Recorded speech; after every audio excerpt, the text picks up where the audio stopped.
Even at this day the ignorant denizens of the neighboring country prefer not to sleep in it. Chapter 41. When I last made a memorandum, we were at Ephesus. We are in Syria, now, encamped in the mountains of Lebanon. The interregnum has been long, both as to time and distance. We brought not a relic from Ephesus. After gathering up fragments of sculptured marbles and breaking ornaments from the interior work of the mosques, and after bringing them at a cost of infinite trouble and fatigue, 5 miles on muleback to the railway depot, a government officer compelled all who had such things to disgorge. He had an order from Constantinople to look out for our party, and see that we carried nothing off. It was a wise, a just, and a well-deserved rebuke, but it created a sensation. I never resist a temptation to plunder a stranger's premises without feeling insufferably vain about it. This time I felt proud beyond expression.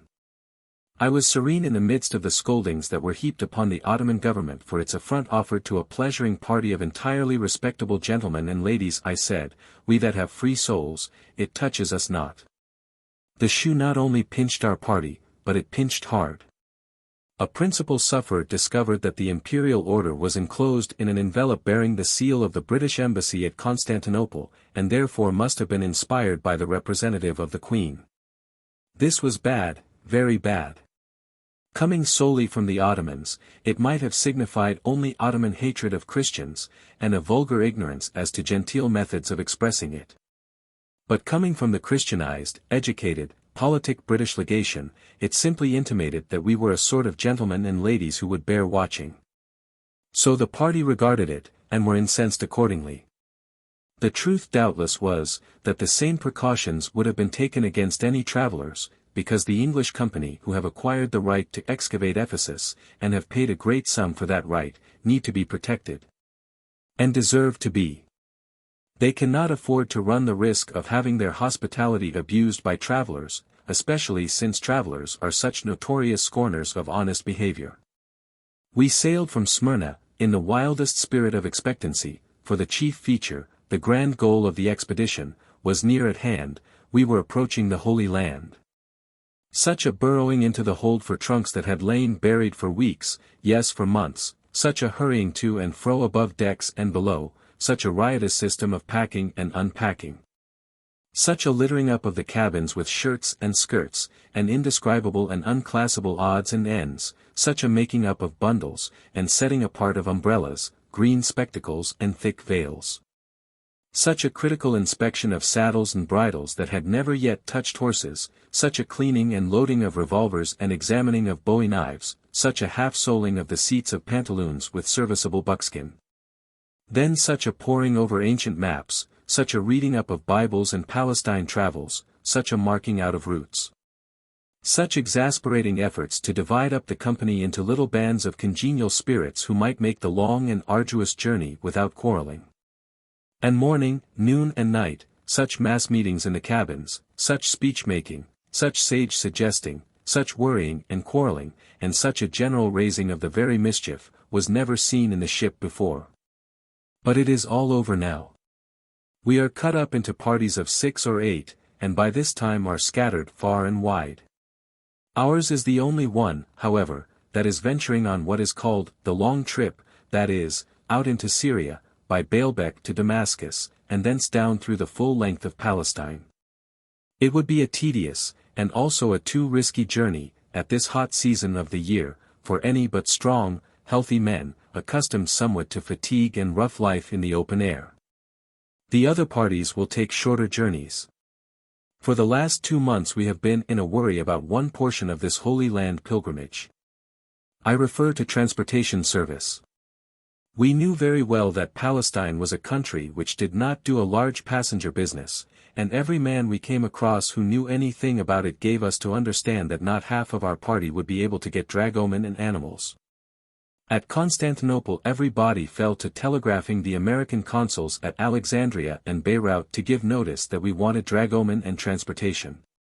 We were desperate, would take horses, jackasses, leopards, kangaroos, anything. At Smyrna, more telegraphing was done, to the same end. Also fearing for the worst, we telegraphed for a large number of seats in the diligence for Damascus, and horses for the ruins of Baalbek.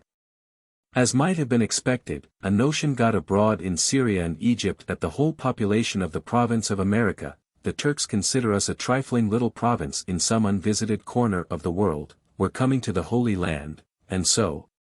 When we got to Beirut yesterday, we found the place full of dragomen and their outfits. We had all intended to go by diligence to Damascus, and switch off to Baalbek as we went along, because we expected to rejoin the ship, go to Mount Carmel, and take to the woods from there. However, when our own private party of 8 found that it was possible, and proper enough, to make the long trip, we adopted that program. We have never been much trouble to a consul before, but we have been a fearful nuisance to our consul at Beirut. I mention this because I cannot help admiring his patience, his industry, and his accommodating spirit. I mention it also, because I think some of our ship's company did not give him as full credit for his excellent services as he deserved. Well, out of our 8, 3 were selected to attend to all business connected with the expedition. The rest of us had nothing to do but look at the beautiful city of Beirut, with its bright, new houses nestled among a wilderness of green shrubbery spread abroad over an upland that sloped gently down to the sea.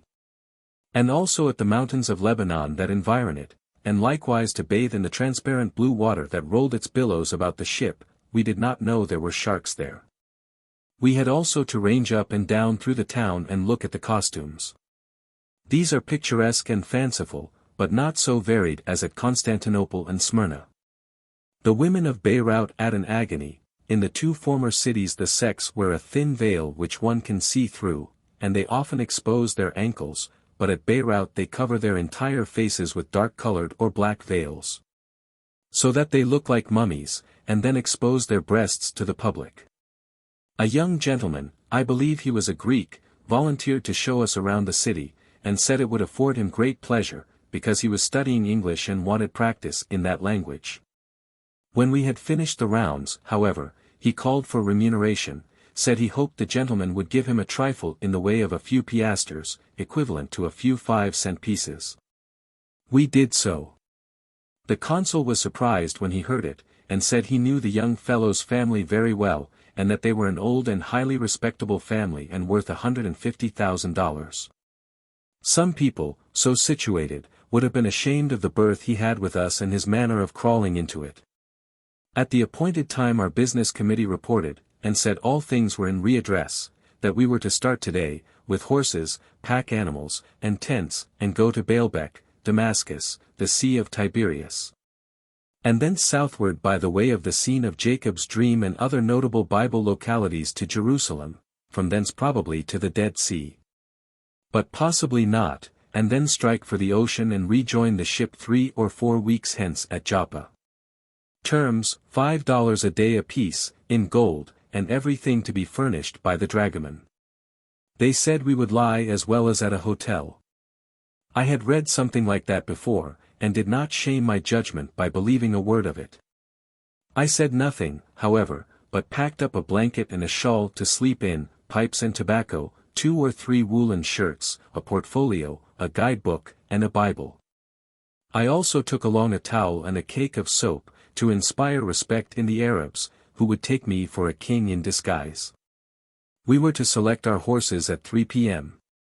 At that hour Abraham, the dragoman, marshaled them before us. With all solemnity I set it down here, that those horses were the hardest lot I ever did come across, and their accoutrements were in exquisite keeping with their style. One brute had an eye out. Another had his tail sawed off close, like a rabbit, and was proud of it. Another had a bony ridge running from his neck to his tail, like one of those ruined aqueducts one sees about Rome, and had a neck on him like a bowsprit. They all limped, and had sore backs, and likewise raw places and old scales scattered about their persons like brass nails in a hair trunk. Their gaits were marvelous to contemplate, and replete with variety. Under way the procession looked like a fleet in a storm. It was fearful. Blucher shook his head and said, "That dragon is going to get himself into trouble fetching these old crates out of the hospital the way they are, unless he has got a permit." I said nothing. The display was exactly according to the guidebook, and were we not traveling by the guidebook? I selected a certain horse because I thought I saw him shy, and I thought that a horse that had spirit enough to shy was not to be despised.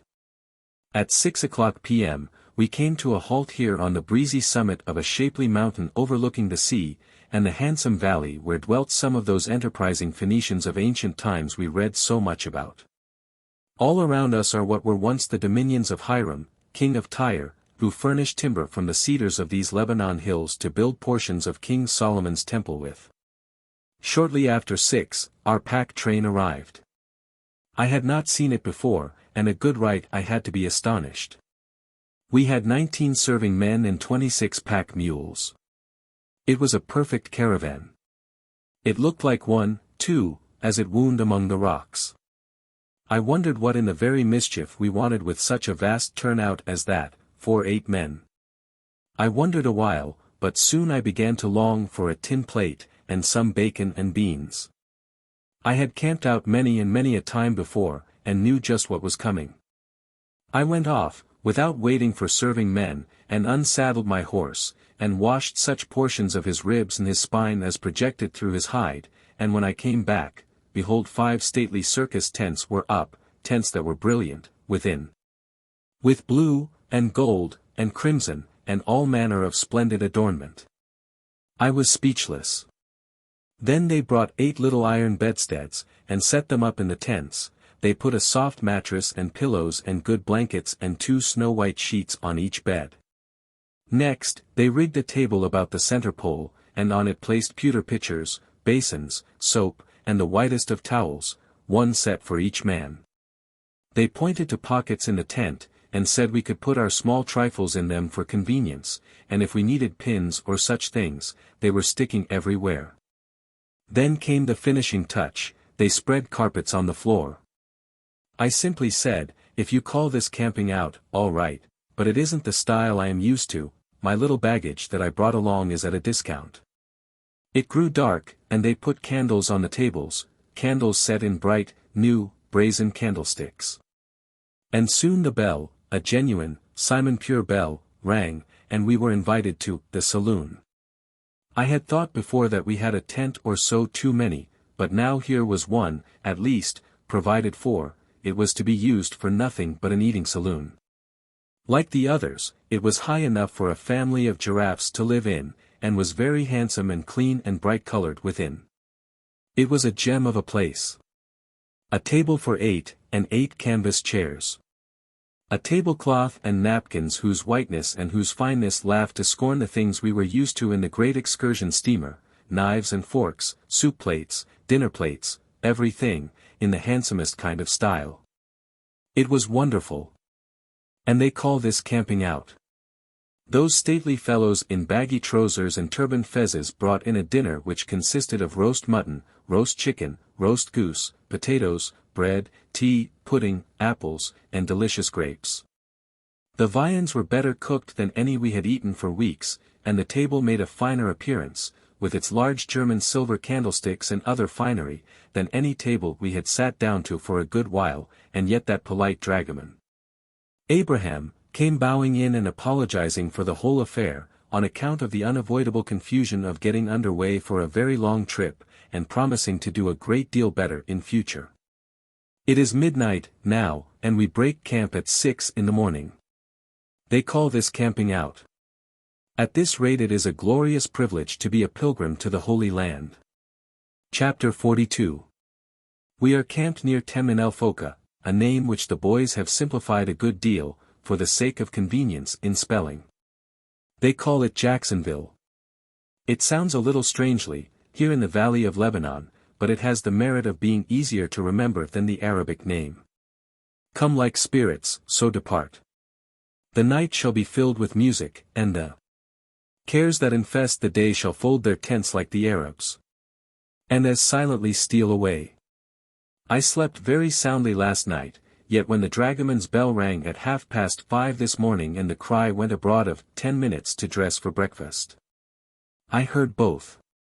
It surprised me, because I have not heard the breakfast gong in the ship for a month, and whenever we have had occasion to fire a salute at daylight, I have only found it out in the course of conversation afterward. However, camping out, even though it be in a gorgeous tent, makes one fresh and lively in the morning, especially if the air you are breathing is the cool, fresh air of the mountains. I was dressed within the 10 minutes, and came out. The saloon tent had been stripped of its sides, and had nothing left but its roof, so when we sat down to table we could look out over a noble panorama of mountain, sea and hazy valley. And sitting thus, the sun rose slowly up and suffused the picture with a world of rich coloring. Hot mutton chops, fried chicken, omelets, fried potatoes and coffee, all excellent. This was the bill of fare. It was sauced with a savage appetite purchased by hard riding the day before, and refreshing sleep in a pure atmosphere. As I called for a second cup of coffee, I glanced over my shoulder, and behold, our white village was gone, the splendid tents had vanished like magic. It was wonderful how quickly those Arabs had folded their tents. And it was wonderful, also, how quickly they had gathered the 1,000 odds and ends of the camp together and disappeared with them. By 6:30 we were underway, and all the Syrian world seemed to be underway also. The road was filled with mule trains and long processions of camels. This reminds me that we have been trying for some time to think what a camel looks like, and now we have made it out. When he is down on all his knees, flat on his breast to receive his load, he looks something like a goose swimming, and when he is upright he looks like an ostrich with an extra set of legs.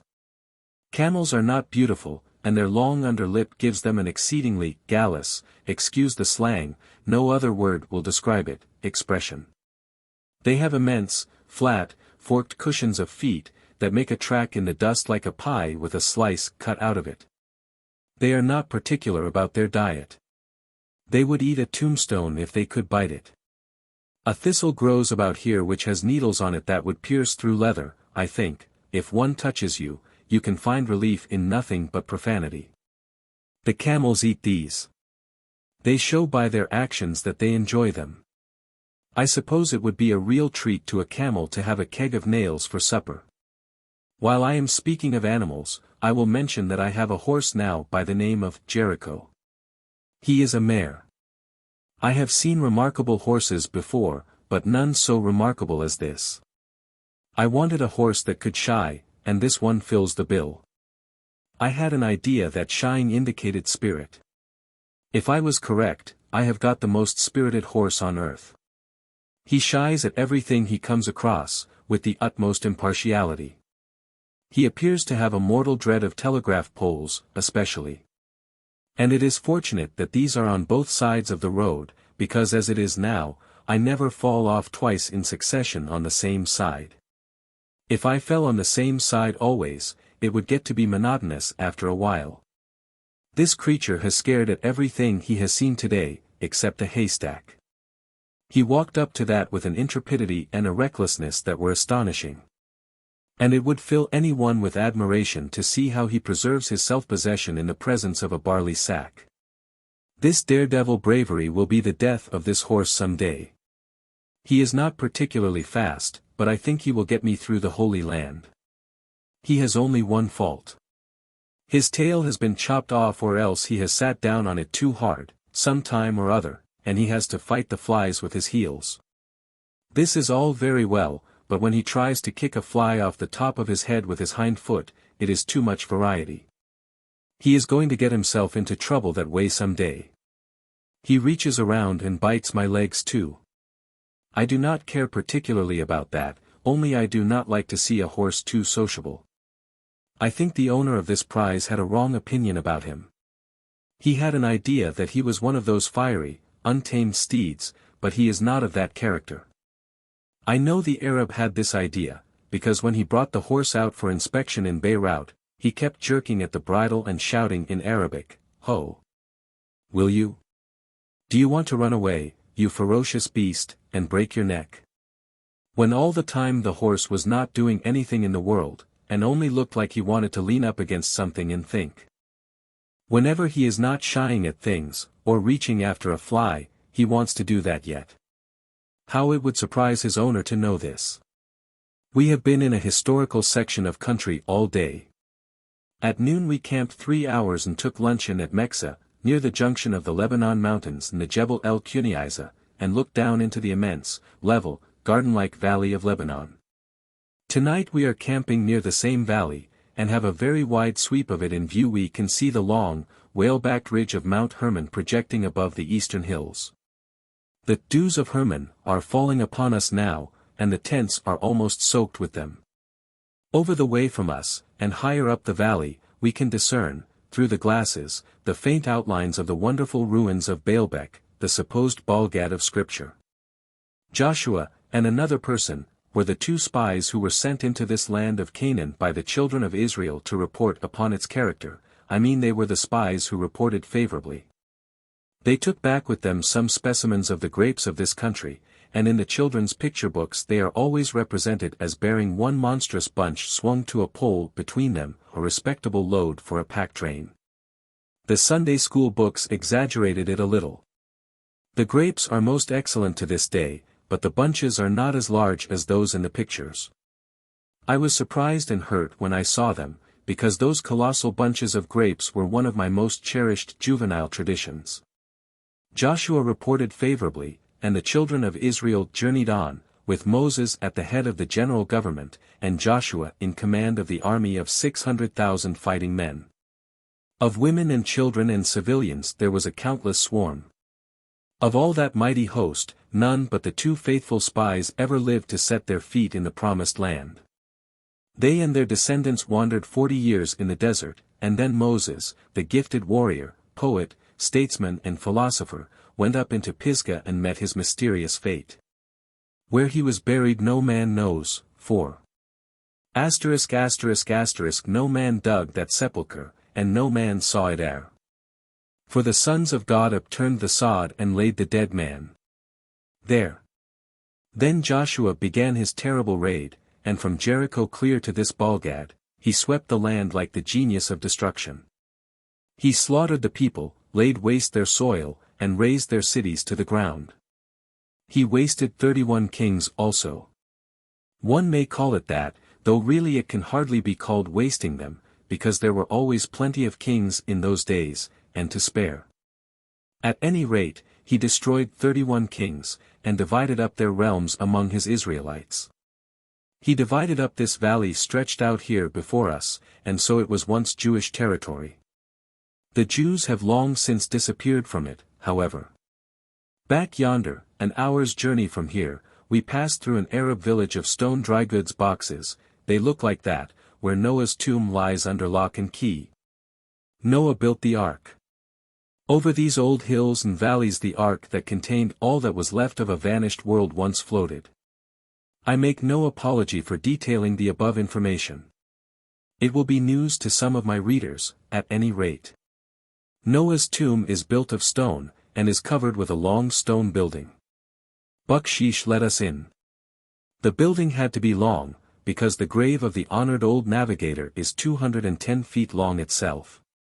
It is only about 4 feet high, though. He must have cast a shadow like a lightning rod. The proof that this is the genuine spot where Noah was buried can only be doubted by uncommonly incredulous people. The evidence is pretty straight. Shem, the son of Noah, was present at the burial, and showed the place to his descendants, who transmitted the knowledge to their descendants, and the lineal descendants of these introduced themselves to us today. It was pleasant to make the acquaintance of members of so respectable a family. It was a thing to be proud of. It was the next thing to being acquainted with Noah himself. Noah's memorable voyage will always possess a living interest for me, henceforward. If ever an oppressed race existed, it is this one we see fettered around us under the inhuman tyranny of the Ottoman Empire. I wish Europe would let Russia annihilate Turkey a little, not much, but enough to make it difficult to find the place again without a divining rod or a diving bell. The Syrians are very poor, and yet they are ground down by a system of taxation that would drive any other nation frantic. Last year their taxes were heavy enough, in all conscience, but this year they have been increased by the addition of taxes that were forgiven them in times of famine in former years. On top of this the government has levied a tax of 1/10 of the whole proceeds of the land. This is only half the story. The pasha of a pashalik does not trouble himself with appointing tax collectors. He figures up what all these taxes ought to amount to in a certain district. Then he farms the collection out. He calls the rich men together, the highest bidder gets the speculation, pays the pasha on the spot, and then sells out to smaller fry, who sell in turn to a piratical horde of still smaller fry. These latter compel the peasant to bring his little trifle of grain to the village, at his own cost. It must be weighed, the various taxes set apart, and the remainder returned to the producer. But the collector delays this duty day after day, while the producer's family are perishing for bread. At last the poor wretch, who cannot but understand the game, says, "Take a quarter, take half, take 2/3 if you will, and let me go." It is a most outrageous state of things. These people are naturally good-hearted and intelligent, and with education and liberty, would be a happy and contented race. They often appeal to the stranger to know if the great world will not some day come to their relief and save them. The Sultan has been lavishing money like water in England and Paris, but his subjects are suffering for it now. This fashion of camping out bewilders me. We have boot jacks and a bathtub, now, and yet all the mysteries the pack mules carry are not revealed. What next? Chapter 43. We had a tedious ride of about 5 hours, in the sun, across the valley of Lebanon.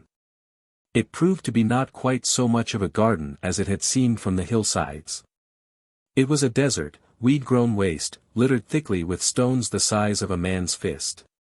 Here and there the natives had scratched the ground and reared a sickly crop of grain, but for the most part the valley was given up to a handful of shepherds, whose flocks were doing what they honestly could to get a living.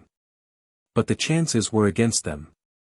We saw rude piles of stones standing near the roadside, at intervals, and recognized the custom of marking boundaries which obtained in Jacob's time. There were no walls, no fences, no hedges, nothing to secure a man's possessions but these random heaps of stones. The Israelites held them sacred in the old patriarchal times, and these other Arabs, their lineal descendants, do so likewise. An American, of ordinary intelligence, would soon widely extend his property, at an outlay of mere manual labor, performed at night, under so loose a system of fencing as this. The plows these people use are simply a sharpened stick, such as Abraham plowed with, and they still winnow their wheat as he did. They pile it on the housetop, and then toss it by shovelfuls into the air until the wind has blown all the chaff away. They never invent anything, never learn anything. We had a fine race, of a mile, with an Arab perched on a camel. Some of the horses were fast, and made very good time, but the camel scampered by them without any very great effort. The yelling and shouting, and whipping and galloping, of all parties interested, made it an exhilarating, exciting, and particularly boisterous race. At 11 o'clock, our eyes fell upon the walls and columns of Baalbek, a noble ruin whose history is a sealed book. It has stood there for thousands of years, the wonder and admiration of travelers. But who built it, or when it was built, are questions that may never be answered. One thing is very sure, though. Such grandeur of design, and such grace of execution, as one sees in the temples of Baalbek, have not been equaled or even approached in any work of men's hands that has been built within 20 centuries past. The great temple of the sun, the temple of Jupiter, and several smaller temples, are clustered together in the midst of one of these miserable Syrian villages, and look strangely enough in such plebeian company. These temples are built upon massive substructions that might support a world, almost. The materials used are blocks of stone as large as an omnibus. Very few, if any of them, are smaller than a carpenter's tool chest, and these substructions are traversed by tunnels of masonry through which a train of cars might pass. With such foundations as these, it is little wonder that Baalbek has lasted so long. The Temple of the Sun is nearly 300 feet long and 160 feet wide. It had 54 columns around it, but only 6 are standing now, the others lie broken at its base, a confused and picturesque heap. The 6 columns are their bases, Corinthian capitals and entablature, and 6 more shapely columns do not exist. The columns and the entablature together are 90 feet high, a prodigious altitude for shafts of stone to reach, truly, and yet one only thinks of their beauty and symmetry when looking at them. The pillars look slender and delicate, the entablature, with its elaborate sculpture, looks like rich stucco work. But when you have gazed aloft till your eyes are weary, you glance at the great fragments of pillars among which you are standing, and find that they are 8 feet through. And with them lie beautiful capitals apparently as large as a small cottage, and also single slabs of stone, superbly sculptured, that are 4 or 5 feet thick, and would completely cover the floor of any ordinary parlor. You wonder where these monstrous things came from, and it takes some little time to satisfy yourself that the airy and graceful fabric that towers above your head is made up of their mates. It seems too preposterous. The Temple of Jupiter is a smaller ruin than the one I have been speaking of, and yet is immense. It is in a tolerable state of preservation. One row of 9 columns stands almost uninjured. They are 65 feet high and support a sort of porch or roof, which connects them with the roof of the building. This porch roof is composed of tremendous slabs of stone, which are so finely sculptured on the underside that the work looks like a fresco from below. 1 or 2 of these slabs had fallen, and again I wondered if the gigantic masses of carved stone that lay about me were no larger than those above my head. Within the temple, the ornamentation was elaborate and colossal. What a wonder of architectural beauty and grandeur this edifice must have been when it was new. And what a noble picture it and its statelier companion, with the chaos of mighty fragments scattered about them, yet makes in the moonlight. I cannot conceive how those immense blocks of stone were ever hauled from the quarries, or how they were ever raised to the dizzy heights they occupy in the temples. And yet these sculptured blocks are trifles in size compared with the rough-hewn blocks that form the wide veranda or platform which surrounds the great temple.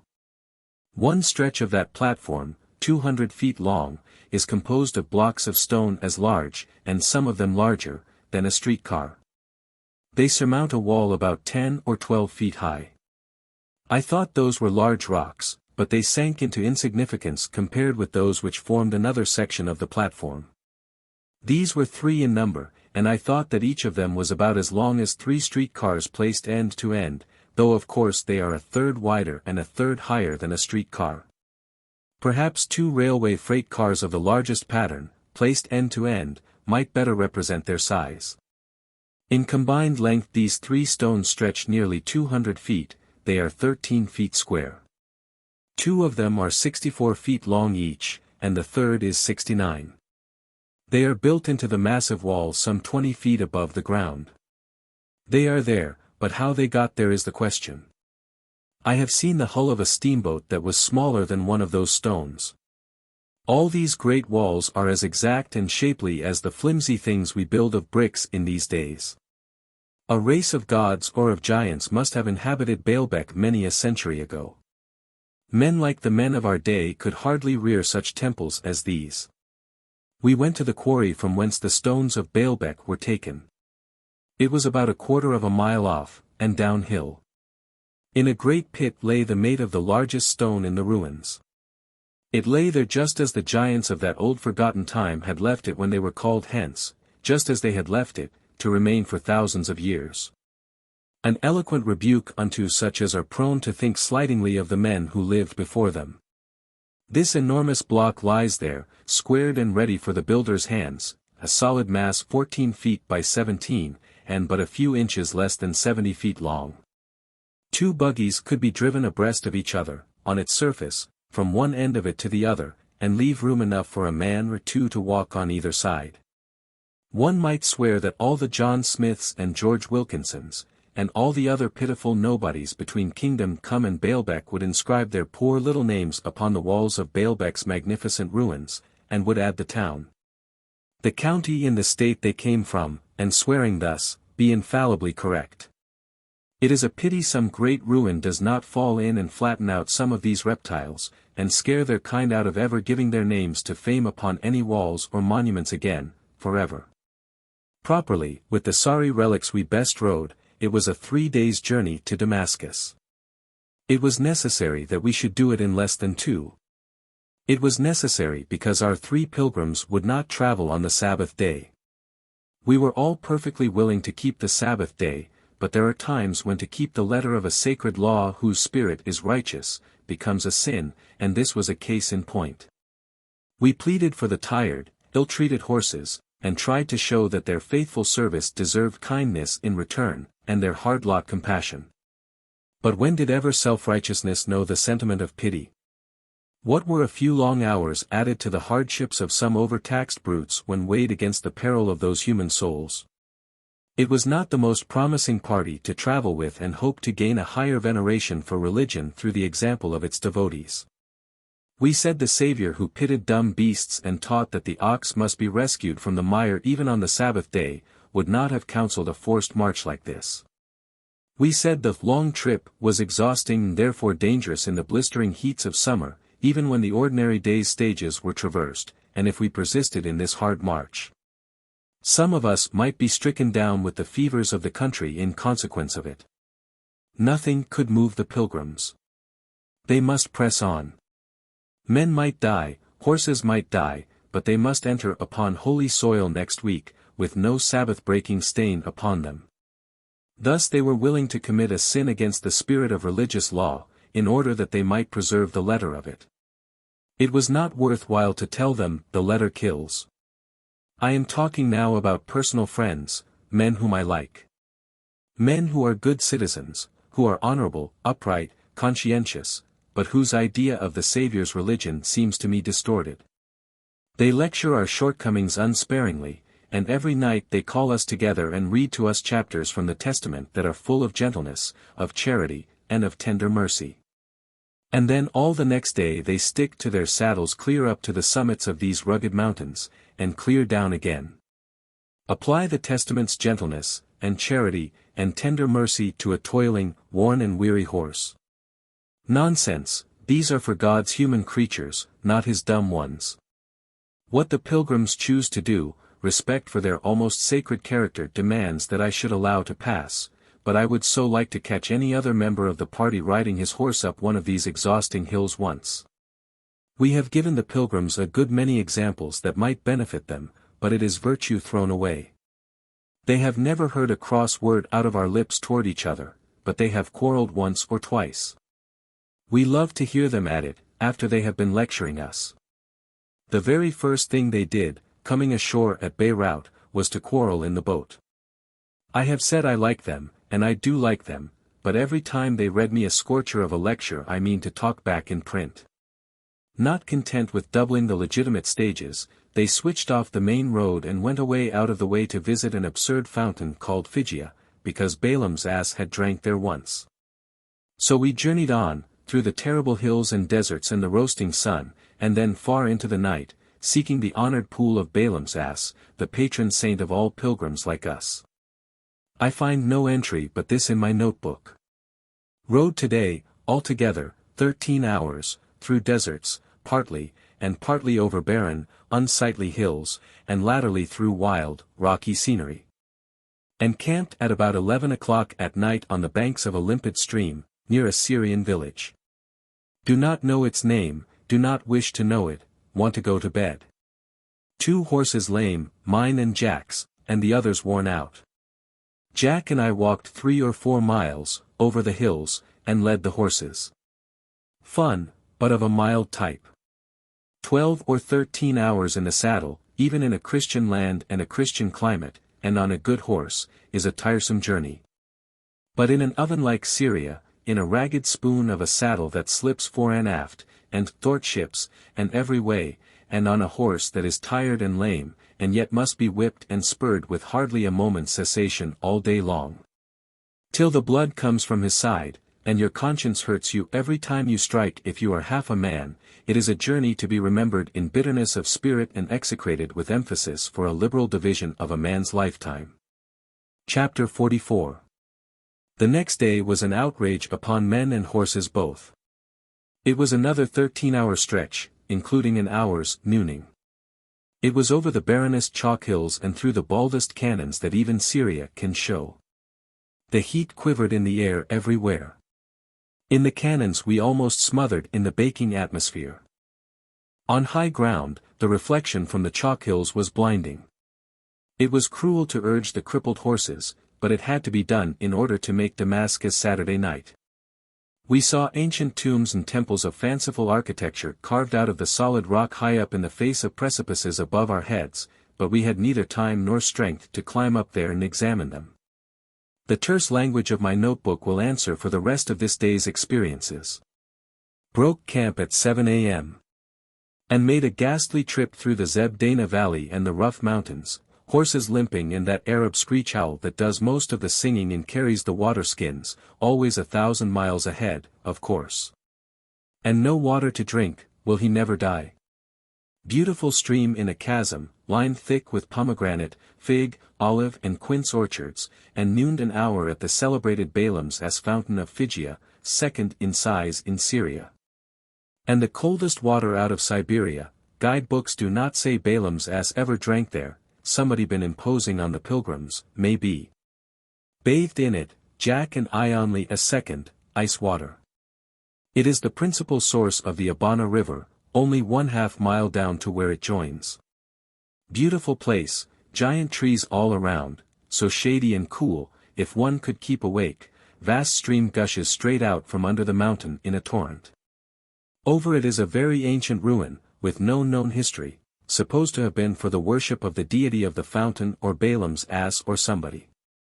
Wretched nest of human vermin about the fountain, rags, dirt, sunken cheeks, pallor of sickness, sores, projecting bones, dull, aching misery in their eyes and ravenous hunger speaking from every eloquent fiber and muscle from head to foot. How they sprang upon a bone, how they crunched the bread we gave them. Such as these to swarm about one and watch every bite he takes, with greedy looks, and swallow unconsciously every time he swallows, as if they half fancied the precious morsel went down their own throats. Hurry up the caravan. I never shall enjoy a meal in this distressful country. To think of eating 3 times every day under such circumstances for 3 weeks yet, it is worse punishment than riding all day in the sun. There are 16 starving babies from 1 to 6 years old in the party, and their legs are no larger than broom handles. Left the fountain at 1 p.m. The fountain took us at least 2 hours out of our way, and reached Mahomet's lookout perch, over Damascus, in time to get a good long look before it was necessary to move on. Tired? Ask of the winds that far away with fragments strewed the sea. As the glare of day mellowed into twilight, we looked down upon a picture which is celebrated all over the world. I think I have read about 400 times that when Mahomet was a simple camel driver he reached this point and looked down upon Damascus for the first time, and then made a certain renowned remark. He said man could enter only one paradise. He preferred to go to the one above. So he sat down there and feasted his eyes upon the earthly paradise of Damascus, and then went away without entering its gates. They have erected a tower on the hill to mark the spot where he stood. Damascus is beautiful from the mountain. It is beautiful even to foreigners accustomed to luxuriant vegetation, and I can easily understand how unspeakably beautiful it must be to eyes that are only used to the God-forsaken barrenness and desolation of Syria.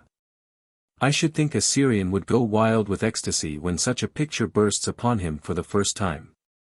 From his high perch, one sees before him and below him, a wall of dreary mountains, shorn of vegetation, glaring fiercely in the sun. It fences in a level desert of yellow sand, smooth as velvet and threaded far away with fine lines that stand for roads, and dotted with creeping mites we know are camel trains and journeying men. Right in the midst of the desert is spread a billowy expanse of green foliage, and nestling in its heart sits the great white city, like an island of pearls and opals gleaming out of a sea of emeralds. This is the picture you see spread far below you, with distance to soften it, the sun to glorify it, strong contrasts to heighten the effects.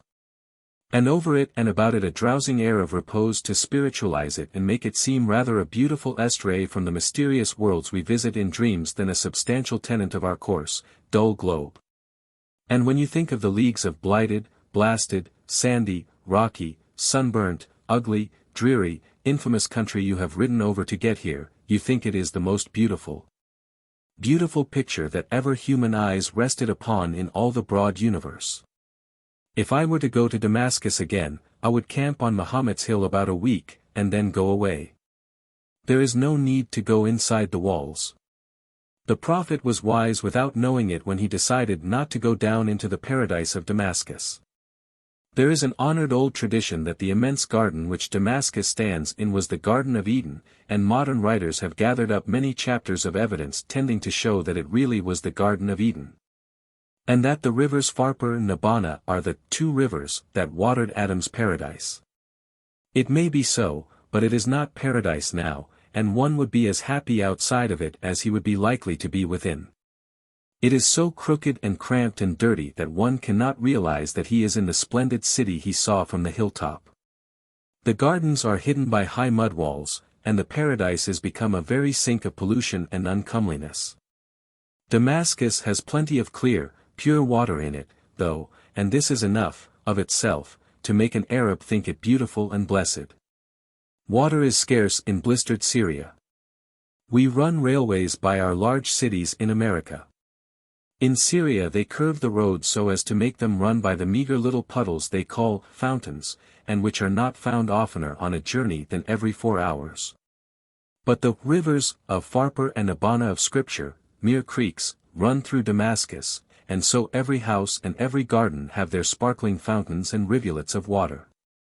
With her forest of foliage and her abundance of water, Damascus must be a wonder of wonders to the Bedouin from the deserts. Damascus is simply an oasis, that is what it is. For 4,000 years its waters have not gone dry or its fertility failed. Now we can understand why the city has existed so long. It could not die.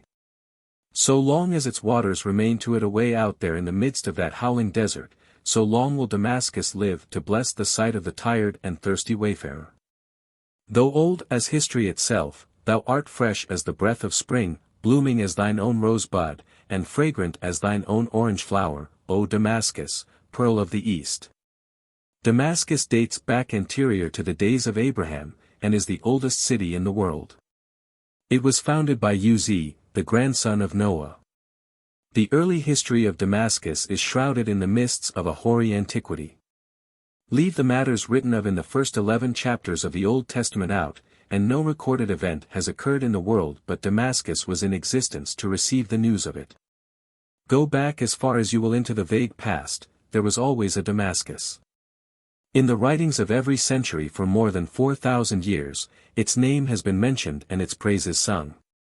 To Damascus, years are only moments, decades are only flitting trifles of time.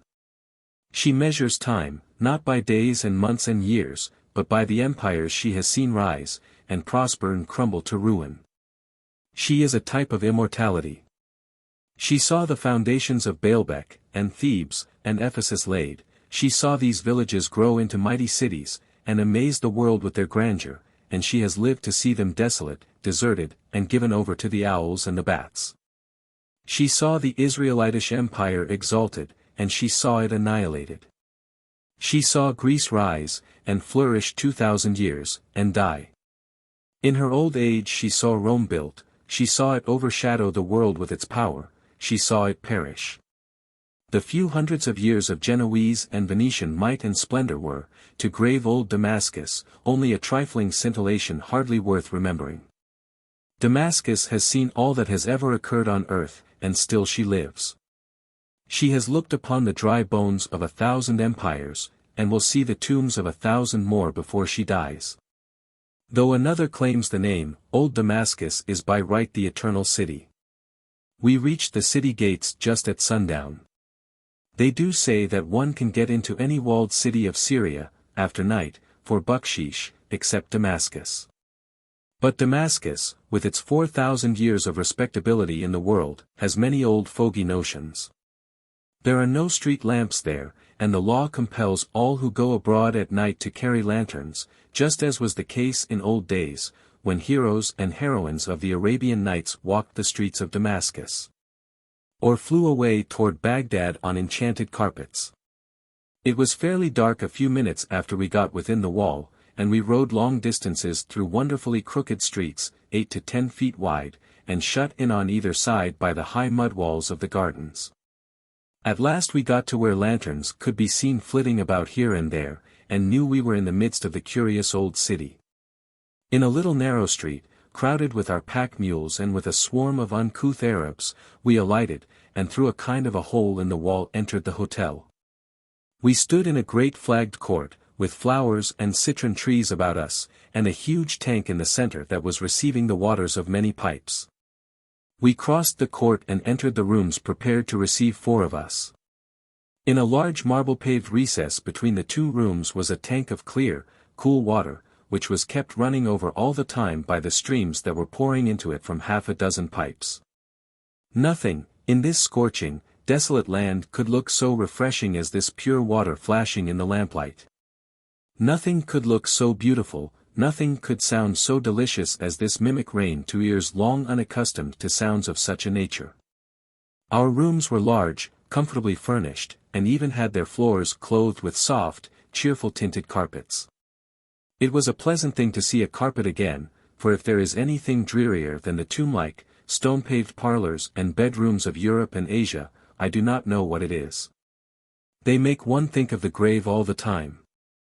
A very broad, gaily caparisoned divan, some 12 or 14 feet long, extended across one side of each room, and opposite were single beds with spring mattresses. There were great looking-glasses and marble-top tables.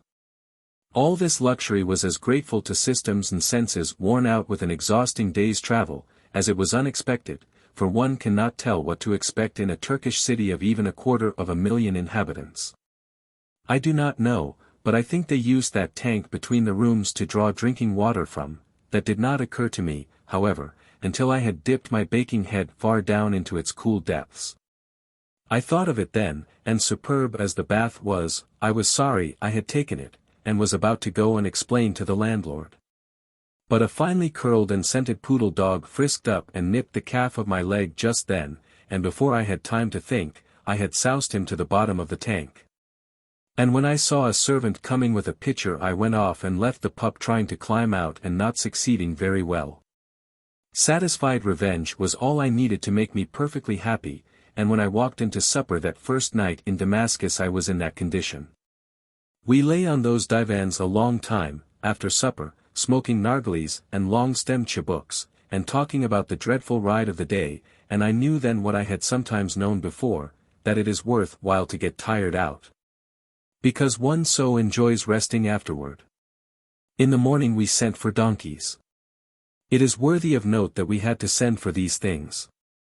I said Damascus was an old fossil, and she is. Anywhere else we would have been assailed by a clamorous army of donkey drivers, guides, peddlers and beggars, but in Damascus they so hate the very sight of a foreign Christian that they want no intercourse whatever with him. Only a year or 2 ago, his person was not always safe in Damascus streets. It is the most fanatical Mohammedan purgatory out of Arabia.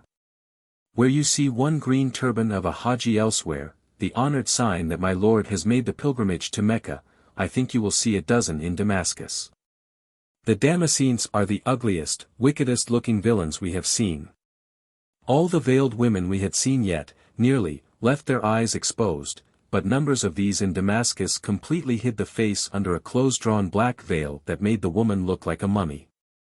If ever we caught an eye exposed it was quickly hidden from our contaminating Christian vision. The beggars actually passed us by without demanding bakshish. The merchants in the bazaars did not hold up their goods and cry out eagerly, "Hey, John," or "Look this, Hawaji." On the contrary, they only scowled at us and said never a word. The narrow streets swarmed like a hive with men and women in strange oriental costumes, and our small donkeys knocked them right and left as we plowed through them, urged on by the merciless donkey boys. These persecutors run after the animals, shouting and goading them for hours together. They keep the donkey in a gallop always, yet never get tired themselves or fall behind. The donkeys fell down and spilt us over their heads occasionally, but there was nothing for it but to mount and hurry on again. We were banged against sharp corners, loaded porters, camels, and citizens generally. And we were so taken up with looking out for collisions and casualties that we had no chance to look about us at all. We rode half through the city and through the famous street which is called Straight, without seeing anything, hardly. Our bones were nearly knocked out of joint, we were wild with excitement, and our sides ached with the jolting we had suffered. I do not like riding in the Damascus street cars. We were on our way to the reputed houses of Judas and Ananias. About 18 or 1900 years ago, Saul, a native of Tarsus, was particularly bitter against the new sect called Christians, and he left Jerusalem and started across the country on a furious crusade against them. He went forth, breathing threatenings and slaughter against the disciples of the Lord.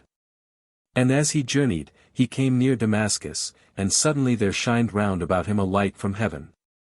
And he fell to the earth and heard a voice saying unto him, Saul, Saul, why persecutest thou me? And when he knew that it was Jesus that spoke to him, he trembled, and was astonished, and said, Lord, what wilt thou have me to do? He was told to arise and go into the ancient city, and one would tell him what to do. In the meantime his soldiers stood speechless and awe-stricken, for they heard the mysterious voice but saw no man. Saul rose up and found that fierce supernatural light had destroyed his sight, and he was blind, so they led him by the hand and brought him to Damascus. He was converted. Paul lay 3 days, blind, in the house of Judas, and during that time he neither ate nor drank.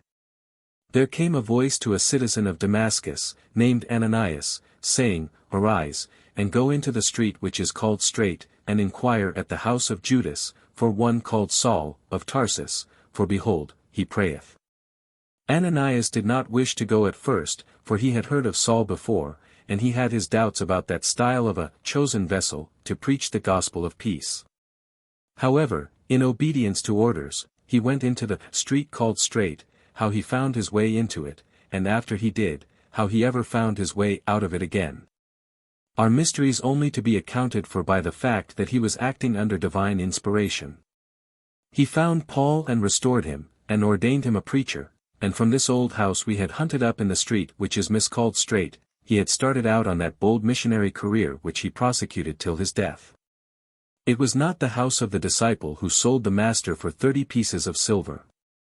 I make this explanation in justice to Judas, who was a far different sort of man from the person just referred to. A very different style of man, and lived in a very good house. It is a pity we do not know more about him. I have given, in the above paragraphs, some more information for people who will not read Bible history until they are defrauded into it by some such method as this. I hope that no friend of progress and education will obstruct or interfere with my peculiar mission. The street called Straight is straighter than a corkscrew, but not as straight as a rainbow. St. Luke is careful not to commit himself. He does not say it is the street which is straight, but the street which is called Straight. It is a fine piece of irony, it is the only facetious remark in the Bible, I believe. We traversed the street called Straight a good way, and then turned off and called at the reputed house of Ananias. There is small question that a part of the original house is there still. It is an old room 12 or 15 feet underground, and its masonry is evidently ancient. If Ananias did not live there in St. Paul's time, somebody else did, which is just as well. I took a drink out of Ananias' well, and singularly enough, the water was just as fresh as if the well had been dug yesterday. We went out toward the north end of the city to see the place where the disciples let Paul down over the Damascus wall at dead of night, for he preached Christ so fearlessly in Damascus that the people sought to kill him. Just as they would today for the same offense, and he had to escape and flee to Jerusalem. Then we called at the tomb of Mahomet's children and at a tomb which purported to be that of St. George who killed the dragon, and so on out to the hollow place under a rock where Paul hid during his flight till his pursuers gave him up. And to the mausoleum of the 5,000 Christians who were massacred in Damascus in 1861 by the Turks. They say those narrow streets ran blood for several days, and that men, women and children were butchered indiscriminately and left to rot by hundreds all through the Christian quarter. They say, further, that the stench was dreadful. All the Christians who could get away fled from the city, and the Mohammedans would not defile their hands by burying the infidel dogs. The thirst for blood extended to the high lands of Hermon and Anti-Lebanon, and in a short time 25,000 more Christians were massacred and their possessions laid waste. How they hate a Christian in Damascus. And pretty much all over Turkeydom as well. And how they will pay for it when Russia turns her guns upon them again. It is soothing to the heart to abuse England and France for interposing to save the Ottoman Empire from the destruction it has so richly deserved for 1,000 years. It hurts my vanity to see these pagans refuse to eat of food that has been cooked for us, or to eat from a dish we have eaten from.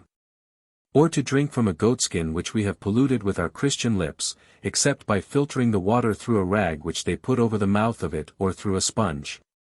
I never disliked a Chinaman as I do these degraded Turks and Arabs, and when Russia is ready to war with them again, I hope England and France will not find it good breeding or good judgment to interfere. In Damascus they think there are no such rivers in all the world as their little Abana and Pharpar. The Damascenes have always thought that way. In 2 Kings, chapter 5, Naaman boasts extravagantly about them. That was 3,000 years ago. He says, "Are not Abana and Pharpar rivers of Damascus, better than all the waters of Israel? May I not wash in them and be clean?" But some of my readers have forgotten who Naaman was, long ago. Naaman was the commander of the Syrian armies. He was the favorite of the king and lived in great state. He was a mighty man of valor, but he was a leper. Strangely enough, the house they point out to you now as his, has been turned into a leper hospital, and the inmates expose their horrid deformities and hold up their hands and beg for bucksheesh when a stranger enters. One cannot appreciate the horror of this disease until he looks upon it in all its ghastliness, in Naaman's ancient dwelling in Damascus.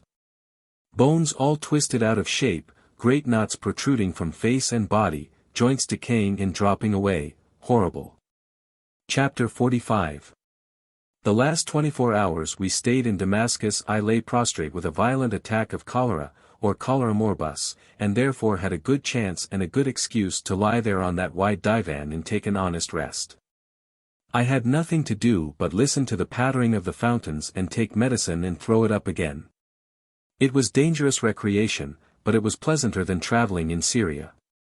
I had plenty of snow from Mount Hermon, and as it would not stay on my stomach, there was nothing to interfere with my eating it, there was always room for more. I enjoyed myself very well.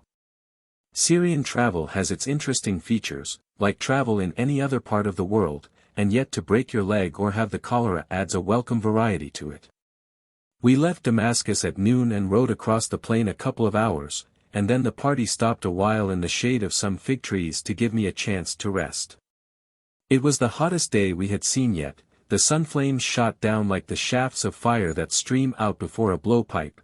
The rays seemed to fall in a steady deluge on the head and pass downward like rain from a roof. I imagined I could distinguish between the floods of rays. I thought I could tell when each flood struck my head, when it reached my shoulders, and when the next one came. It was terrible. All the desert glared so fiercely that my eyes were swimming in tears all the time. The boys had white umbrellas heavily lined with dark green. They were a priceless blessing. I thanked fortune that I had one, too, notwithstanding it was packed up with the baggage and was 10 miles ahead. It is madness to travel in Syria without an umbrella. They told me in Beirut, these people who always gorge you with advice, that it was madness to travel in Syria without an umbrella. It was on this account that I got one. But, honestly, I think an umbrella is a nuisance anywhere when its business is to keep the sun off. No Arab wears a brim to his fez, or uses an umbrella, or anything to shade his eyes or his face, and he always looks comfortable and proper in the sun. But of all the ridiculous sights I ever have seen, our party of 8 is the most so. They do cut such an outlandish figure. They travel single file. They all wear the endless white rag of Constantinople wrapped round and round their hats and dangling down their backs. They all wear thick green spectacles, with side glasses to them. They all hold white umbrellas, lined with green, over their heads. Without exception their stirrups are too short. They are the very worst gang of horsemen on earth. Their animals to a horse trot fearfully hard, and when they get strung out one after the other, glaring straight ahead and breathless. Bouncing high and out of turn, all along the line. Knees well up and stiff, elbows flapping like a rooster's that is going to crow, and the long file of umbrellas popping convulsively up and down, when one sees this outrageous picture exposed to the light of day. He is amazed that the gods don't get out their thunderbolts and destroy them off the face of the earth. I wonder at it. I wouldn't let any such caravan go through a country of mine. And when the sun drops below the horizon and the boys close their umbrellas and put them under their arms, it is only a variation of the picture, not a modification of its absurdity. But maybe you cannot see the wild extravagance of my panorama. You could if you were here. Here, you feel all the time just as if you were living about the year 1200 before Christ, or back to the patriarchs, or forward to the new era. The scenery of the Bible is about you, the customs of the patriarchs are around you, the same people, in the same flowing robes, and in sandals. Cross your path, the same long trains of stately camels go and come, the same impressive religious solemnity and silence rest upon the desert and the mountains that were upon them in the remote ages of antiquity, and behold, intruding upon a scene like this, comes this fantastic mob of green-spectacled Yanks, with their flapping elbows and bobbing umbrellas. It is Daniel in the lion's den with a green cotton umbrella under his arm, all over again. My umbrella is with the baggage, and so are my green spectacles, and there they shall stay. I will not use them. I will show some respect for the eternal fitness of things. It will be bad enough to get sunstruck, without looking ridiculous into the bargain. If I fall, let me fall bearing about me the semblance of a Christian, at least. 3 or 4 hours out from Damascus we passed the spot where Saul was so abruptly converted, and from this place we looked back over the scorching desert, and had our last glimpse of beautiful Damascus, decked in its robes of shining green. After nightfall we reached our tents, just outside of the nasty Arab village of Jonesboro. Of course the real name of the place is L something or other, but the boys still refuse to recognize the Arab names or try to pronounce them. When I say that that village is of the usual style, I mean to insinuate that all Syrian villages within 50 miles of Damascus are alike, so much alike that it would require more than human intelligence to tell wherein one differed from another. A Syrian village is a hive of huts 1 story high, the height of a man, and as square as a dry goods box. It is mud plastered all over, flat roof and all, and generally whitewashed after a fashion. The same roof often extends over half the town, covering many of the streets, which are generally about a yard wide. When you ride through one of these villages at noonday, you first meet a melancholy dog, that looks up at you and silently begs that you won't run over him, but he does not offer to get out of the way. Next you meet a young boy without any clothes on, and he holds out his hand and says, "Bucksheesh." He don't really expect a cent, but then he learned to say that before he learned to say mother, and now he cannot break himself of it. Next you meet a woman with a black veil drawn closely over her face, and her bust exposed. Finally, you come to several sore-eyed children and children in all stages of mutilation and decay. And sitting humbly in the dust, and all fringed with filthy rags, is a poor devil whose arms and legs are gnarled and twisted like grapevines. These are all the people you are likely to see. The balance of the population are asleep within doors, or abroad tending goats in the plains and on the hillsides. The village is built on some consumptive little watercourse, and about it is a little fresh-looking vegetation. Beyond this charmed circle, for miles on every side, stretches a weary desert of sand and gravel, which produces a grey bunchy shrub like sagebrush. A Syrian village is the sorriest sight in the world, and its surroundings are eminently in keeping with it. I would not have gone into this dissertation upon Syrian villages but for the fact that Nimrod, the mighty hunter of scriptural notoriety, is buried in Jonesboro, and I wished the public to know about how he is located. Like Homer, he is said to be buried in many other places, but this is the only true and genuine place his ashes inhabit. When the original tribes were dispersed, more than 4,000 years ago, Nimrod and a large party traveled 300 or 400 miles, and settled where the great city of Babylon afterward stood. Nimrod built that city. He also began to build the famous Tower of Babel, but circumstances over which he had no control put it out of his power to finish it. He ran it up 8 stories high, however, and 2 of them still stand, at this day, a colossal mass of brickwork, rent down the center by earthquakes, and seared and vitrified by the lightnings of an angry god. But the vast ruin will still stand for ages, to shame the puny labors of these modern generations of men. Its huge compartments are tenanted by owls and lions, and old Nimrod lies neglected in this wretched village, far from the scene of his grand enterprise. We left Jonesboro very early in the morning, and rode forever and forever and forever, it seemed to me, over parched deserts and rocky hills, hungry, and with no water to drink. We had drained the goat skins dry in a little while. At noon we halted before the wretched Arab town of LVIII Dam, perched on the side of a mountain, but the dragoman said if we applied there for water we would be attacked by the whole tribe, for they did not love Christians. We had to journey on. 2 hours later we reached the foot of a tall isolated mountain, which is crowned by the crumbling castle of Banias, the stateliest ruin of that kind on earth, no doubt. It is 1,000 feet long and 200 wide, all of the most symmetrical, and at the same time the most ponderous masonry. The massive towers and bastions are more than 30 feet high, and have been 60. From the mountain's peak its broken turrets rise above the groves of ancient oaks and olives, and look wonderfully picturesque. It is of such high antiquity that no man knows who built it or when it was built. It is utterly inaccessible, except in one place, where a bridle path winds upward among the solid rocks to the old portcullis. The horses' hoofs have bored holes in these rocks to the depth of 6 inches during the hundreds and hundreds of years that the castle was garrisoned.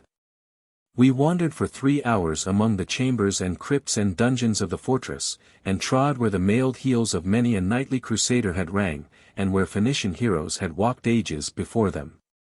We wondered how such a solid mass of masonry could be affected even by an earthquake, and could not understand what agency had made Banias a ruin, but we found the destroyer, after a while, and then our wonder was increased tenfold. Seeds had fallen in crevices in the vast walls, the seeds had sprouted, the tender, insignificant sprouts had hardened. They grew larger and larger, and by a steady, imperceptible pressure forced the great stones apart, and now are bringing sure destruction upon a giant work that has even mocked the earthquakes to scorn. Gnarled and twisted trees spring from the old walls everywhere, and beautify and overshadow the grey battlements with a wild luxuriance of foliage. From these old towers we looked down upon a broad, far-reaching green plain, glittering with the pools and rivulets which are the sources of the sacred river Jordan. It was a grateful vision, after so much desert. And as the evening drew near, we clambered down the mountain, through groves of the biblical oaks of Bashan, for we were just stepping over the border and entering the long-sought Holy Land, and at its extreme foot, toward the wide valley. We entered this little execrable village of Banias and camped in a great grove of olive trees near a torrent of sparkling water whose banks are arrayed in fig trees, pomegranates and oleanders in full leaf. Barring the proximity of the village, it is a sort of paradise. The very first thing one feels like doing when he gets into camp, all burning up and dusty, is to hunt up a bath. We followed the stream up to where it gushes out of the mountainside, 300 yards from the tents, and took a bath that was so icy that if I did not know this was the main source of the sacred river, I would expect harm to come of it. It was bathing at noonday in the chilly source of the Abana, river of Damascus, that gave me the cholera, so Dr. B. said. However, it generally does give me the cholera to take a bath. The incorrigible pilgrims have come in with their pockets full of specimens broken from the ruins. I wish this vandalism could be stopped. They broke off fragments from Noah's tomb, from the exquisite sculptures of the temples of Baalbek, from the houses of Judas and Ananias, in Damascus, from the tomb of Nimrod the mighty hunter in Jonesboro, from the worn Greek and Roman inscriptions set in the hoary walls of the castle of Banias. And now they have been hacking and chipping these old arches here that Jesus looked upon in the flesh. Heaven protect the sepulchre when this tribe invades Jerusalem. The ruins here are not very interesting. There are the massive walls of a great square building that was once the citadel. There are many ponderous old arches that are so smothered with debris that they barely project above the ground. There are heavy-walled sewers through which the crystal brook of which Jordan is born still runs. In the hillside are the substructions of a costly marble temple that Herod the Great built here, patches of its handsome mosaic floors still remain.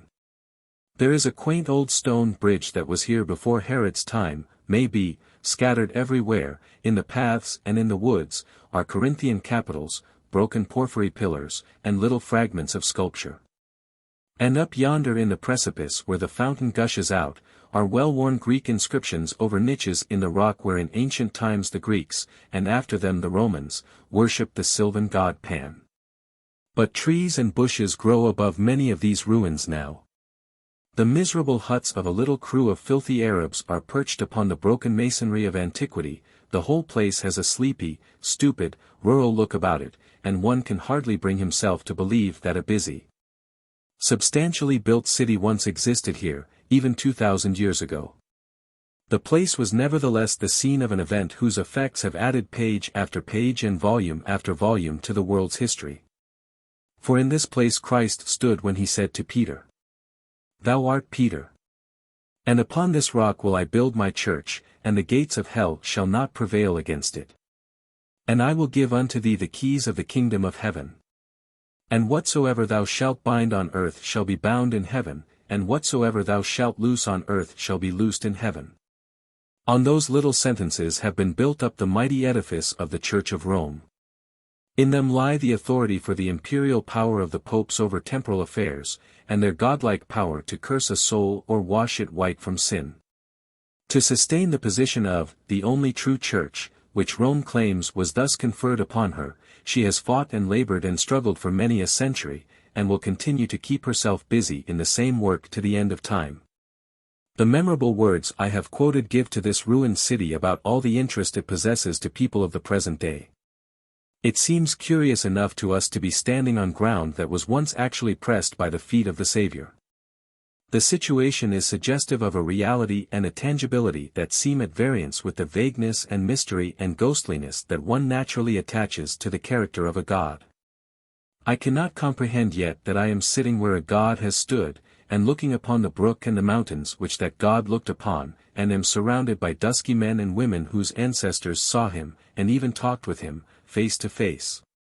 And carelessly, just as they would have done with any other stranger. I cannot comprehend this. The gods of my understanding have been always hidden in clouds and very far away. This morning, during breakfast, the usual assemblage of squalid humanity sat patiently without the charmed circle of the camp and waited for such crumbs as pity might bestow upon their misery. There were old and young, brown-skinned and yellow. Some of the men were tall and stalwart, for one hardly sees anywhere such splendid-looking men as here in the East, but all the women and children looked worn and sad, and distressed with hunger. They reminded me much of Indians, did these people. They had but little clothing, but such as they had was fanciful in character and fantastic in its arrangement. Any little absurd gewgaw or gimcrack they disposed in such a way as to make it attract attention most readily. They sat in silence, and with tireless patience watched our every motion with that vile, uncomplaining impoliteness which is so truly Indian. And which makes a white man so nervous and uncomfortable and savage that he wants to exterminate the whole tribe. These people about us had other peculiarities, which I have noticed in the noble red man, too. They were infested with vermin, and the dirt had caked on them till it amounted to bark. The little children were in a pitiable condition, they all had sore eyes, and were otherwise afflicted in various ways. They say that hardly a native child in all the East is free from sore eyes, and that thousands of them go blind of one eye or both every year. I think this must be so, for I see plenty of blind people every day, and I do not remember seeing any children that hadn't sore eyes. And, would you suppose that an American mother could sit for an hour, with her child in her arms, and let 100 flies roost upon its eyes all that time undisturbed? I see that every day. It makes my flesh creep. Yesterday we met a woman riding on a little jackass, and she had a little child in her arms. Honestly, I thought the child had goggles on as we approached, and I wondered how its mother could afford so much style. But when we drew near, we saw that the goggles were nothing but a camp meeting of flies assembled around each of the child's eyes, and at the same time there was a detachment prospecting its nose. The flies were happy, the child was contented, and so the mother did not interfere. As soon as the tribe found out that we had a doctor in our party, they began to flock in from all quarters. Dr. B, in the charity of his nature, had taken a child from a woman who sat nearby, and put some sort of a wash upon its diseased eyes. That woman went off and started the whole nation, and it was a sight to see them swarm. The lame, the halt, the blind, the leprous, all the distempers that are bred of indolence, dirt, and iniquity, were represented in the Congress in 10 minutes, and still they came. Every woman that had a sick baby brought it along, and every woman that hadn't, borrowed one. What reverent and what worshipping looks they bent upon that dread, mysterious power, the doctor. They watched him take his phials out. They watched him measure the particles of white powder, they watched him add drops of one precious liquid, and drops of another. They lost not the slightest movement, their eyes were riveted upon him with a fascination that nothing could distract. I believe they thought he was gifted like a god. When each individual got his portion of medicine, his eyes were radiant with joy, notwithstanding by nature they are a thankless and impassive race, and upon his face was written the unquestioning faith that nothing on earth could prevent the patient from getting well now. Christ knew how to preach to these simple, superstitious, disease-tortured creatures. He healed the sick. They flocked to our poor human doctor this morning when the fame of what he had done to the sick child went abroad in the land, and they worshipped him with their eyes while they did not know as yet whether there was virtue in his simples or not. The ancestors of these, people precisely like them in color, dress, manners, customs, simplicity, flocked in vast multitudes after Christ, and when they saw him make the afflicted whole with a word, it is no wonder they worshipped him. No wonder his deeds were the talk of the nation. No wonder the multitude that followed him was so great that at one time, 30 miles from here, they had to let a sick man down through the roof because no approach could be made to the door. No wonder his audiences were so great at Galilee that he had to preach from a ship removed a little distance from the shore. No wonder that even in the desert places about Bethsaida, 5,000 invaded his solitude, and he had to feed them by a miracle or else see them suffer for their confiding faith and devotion. No wonder when there was a great commotion in a city in those days, one neighbor explained it to another in words to this effect: they say that Jesus of Nazareth is come. Well, as I was saying, the doctor distributed medicine as long as he had any to distribute, and his reputation is mighty in Galilee this day. Among his patients was the child of the XLII's daughter, for even this poor, ragged handful of sores and sin has its royal XLIII, a poor old mummy that looked as if he would be more at home in a poor house than in the chief magistracy of this tribe of hopeless, shirtless savages. The princess, I mean the XLII's daughter, was only 13 or 14 years old, and had a very sweet face and a pretty one. She was the only Syrian female we have seen yet who was not so sinfully ugly that she couldn't smile after 10 o'clock Saturday night without breaking the Sabbath. Her child was a hard specimen, though, there wasn't enough of it to make a pie, and the poor little thing looked so pleadingly up at all who came near it, as if it had an idea that now was its chance or never. That we were filled with compassion which was genuine and not put on. But this last new horse I have got is trying to break his neck over the tent ropes, and I shall have to go out and anchor him. Jericho and I have parted company. The new horse is not much to boast of, I think. One of his hind legs bends the wrong way, and the other one is as straight and stiff as a tent pole. Most of his teeth are gone, and he is as blind as bat. His nose has been broken at some time or other, and is arched like a culvert now. His under lip hangs down like a camel's, and his ears are chopped off close to his head.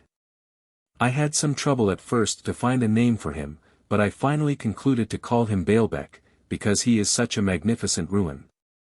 I cannot keep from talking about my horses, because I have a very long and tedious journey before me, and they naturally occupy my thoughts about as much as matters of apparently much greater importance. We satisfied our pilgrims by making those hard rides from Baalbec to Damascus, but Dan's horse and Jack's were so crippled we had to leave them behind and get fresh animals for them. The dragoman says Jack's horse died.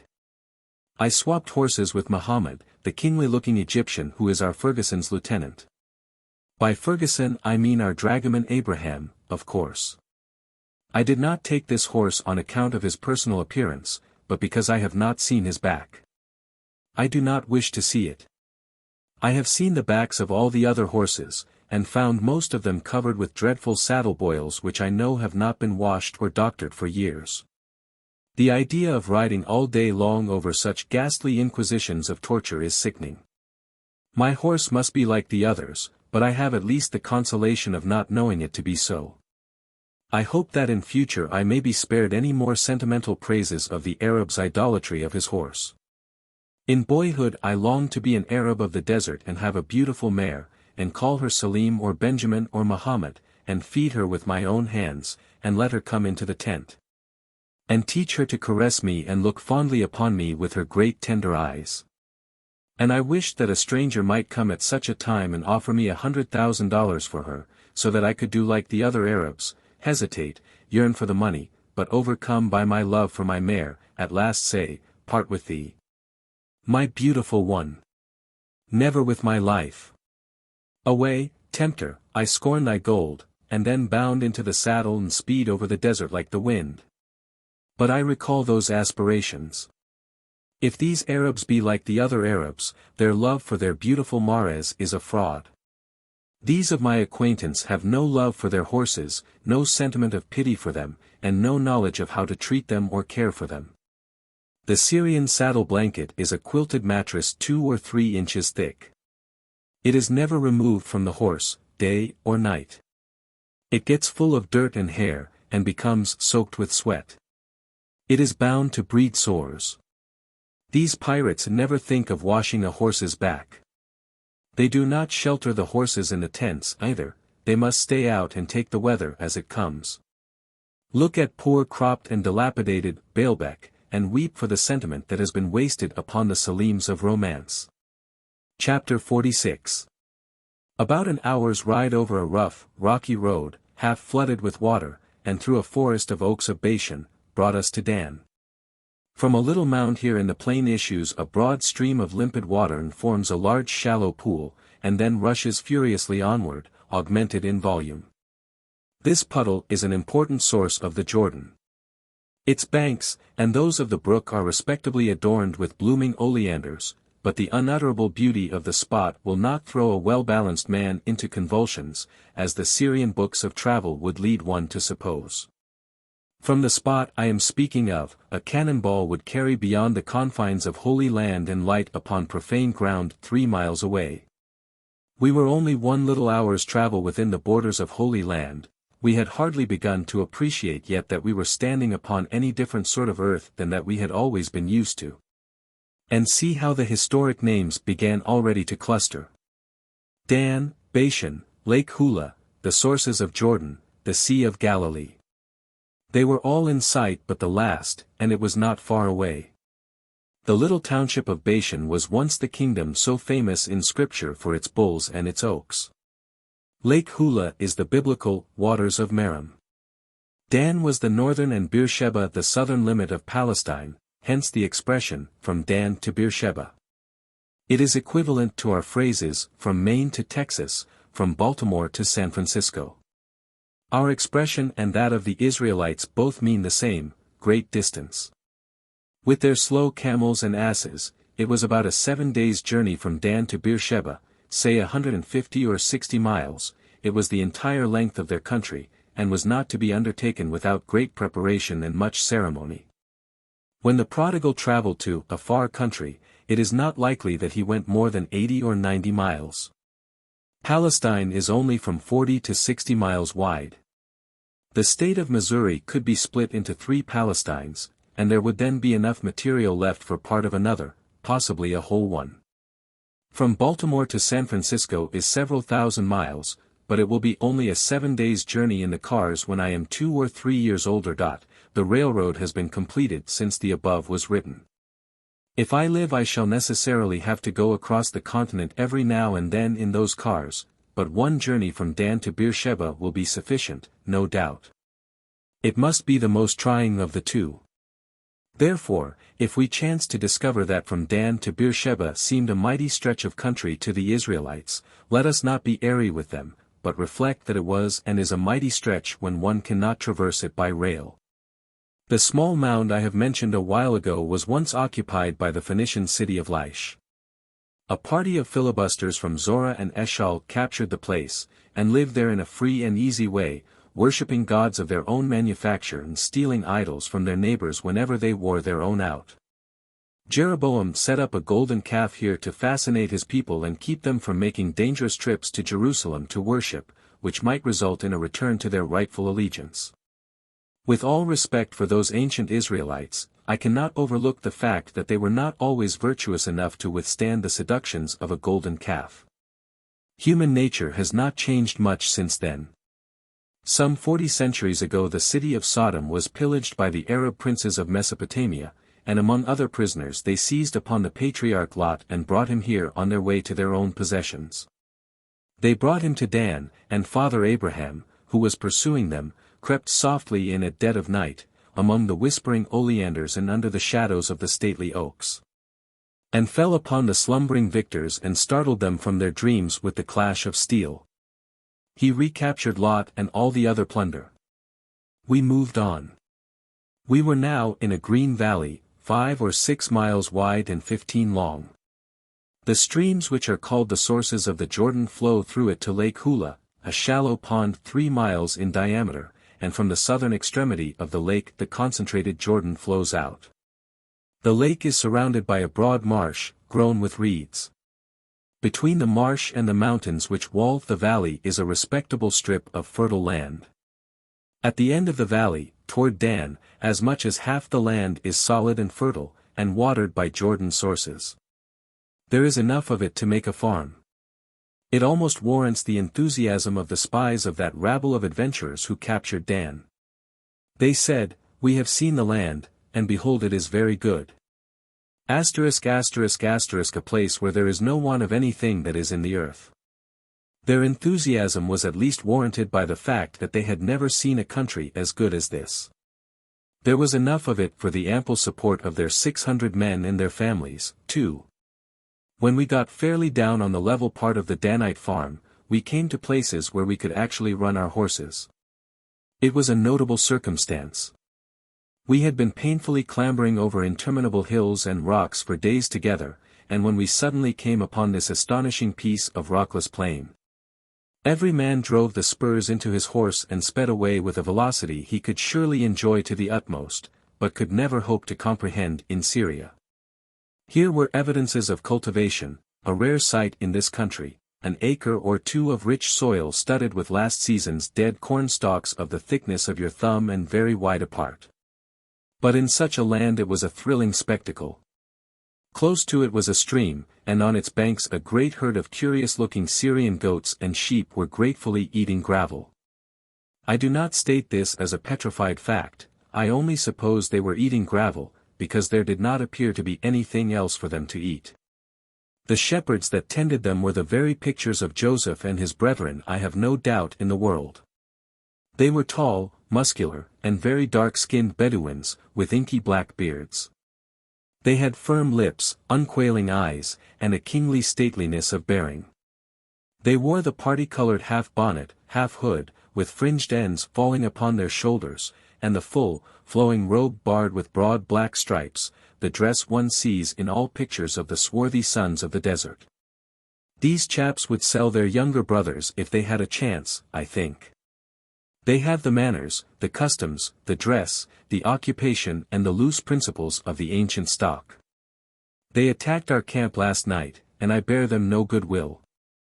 They had with them the pygmy jackasses one sees all over Syria and remembers in all pictures of the flight into Egypt, where Mary and the young child are riding and Joseph is walking alongside, towering high above the little donkey's shoulders. But really, here the man rides and carries the child, as a general thing, and the woman walks. The customs have not changed since Joseph's time. We would not have in our houses a picture representing Joseph riding and Mary walking. We would see profanation in it, but a Syrian Christian would not. I know that hereafter the picture I first spoke of will look odd to me. We could not stop to rest 2 or 3 hours out from our camp, of course, albeit the brook was beside us. So we went on an hour longer. We saw water, then, but nowhere in all the waste around was there a foot of shade, and we were scorching to death. Like unto the shadow of a great rock in a weary land. Nothing in the Bible is more beautiful than that, and surely there is no place we have wandered to that is able to give it such touching expression as this blistering, naked, treeless land. Here you do not stop just when you please, but when you can. We found water, but no shade. We traveled on and found a tree at last, but no water. We rested and lunched, and came on to this place, Ein Mellicha, the boys call it Baldwinsville. It was a very short day's run, but the dragoman does not want to go further, and has invented a plausible lie about the country beyond this being infested by ferocious Arabs, who would make sleeping in their midst a dangerous pastime. Well, they ought to be dangerous.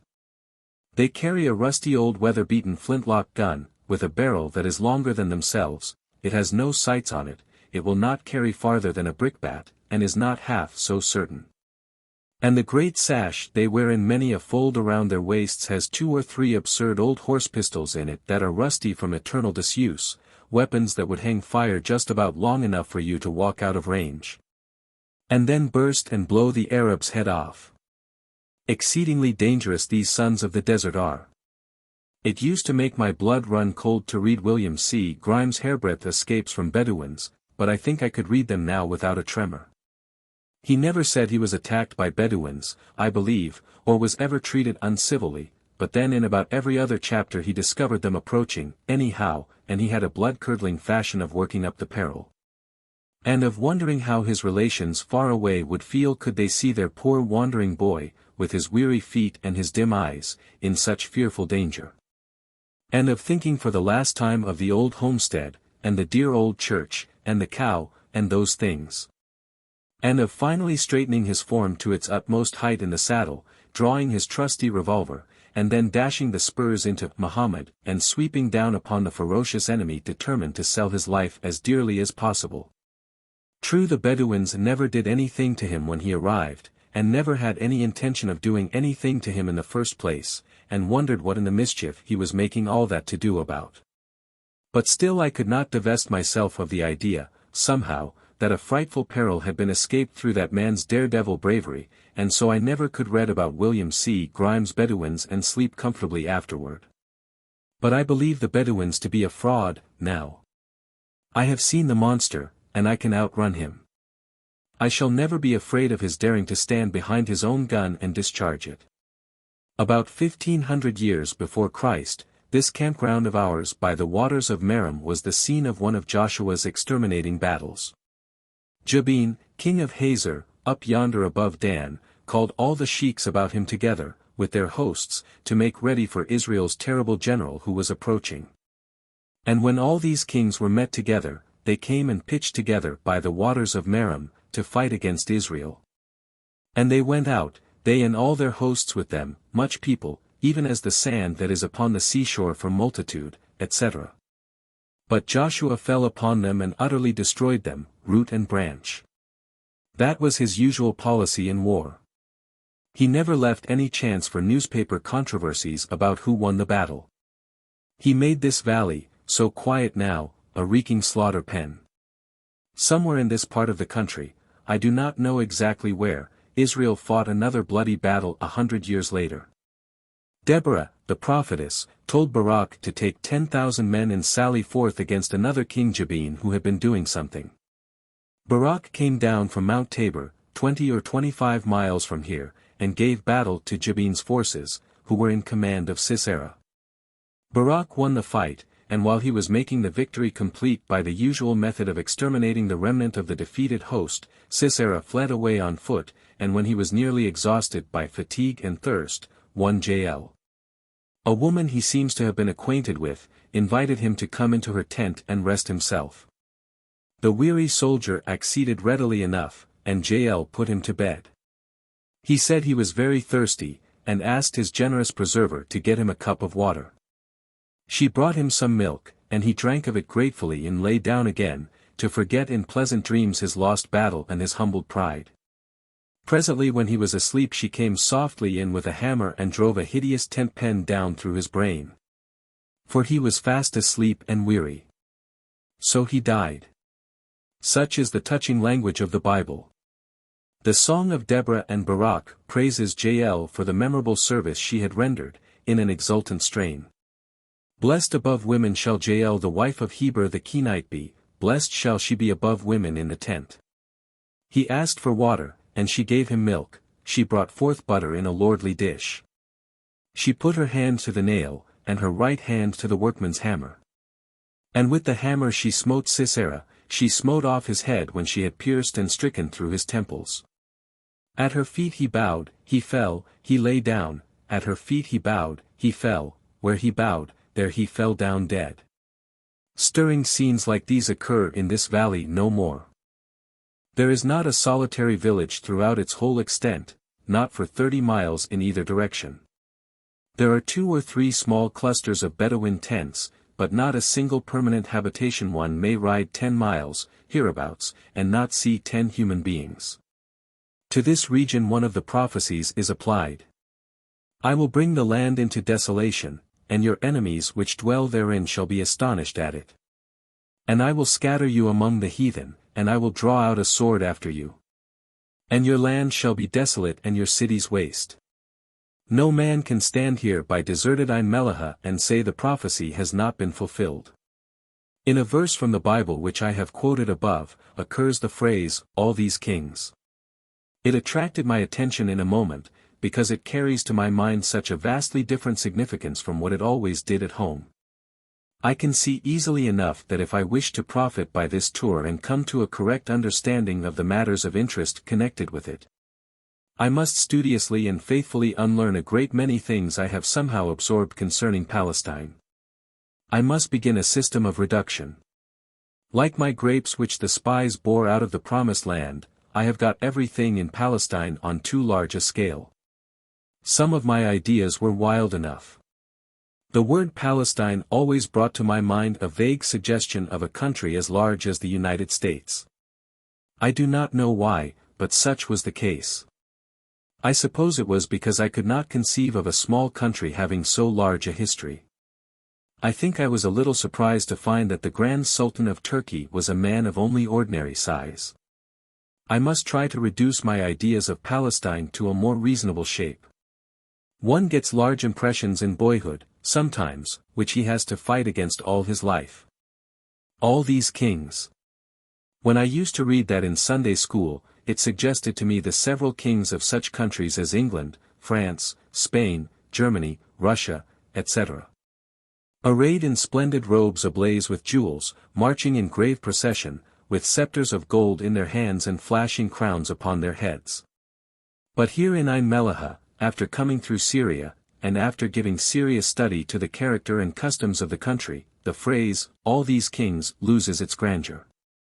It suggests only a parcel of petty chiefs, ill-clad and ill-conditioned savages much like our Indians, who lived in full sight of each other and whose kingdoms were large when they were 5 miles square and contained 2,000 souls. The combined monarchies of the 30 kings destroyed by Joshua on one of his famous campaigns, only covered an area about equal to 4 of our counties of ordinary size. The poor old sheik we saw at Caesarea Philippi with his ragged band of 100 followers, would have been called a king in those ancient times. It is 7 in the morning, and as we are in the country, the grass ought to be sparkling with dew, the flowers enriching the air with their fragrance, and the birds singing in the trees. But alas, there is no dew here, nor flowers, nor birds, nor trees. There is a plain and an unshaded lake, and beyond them some barren mountains. The tents are tumbling, the Arabs are quarreling like dogs and cats, as usual, the campground is strewn with packages and bundles, the labor of packing them upon the backs of the mules is progressing with great activity, the horses are saddled. The umbrellas are out, and in 10 minutes we shall mount and the long procession will move again. The white city of the Melech, resurrected for a moment out of the dead centuries, will have disappeared again and left no sign. Chapter 47. We traversed some miles of desolate country whose soil is rich enough, but is given over wholly to weeds, a silent, mournful expanse, wherein we saw only 3 persons, Arabs. with nothing on but a long coarse shirt like the tow linen shirts which used to form the only summer garment of little Negro boys on southern plantations. Shepherds they were, and they charmed their flocks with the traditional shepherd's pipe, a reed instrument that made music as exquisitely infernal as these same Arabs create when they sing. In their pipes lingered no echo of the wonderful music the shepherd forefathers heard in the plains of Bethlehem what time the angels sang, "Peace on earth, goodwill to men." Part of the ground we came over was not ground at all, but rocks, cream-colored rocks, worn smooth, as if by water, with seldom an edge or a corner on them, but scooped out, honeycombed, bored out with eye-holes, and thus wrought into all manner of quaint shapes, among which the uncouth imitation of skulls was frequent. Over this part of the route were occasional remains of an old Roman road like the Appian Way, whose paving stones still clung to their places with Roman tenacity. Grey lizards, those heirs of ruin, of sepulchres and desolation, glided in and out among the rocks or lay still and sunned themselves. Where prosperity has reigned, and fallen, where glory has flamed, and gone out. Where beauty has dwelt, and passed away, where gladness was, and sorrow is, where the pomp of life has been, and silence and death brood in its high places, there this reptile makes his home, and mocks at human vanity. His coat is the color of ashes, and ashes are the symbol of hopes that have perished, of aspirations that came to naught, of loves that are buried. If he could speak, he would say, "Build temples, I will lord it in their ruins. Build palaces, I will inhabit them, erect empires, I will inherit them. Bury your beautiful, I will watch the worms at their work, and you, who stand here and moralize over me, I will crawl over your corpse at the last." A few ants were in this desert place, but merely to spend the summer. They brought their provisions from Ein Melech, 11 miles. Jack is not very well today, it is easy to see, but boy as he is too much of a man to speak of it. He exposed himself to the sun too much yesterday, but since it came of his earnest desire to learn, and to make this journey as useful as the opportunities will allow, no one seeks to discourage him by fault-finding. We missed him an hour from the camp, and then found him some distance away, by the edge of a brook, and with no umbrella to protect him from the fierce sun. If he had been used to going without his umbrella, it would have been well enough, of course, but he was not. He was just in the act of throwing a clod at a mud turtle which was sunning itself on a small log in the brook. We said, "Don't do that, Jack. What do you want to harm him for? What has he done?" "Well, then, I won't kill him, but I ought to, because he is a fraud." We asked him why, but he said it was no matter. We asked him why, once or twice, as we walked back to the camp, but he still said it was no matter. But late at night, when he was sitting in a thoughtful mood on the bed, we asked him again and he said, "Well, it don't matter. I don't mind it now, but I did not like it today, you know, because I don't tell anything that isn't so, and I don't think the colonel ought to, either." But he did. He told us at prayers in the pilgrim's tent, last night, and he seemed as if he was reading it out of the Bible, too, about this country flowing with milk and honey, and about the voice of the turtle being heard in the land. I thought that was drawing it a little strong, about the turtles, anyhow, but I asked Mr. Church if it was so, and he said it was, and what Mr. Church tells me, I believe. But I sat there and watched that turtle nearly an hour today, and I almost burned up in the sun, but I never heard him sing. I believe I sweated a double handful of sweat, I know I did, because it got in my eyes, and it was running down over my nose all the time. And you know my pants are tighter than anybody else's, Paris foolishness, and the buckskin seat of them got wet with sweat, and then got dry again and began to draw up and pinch and tear loose. It was awful, but I never heard him sing. Finally I said, "This is a fraud, that is what it is a fraud," and if I had had any sense I might have known a cursed mud turtle couldn't sing. And then I said, "I don't wish to be hard on this fellow, and I will just give him 10 minutes to commence, 10 minutes, and then if he don't, down goes his building." But he didn't commence, you know. I had stayed there all that time, thinking maybe he might, pretty soon, because he kept on raising his head up and letting it down, and drawing the skin over his eyes for a minute and then opening them out again. As if he was trying to study up something to sing, but just as the 10 minutes were up and I was all beat out and blistered, he laid his blamed head down on a knot and went fast asleep. It was a little hard, after you had waited so long. I should think so. I said, well, if you won't sing, you shan't sleep, anyway.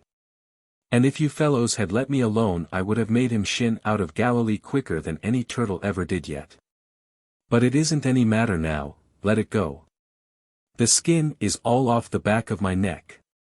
About 10 in the morning we halted at Joseph's Pit. This is a ruined khan of the Middle Ages, in one of whose side courts is a great walled and arched pit with water in it, and this pit, one tradition says, is the one Joseph's brethren cast him into.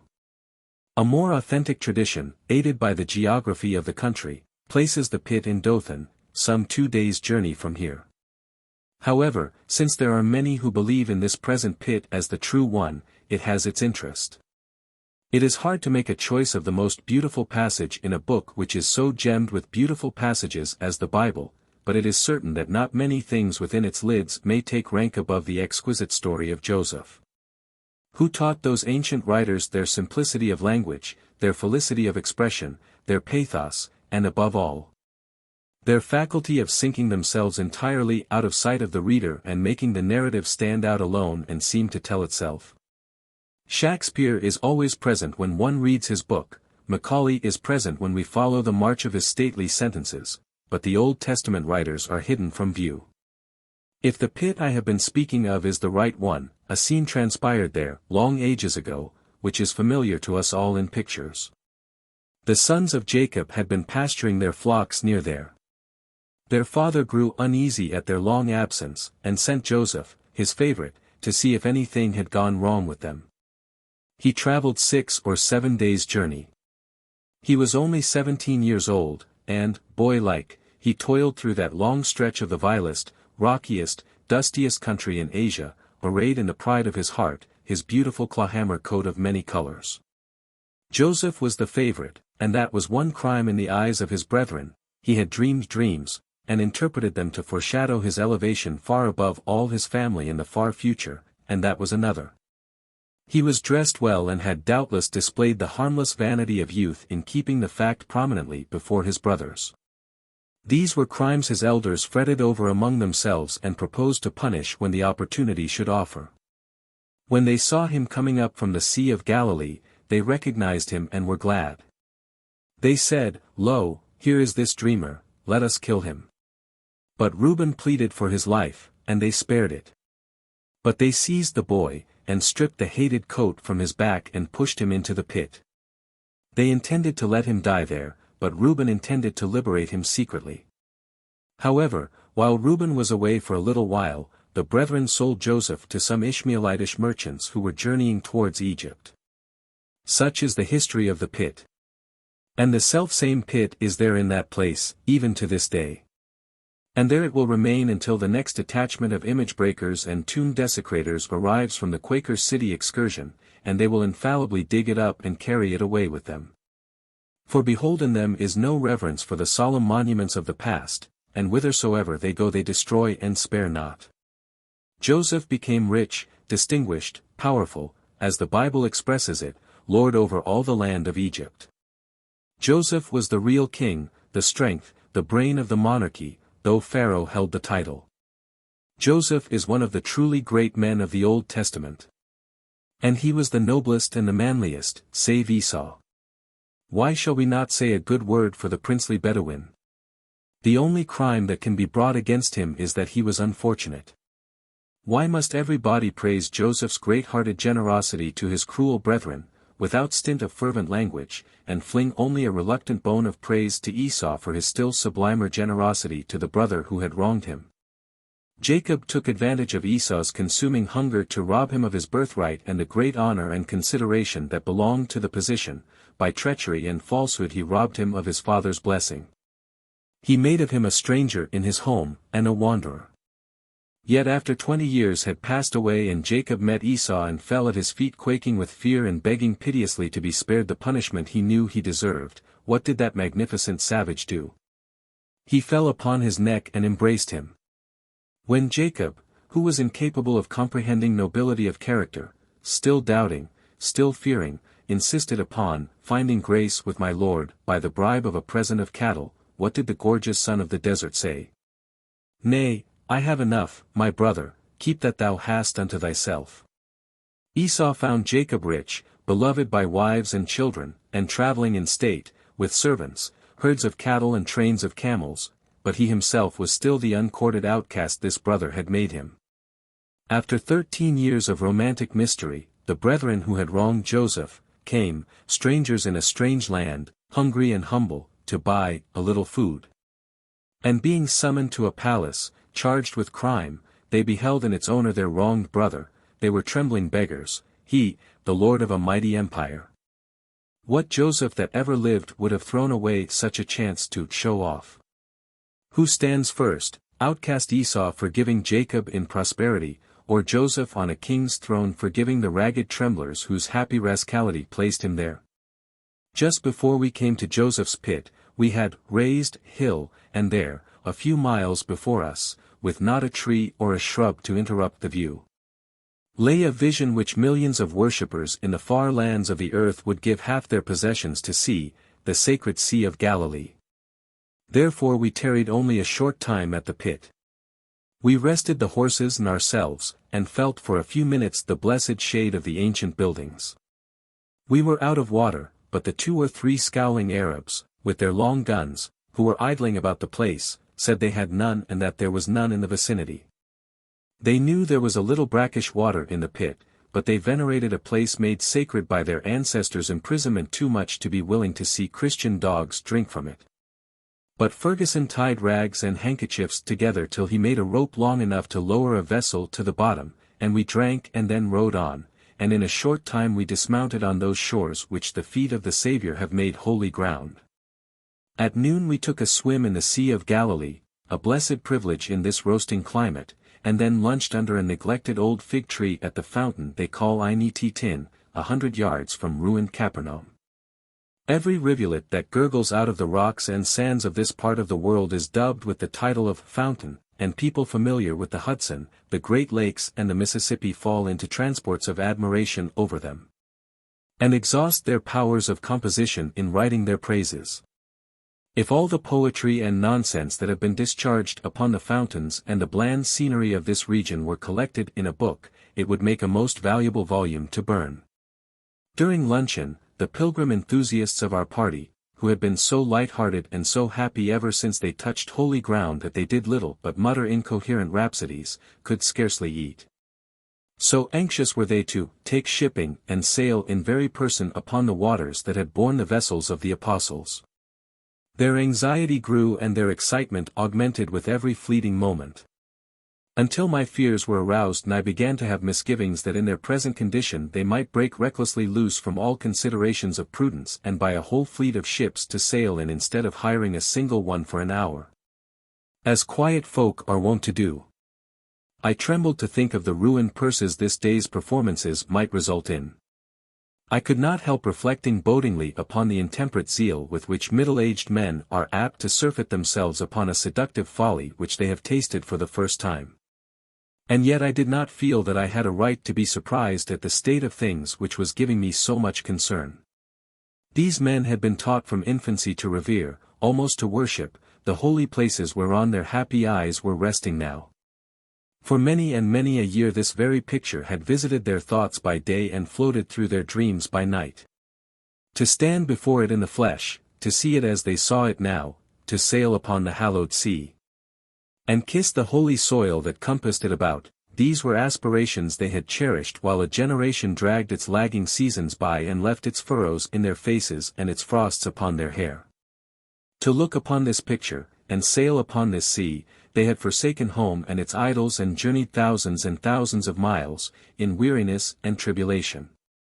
What wonder that the sordid lights of workday prudence should pale before the glory of a hope like theirs in the full splendor of its fruition.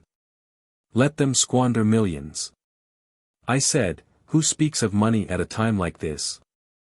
In this frame of mind I followed, as fast as I could, the eager footsteps of the pilgrims, and stood upon the shore of the lake, and swelled, with hat and voice, the frantic hail they sent after the ship that was speeding by. It was a success.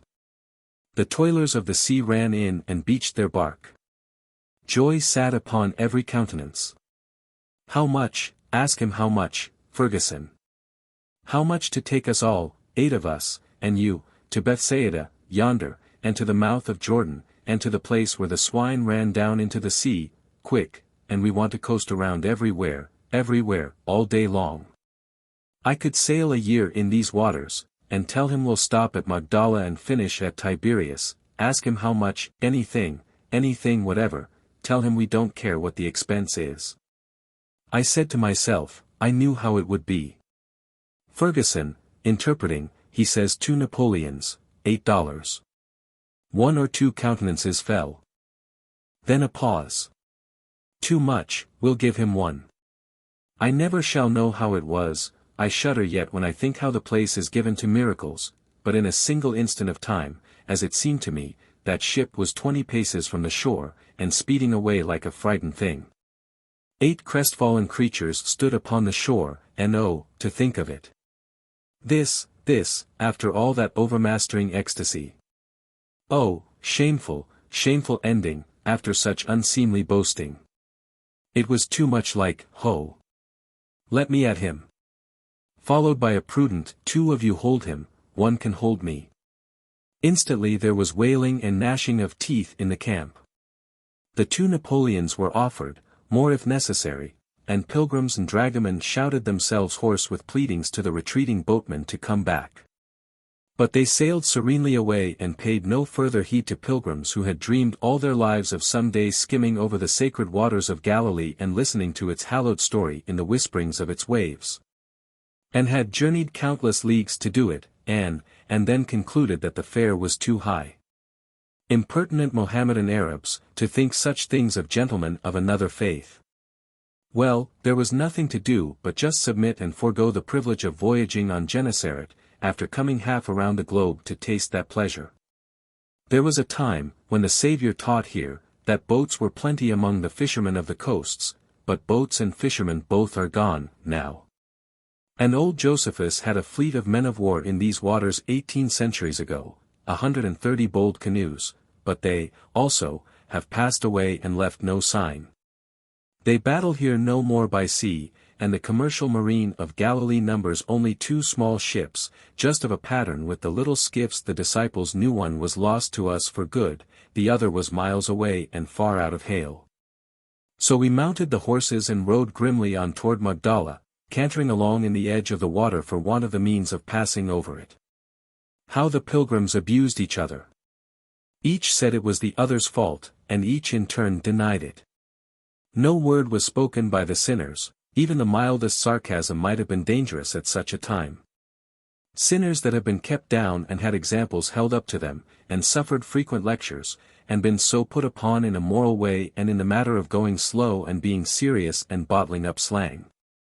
And so crowded in regard to the matter of being proper and always and forever behaving, that their lives have become a burden to them, would not lag behind pilgrims at such a time as this, and wink furtively, and be joyful. And commit other such crimes, because it would not occur to them to do it. Otherwise they would. But they did do it, though, and it did them a world of good to hear the pilgrims abuse each other, too. We took an unworthy satisfaction in seeing them fall out, now and then, because it showed that they were only poor human people like us, after all. So we all rode down to Magdala, while the gnashing of teeth waxed and waned by turns, and harsh words troubled the holy calm of Galilee. Lest any man think I mean to be ill-natured when I talk about our pilgrims as I have been talking, I wish to say in all sincerity that I do not. I would not listen to lectures from men I did not like and could not respect. And none of these can say I ever took their lectures unkindly, or was restive under the infliction, or failed to try to profit by what they said to me. They are better men than I am, I can say that honestly. They are good friends of mine, too, and besides, if they did not wish to be stirred up occasionally in print, why in the mischief did they travel with me? They knew me. They knew my liberal way, that I like to give and take, when it is for me to give and other people to take. When one of them threatened to leave me in Damascus when I had the cholera, he had no real idea of doing it. I know his passionate nature and the good impulses that underlie it. And did I not overhear Church, another pilgrim, say he did not care who went or who stayed, he would stand by me till I walked out of Damascus on my own feet or was carried out in a coffin, if it was a year? And do I not include Church every time I abuse the pilgrims, and would I be likely to speak ill-naturedly of him? I wish to stir them up and make them healthy, that is all. We had left Capernaum behind us. It was only a shapeless ruin. It bore no semblance to a town, and had nothing about it to suggest that it had ever been a town. But all desolate and unpeopled as it was illustrious ground. From it sprang that tree of Christianity whose broad arms overshadow so many distant lands today. After Christ was tempted of the devil in the desert, he came here and began his teachings. And during the 3 or 4 years he lived afterward, this place was his home almost altogether.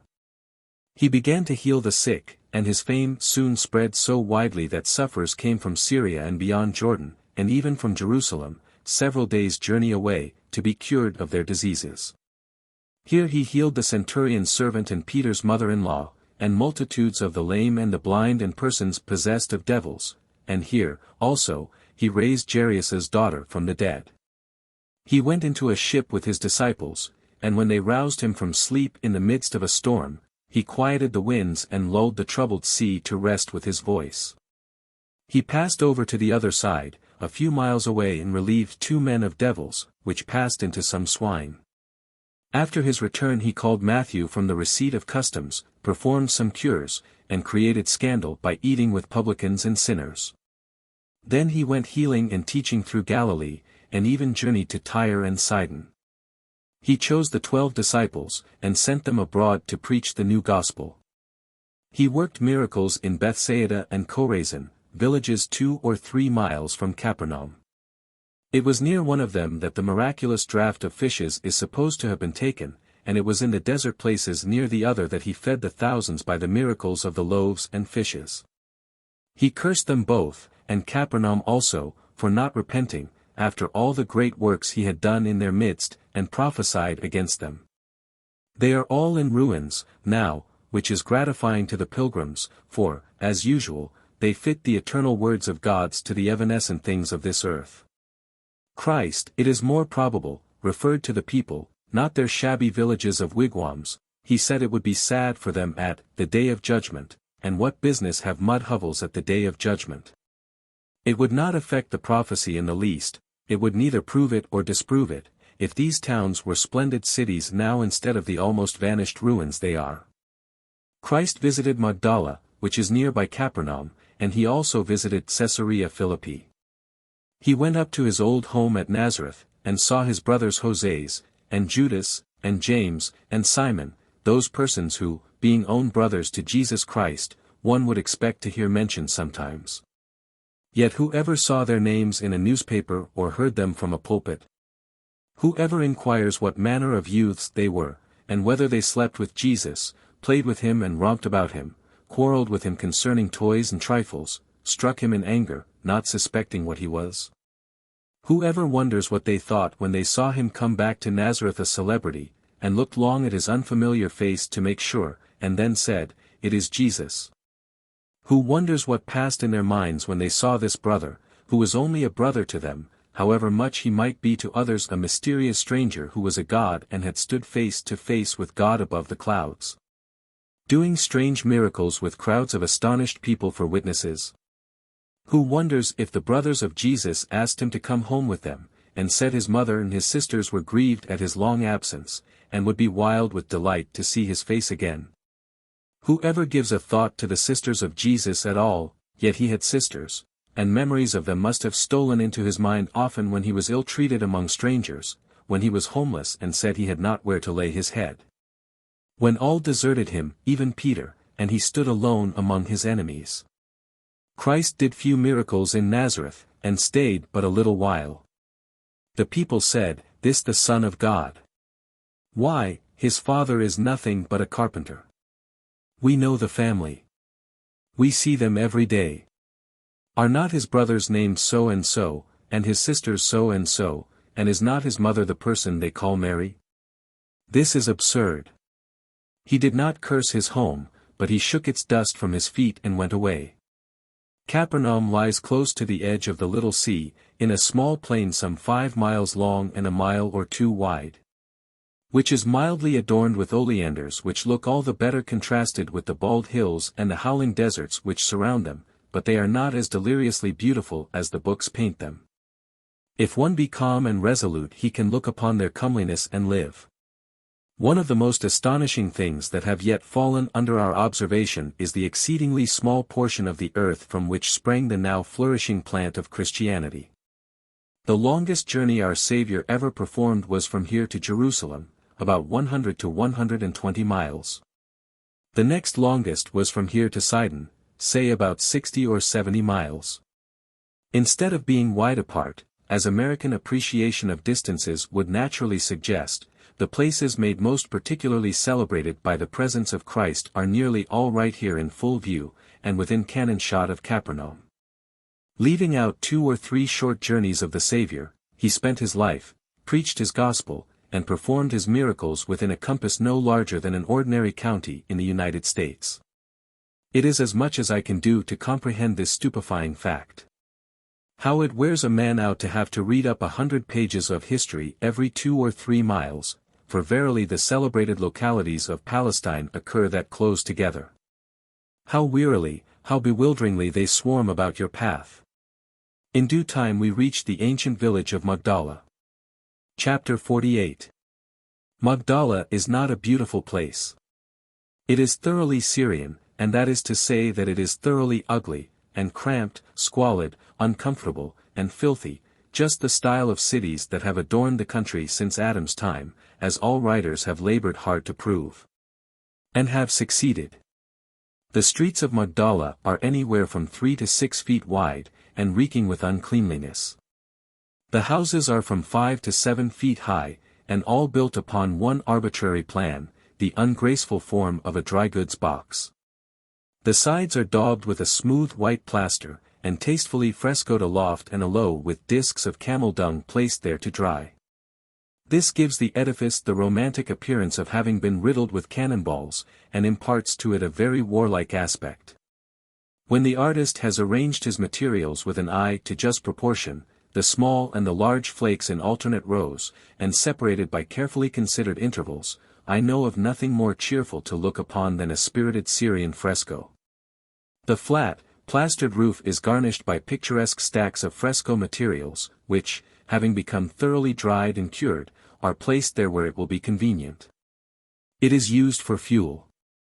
There is no timber of any consequence in Palestine, none at all to waste upon fires, and neither are there any mines of coal.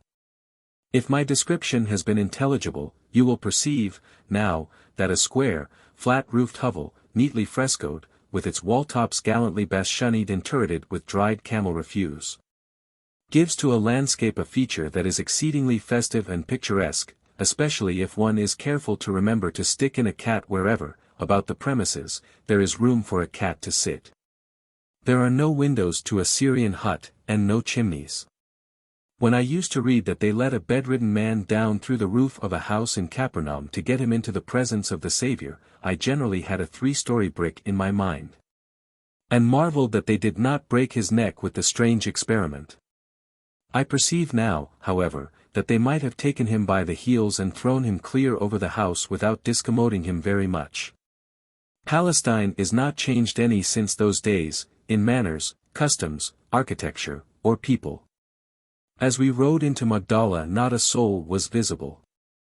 But the ring of the horses' hoofs roused the stupid population, and they all came trooping out, old men and old women, boys and girls, the blind, the crazy, and the crippled, all in ragged, soiled and scanty raiment, and all abject beggars by nature, instinct and education.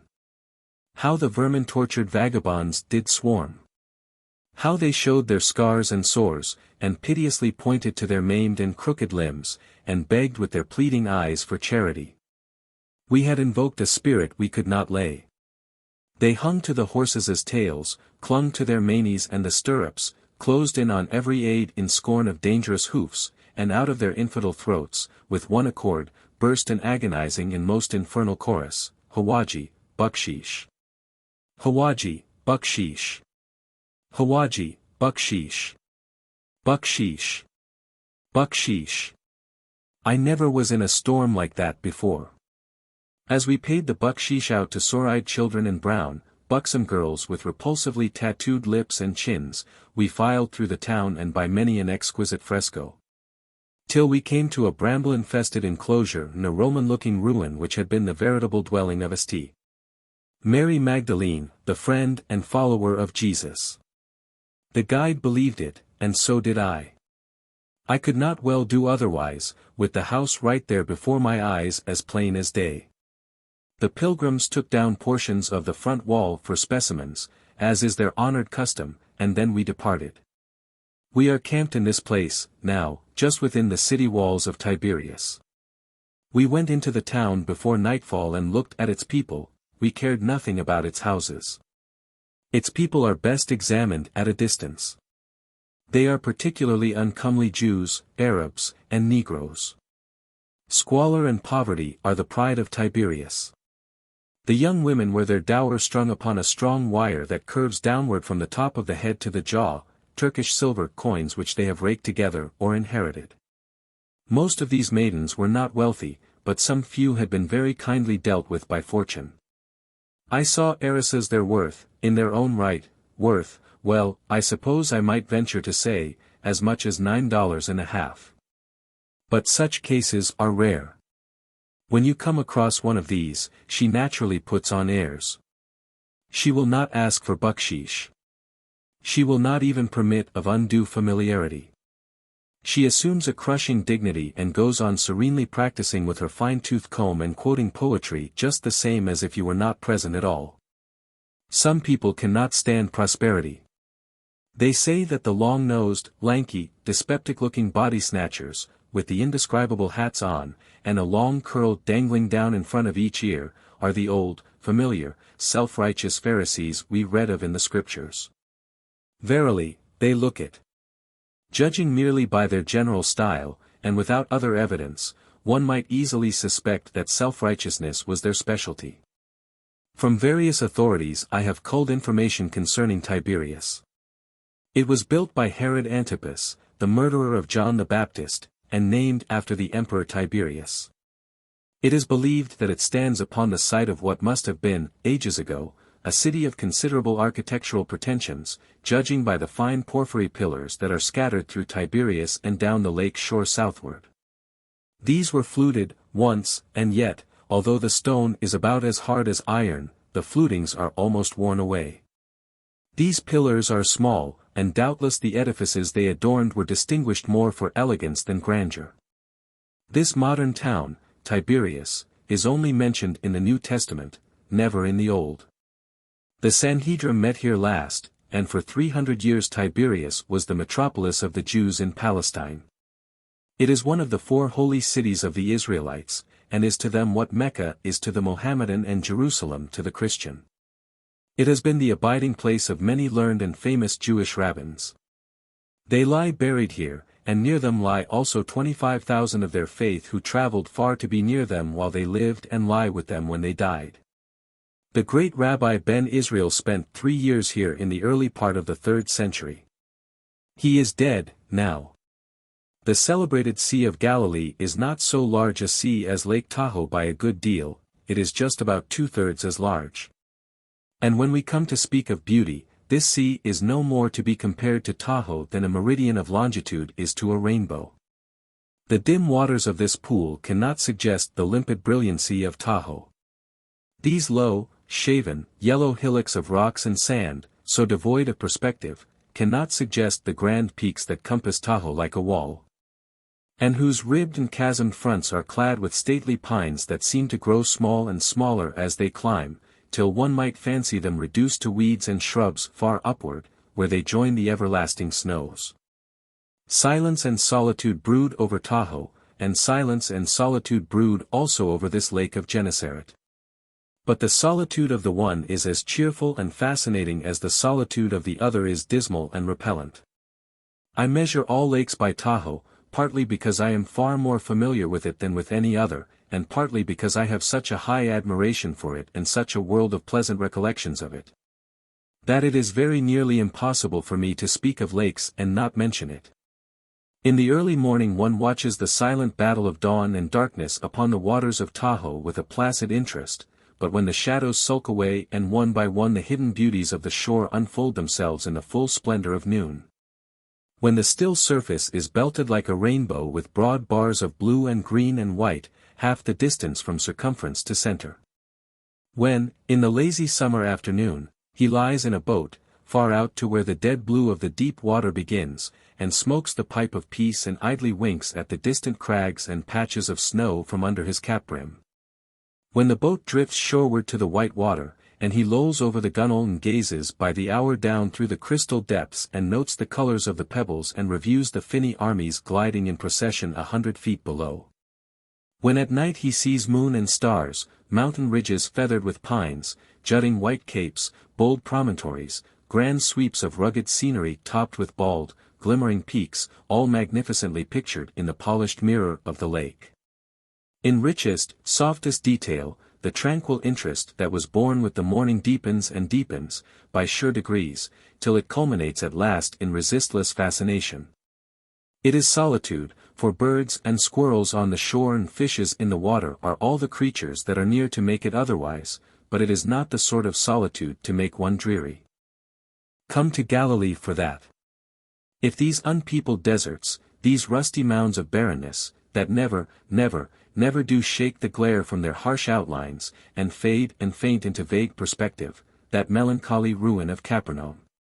This stupid village of Tiberias, slumbering under its 6 funereal plumes of palms. Yonder desolate declivity where the swine of the miracle ran down into the sea, and doubtless thought it was better to swallow a devil or two and get drowned into the bargain than have to live longer in such a place, this cloudless, blistering sky. This solemn, sailless, tintless lake, reposing within its rim of yellow hills and low, steep banks, and looking just as expressionless and unpoetical, when we leave its sublime history out of the question. As any metropolitan reservoir in Christendom, if these things are not food for rock me to sleep, mother, none exist, I think.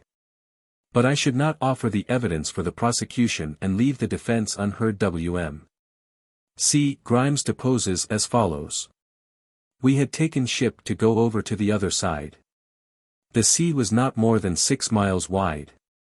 Of the beauty of the scene, however, I cannot say enough, nor can I imagine where those travelers carried their eyes who have described the scenery of the lake as tame or uninteresting. The first great characteristic of it is the deep basin in which it lies. This is from 300 to 400 feet deep on all sides except at the lower end, and the sharp slope of the banks, which are all of the richest green, is broken and diversified by the wadis and watercourses which work their way down through the sides of the basin, forming dark chasms or light sunny valleys. Near Tiberias these banks are rocky, and ancient sepulchres open in them, with their doors toward the water.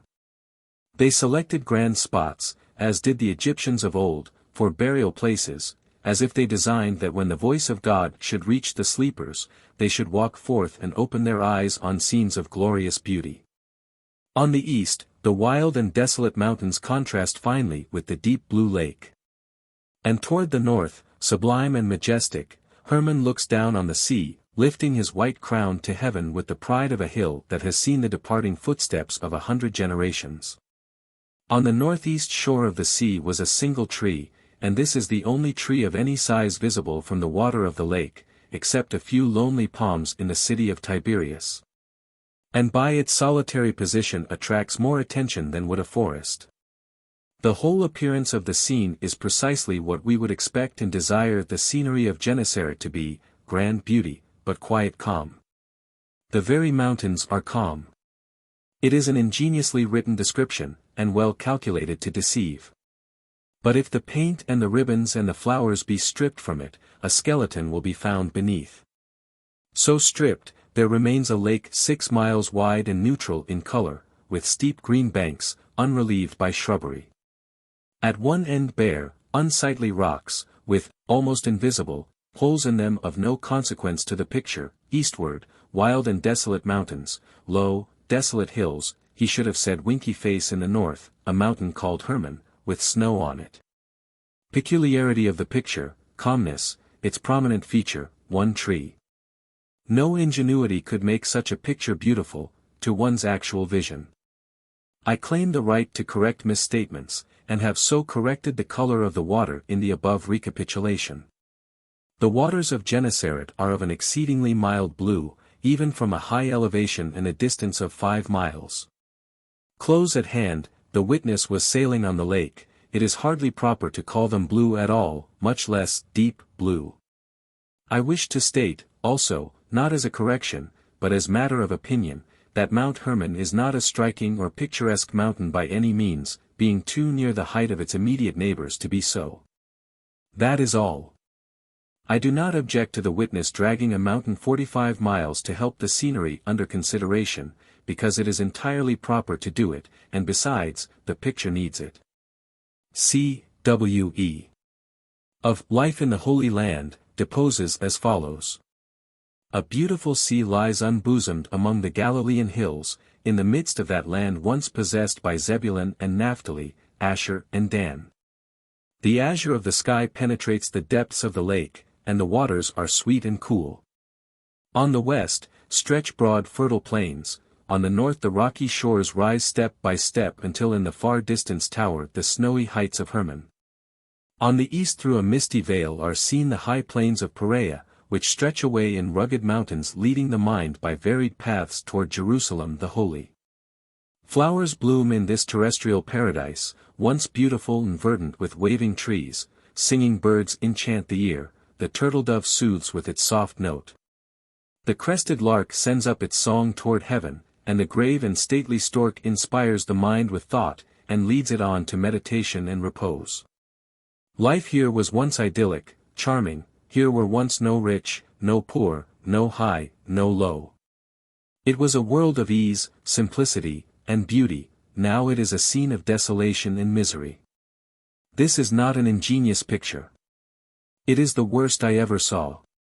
It describes in elaborate detail what it terms a terrestrial paradise, and closes with the startling information that this paradise is a scene of desolation and misery.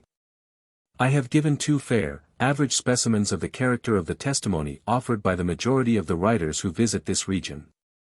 One says, of the beauty of the scene I cannot say enough, and then proceeds to cover up with a woof of glittering sentences a thing which, when stripped for inspection, proves to be only an unobtrusive basin of water, some mountainous desolation. And one tree. The other, after a conscientious effort to build a terrestrial paradise out of the same materials, with the addition of a grave and stately stork, spoils it all by blundering upon the ghastly truth at the last. Nearly every book concerning Galilee and its lake describes the scenery as beautiful. No, not always so straightforward as that. Sometimes the impression intentionally conveyed is that it is beautiful, at the same time that the author is careful not to say that it is, in plain Saxon. But a careful analysis of these descriptions will show that the materials of which they are formed are not individually beautiful and cannot be wrought into combinations that are beautiful. The veneration and the affection which some of these men felt for the scenes they were speaking of, heated their fancies and biased their judgment, but the pleasant falsities they wrote were full of honest sincerity, at any rate. Others wrote as they did, because they feared it would be unpopular to write otherwise. Others were hypocrites and deliberately meant to deceive. Any of them would say in a moment, if asked, that it was always right and always best to tell the truth. They would say that, at any rate, if they did not perceive the drift of the question. But why should not the truth be spoken of this region? Is the truth harmful? Has it ever needed to hide its face? God made the Sea of Galilee and its surroundings as they are. Is it the province of Mr. Grimes to improve upon the work? I am sure, from the tenor of books I have read, that many who have visited this land in years gone by, were Presbyterians, and came seeking evidences in support of their particular creed. They found a Presbyterian Palestine, and they had already made up their minds to find no other, though possibly they did not know it, being blinded by their zeal. Others were Baptists, seeking Baptist evidences in a Baptist Palestine. Others were Catholics, Methodists, Episcopalians, seeking evidences endorsing their several creeds, and a Catholic, a Methodist, an Episcopalian Palestine. Honest as these men's intentions may have been, they were full of partialities and prejudices. They entered the country with their verdicts already prepared. And they could no more write dispassionately and impartially about it than they could about their own wives and children. Our pilgrims have brought their verdicts with them. They have shown it in their conversation ever since we left Beirut. I can almost tell, in set phrase, what they will say when they see Tabor, Nazareth, Jericho and Jerusalem, because I have the books they will smouch their ideas from. These authors write pictures and frame rhapsodies, and lesser men follow and see with the author's eyes instead of their own, and speak with his tongue. What the pilgrims said at Caesarea Philippi surprised me with its wisdom. I found it afterwards in Robinson. What they said when Gennesaret burst upon their vision, charmed me with its grace. I find it in Mr. Thompson's Land and the Book. They have spoken often, in happily worded language which never varied, of how they mean to lay their weary heads upon a stone at Bethel, as Jacob did, and close their dim eyes, and dream, perchance, of angels descending out of heaven on a ladder. It was very pretty. But I have recognized the weary head and the dim eyes, finally. They borrowed the idea, and the words, and the construction, and the punctuation, from Grimes. The pilgrims will tell of Palestine, when they get home, not as it appeared to them, but as it appeared to Thompson and Robinson and Grimes, with the tints varied to suit each pilgrim's creed. Pilgrims, sinners and Arabs are all Abed, now, and the camp is still. Labor in loneliness is irksome. Since I made my last few notes, I have been sitting outside the tent for half an hour. Night is the time to see Galilee. Gennesaret under these lustrous stars has nothing repulsive about it. Gennesaret with the glittering reflections of the constellations flecking its surface, almost makes me regret that I ever saw the rude glare of the day upon it.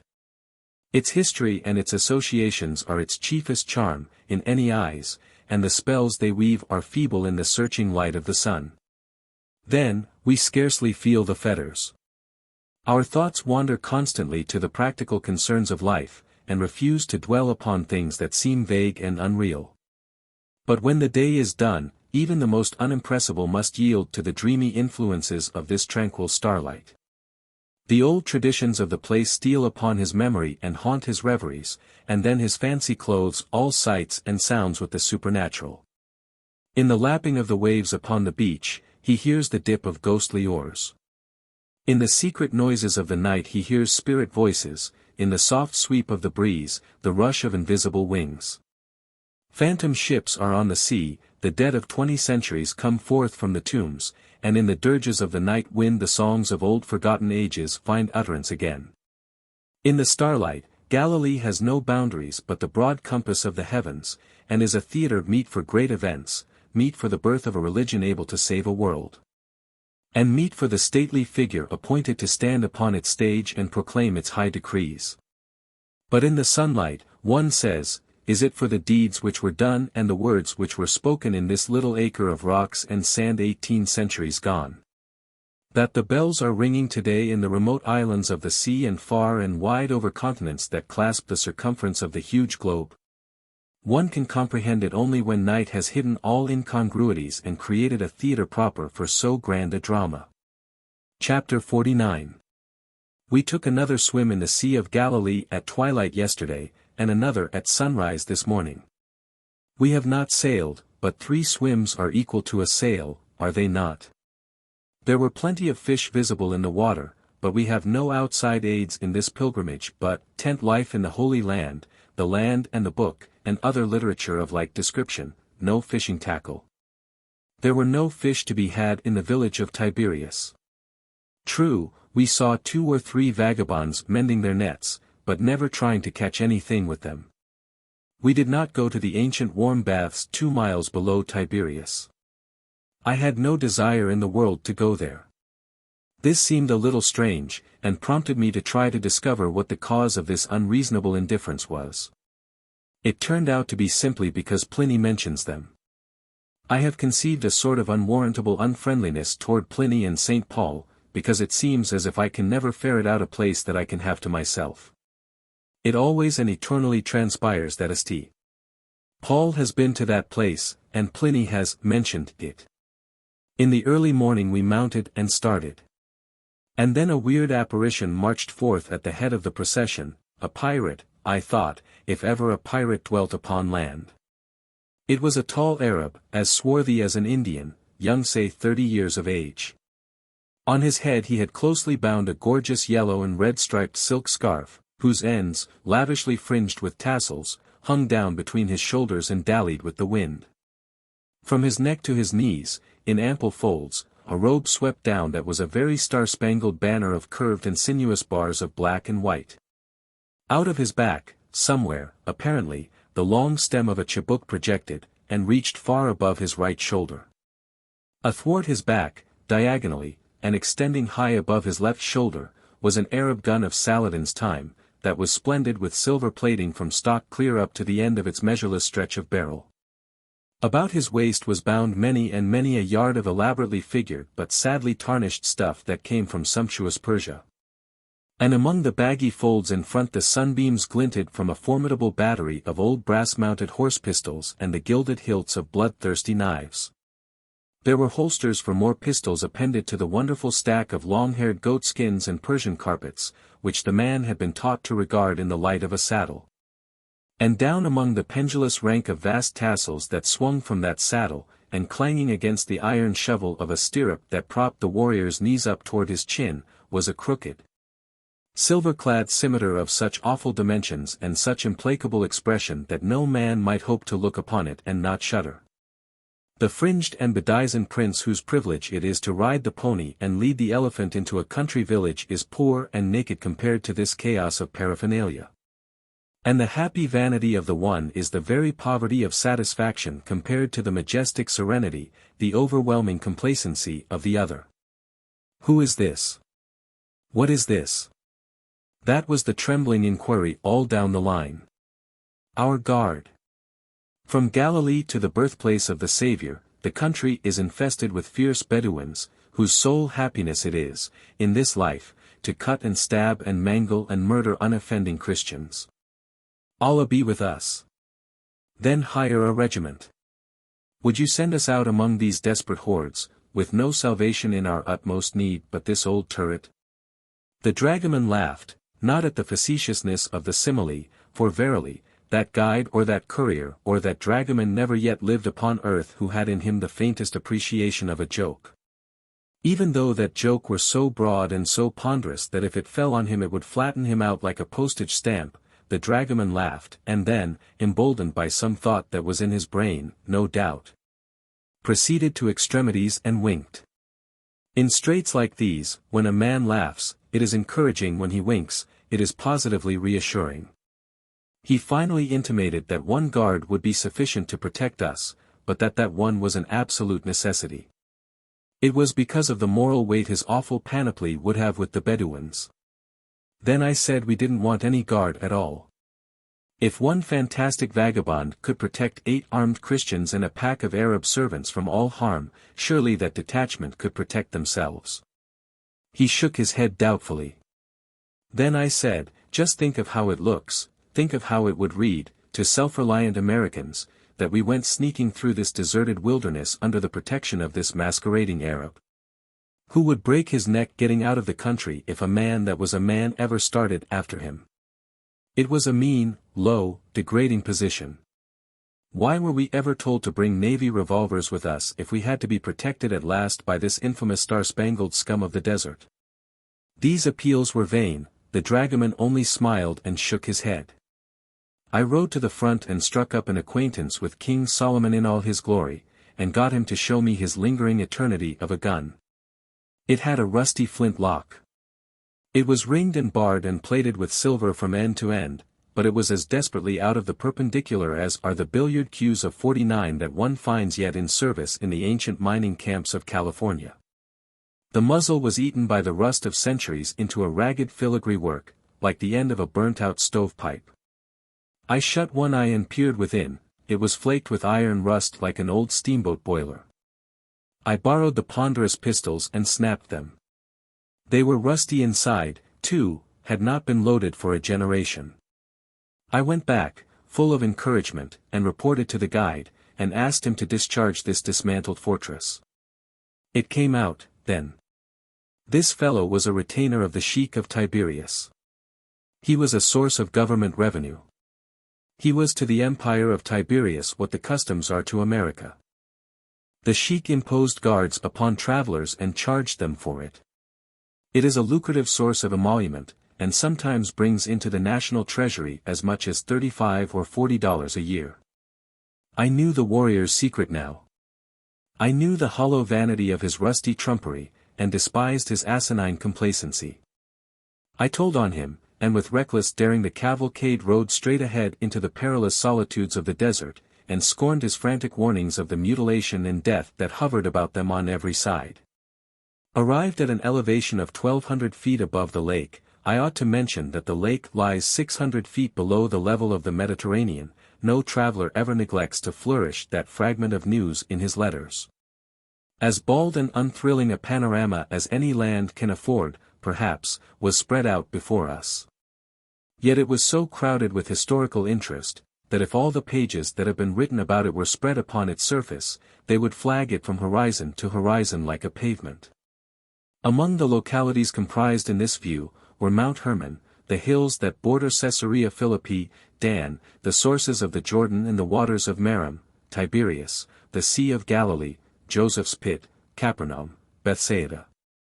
The supposed scenes of the Sermon on the Mount, the feeding of the multitudes and the miraculous draught of fishes, the declivity down which the swine ran to the sea, the entrance and the exit of the Jordan. Safed, the city set upon a hill, one of the 4 holy cities of the Jews, and the place where they believe the real Messiah will appear when he comes to redeem the world. Part of the battlefield of Hattin, where the knightly crusaders fought their last fight, and in a blaze of glory passed from the stage and ended their splendid career forever, Mount Tabor, the traditional scene of the Lord's transfiguration. And down toward the southeast lay a landscape that suggested to my mind a quotation, imperfectly remembered, no doubt. The Ephraimites, not being called upon to share in the rich spoils of the Ammonitish war, assembled a mighty host to fight against Jephthah, judge of Israel, who, being apprised of their approach, gathered together the men of Israel and gave them battle and put them to flight. To make his victory the more secure, he stationed guards at the different fords and passages of the Jordan, with instructions to let none pass who could not say Shibboleth. The Ephraimites, being of a different tribe, could not frame to pronounce the word right, but called it Sibboleth, which proved them enemies and cost them their lives. Wherefore, 40 and 2,000 fell at the different fords and passages of the Jordan that day. We jogged along peacefully over the great caravan route from Damascus to Jerusalem and Egypt, past Lubia and other Syrian hamlets, perched, in the unvarying style, upon the summit of steep mounds and hills, and fenced round about with giant cactuses, the sign of worthless land, with prickly pears upon them like hams, and came at last to the battlefield of Hattin. It is a grand, irregular plateau, and looks as if it might have been created for a battlefield. Here the peerless Saladin met the Christian host some 700 years ago, and broke their power in Palestine for all time to come.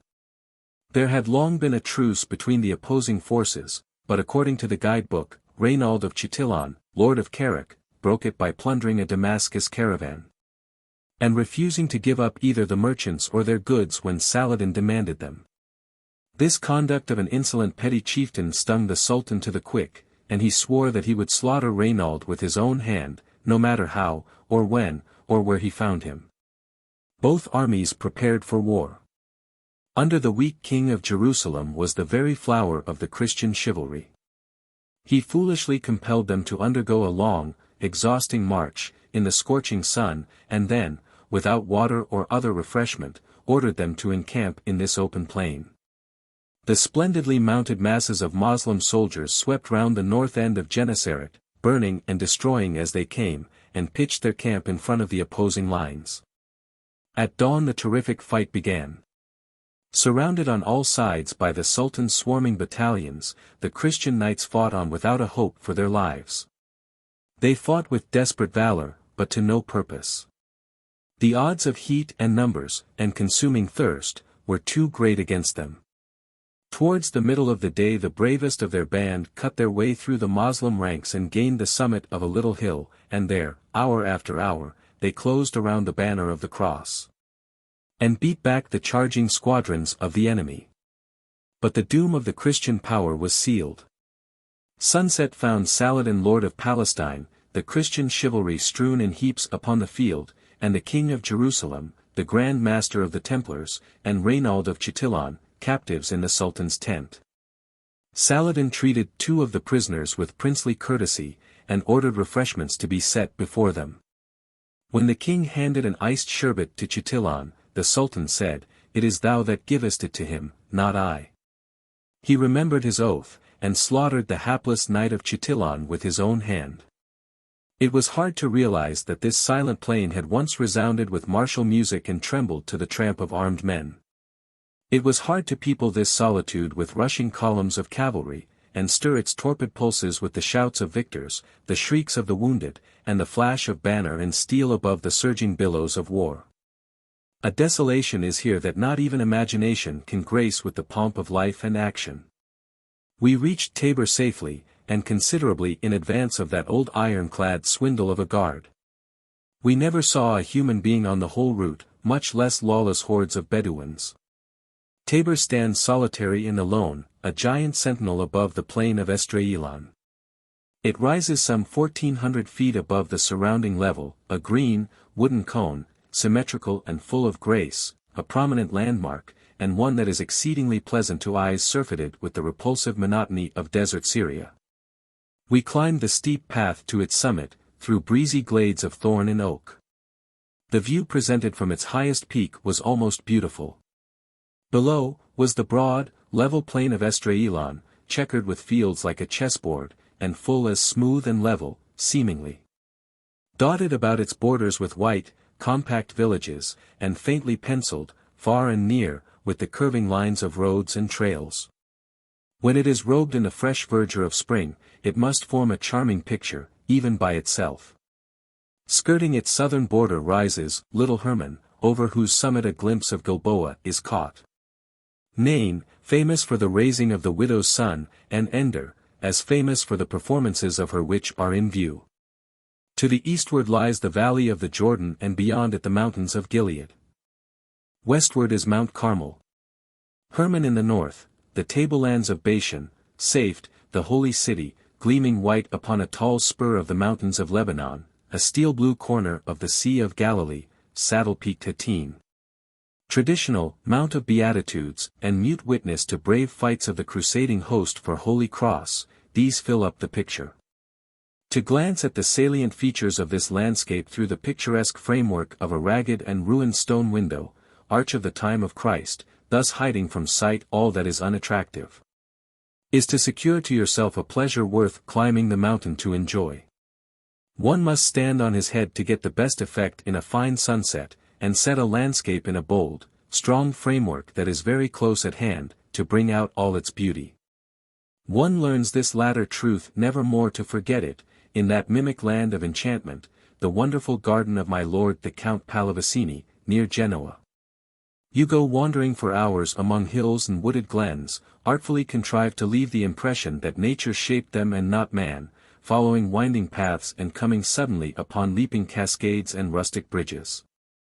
Finding sylvan lakes where you expected them not, loitering through battered medieval castles in miniature that seem hoary with age and yet were built a dozen years ago. Meditating over ancient crumbling tombs, whose marble columns were marred and broken purposely by the modern artist that made them.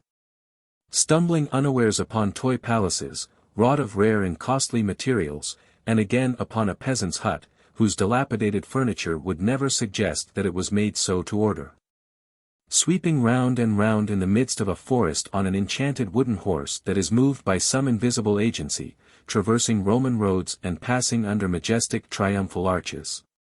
Resting in quaint bowers where unseen spirits discharge jets of water on you from every possible direction, and where even the flowers you touch assail you with a shower. Boating on a subterranean lake among caverns and arches royally draped with clustering stalactites, and passing out into open day upon another lake, which is bordered with sloping banks of grass and gay with patrician barges that swim at anchor in the shadow of a miniature marble temple that rises out of the clear water and glasses its white statues, its rich capitals and fluted columns in the tranquil depths. So, from marvel to marvel you have drifted on, thinking all the time that the one last scene must be the chiefest. And, verily, the chiefest wonder is reserved until the last, but you do not see it until you step ashore, and passing through a wilderness of rare flowers, collected from every corner of the earth, you stand at the door of one more mimic temple. Right in this place the artist taxed his genius to the utmost, and fairly opened the gates of fairyland. You look through an unpretending pane of glass, stained yellow. The first thing you see is a mass of quivering foliage, 10 short steps before you, in the midst of which is a ragged opening like a gateway, a thing that is common enough in nature, and not apt to excite suspicions of a deep human design, and above the bottom of the gateway, project, in the most careless way, a few broad tropic leaves and brilliant flowers. All of a sudden, through this bright, bold gateway, you catch a glimpse of the faintest, softest, richest picture that ever graced the dream of a dying saint, since John saw the New Jerusalem glimmering above the clouds of heaven. A broad sweep of sea, flecked with careening sails, a sharp, jutting cape, and a lofty lighthouse on it, a sloping lawn behind it, beyond, a portion of the old city of palaces, with its parks and hills and stately mansions. Beyond these, a prodigious mountain, with its strong outlines sharply cut against ocean and sky, and over all, vagrant shreds and flakes of cloud, floating in a sea of gold. The ocean is gold, the city is gold, the meadow, the mountain, the sky, everything is golden rich, and mellow, and dreamy as a vision of paradise. No artist could put upon canvas its entrancing beauty, and yet, without the yellow glass, and the carefully contrived accident of a framework that cast it into enchanted distance and shut out from it all unattractive features, it was not a picture to fall into ecstasies over. Such is life, and the trail of the serpent is over us all. There is nothing for it now but to come back to old Tabor, though the subject is tiresome enough, and I cannot stick to it for wandering off to scenes that are pleasanter to remember. I think I will skip, anyhow. There is nothing about Tabor, except we concede that it was the scene of the Transfiguration, but some grey old ruins, stacked up there in all ages of the world from the days of stout Gideon and parties that flourished 30 centuries ago to the fresh yesterday of crusading times. It has its Greek convent, and the coffee there is good, but never a splinter of the true cross or bone of a hallowed saint to arrest the idle thoughts of worldlings and turn them into graver channels. A Catholic church is nothing to me that has no relics. The plain of XLIII, the battlefield of the nations, only sets one to dreaming of Joshua, and Ben-Hadad, and Saul, and Gideon, Tamerlane, Tancred, Coeur de Lion, and Saladin. The warrior kings of Persia, Egypt's heroes, and Napoleon, for they all fought here. If the magic of the moonlight could summon from the graves of forgotten centuries and many lands the countless myriads that have battled on this wide, far-reaching floor, and array them in the 1,000 strange costumes of their 100 nationalities, and send the vast host sweeping down the plain, splendid with plumes and banners and glittering lances, I could stay here an age to see the phantom pageant. But the magic of the moonlight is a vanity and a fraud, and whoso putteth his trust in it shall suffer sorrow and disappointment. Down at the foot of Tabor, and just at the edge of the storied plain of XLIII, is the insignificant village of Deburi, where Deborah, prophetess of Israel, lived. It is just like Magdala. Chapter 50. We descended from Mount Tabor, crossed a deep ravine, followed a hilly, rocky road to Nazareth, distant 2 hours. All distances in the east are measured by hours, not miles. A good horse will walk 3 miles an hour over nearly any kind of a road. Therefore, an hour, here, always stands for 3 miles. This method of computation is bothersome and annoying. And until one gets thoroughly accustomed to it, it carries no intelligence to his mind until he has stopped and translated the pagan hours into Christian miles, just as people do with the spoken words of a foreign language they are acquainted with, but not familiarly enough to catch the meaning in a moment. Distances traveled by human feet are also estimated by hours and minutes, though I do not know what the base of the calculation is. In Constantinople you ask, how far is it to the consulate, and they answer, about 10 minutes. How far is it to the Lloyd's agency? Quarter of an hour. How far is it to the lower bridge? 4 minutes. I cannot be positive about it, but I think that there, when a man orders a pair of pantaloons, he says he wants them a quarter of a minute in the legs and 9 seconds around the waist. 2 hours from Tabor to Nazareth, and as it was an uncommonly narrow, crooked trail, we necessarily met all the camel trains and jackass caravans between Jericho and Jacksonville in that particular place and nowhere else. The donkeys do not matter so much, because they are so small that you can jump your horse over them if he is an animal of spirit, but a camel is not jumpable. A camel is as tall as any ordinary dwelling house in Syria, which is to say a camel is from 1 to 2, and sometimes nearly 3 feet taller than a good-sized man. In this part of the country his load is oftenest in the shape of colossal sacks, one on each side. He and his cargo take up as much room as a carriage. Think of meeting this style of obstruction in a narrow trail. The camel would not turn out for a king. He stalks serenely along, bringing his cushioned stilts forward with the long, regular swing of a pendulum, and whatever is in the way must get out of the way peaceably, or be wiped out forcibly by the bulky sacks. It was a tiresome ride to us, and perfectly exhausting to the horses. We were compelled to jump over upwards of 1,800 donkeys, and only one person in the party was unseated less than 60 times by the camels. This seems like a powerful statement, but the poet has said, things are not what they seem. I cannot think of anything, now, more certain to make one shudder, than to have a soft-footed camel sneak up behind him and touch him on the ear with its cold, flabby underlip. A camel did this for one of the boys, who was drooping over his saddle in a brown study. He glanced up and saw the majestic apparition hovering above him, and made frantic efforts to get out of the way, but the camel reached out and bit him on the shoulder before he accomplished it. This was the only pleasant incident of the journey. At Nazareth we camped in an olive grove near the Virgin Mary's fountain. And that wonderful Arab guard came to collect some bucksheesh for his services in following us from Tiberias and warding off invisible dangers with the terrors of his armament. The dragoman had paid his master, but that counted as nothing. If you hire a man to sneeze for you, here, and another man chooses to help him, you have got to pay both. They do nothing whatever without pay. How it must have surprised these people to hear the way of salvation offered to them, without money and without price.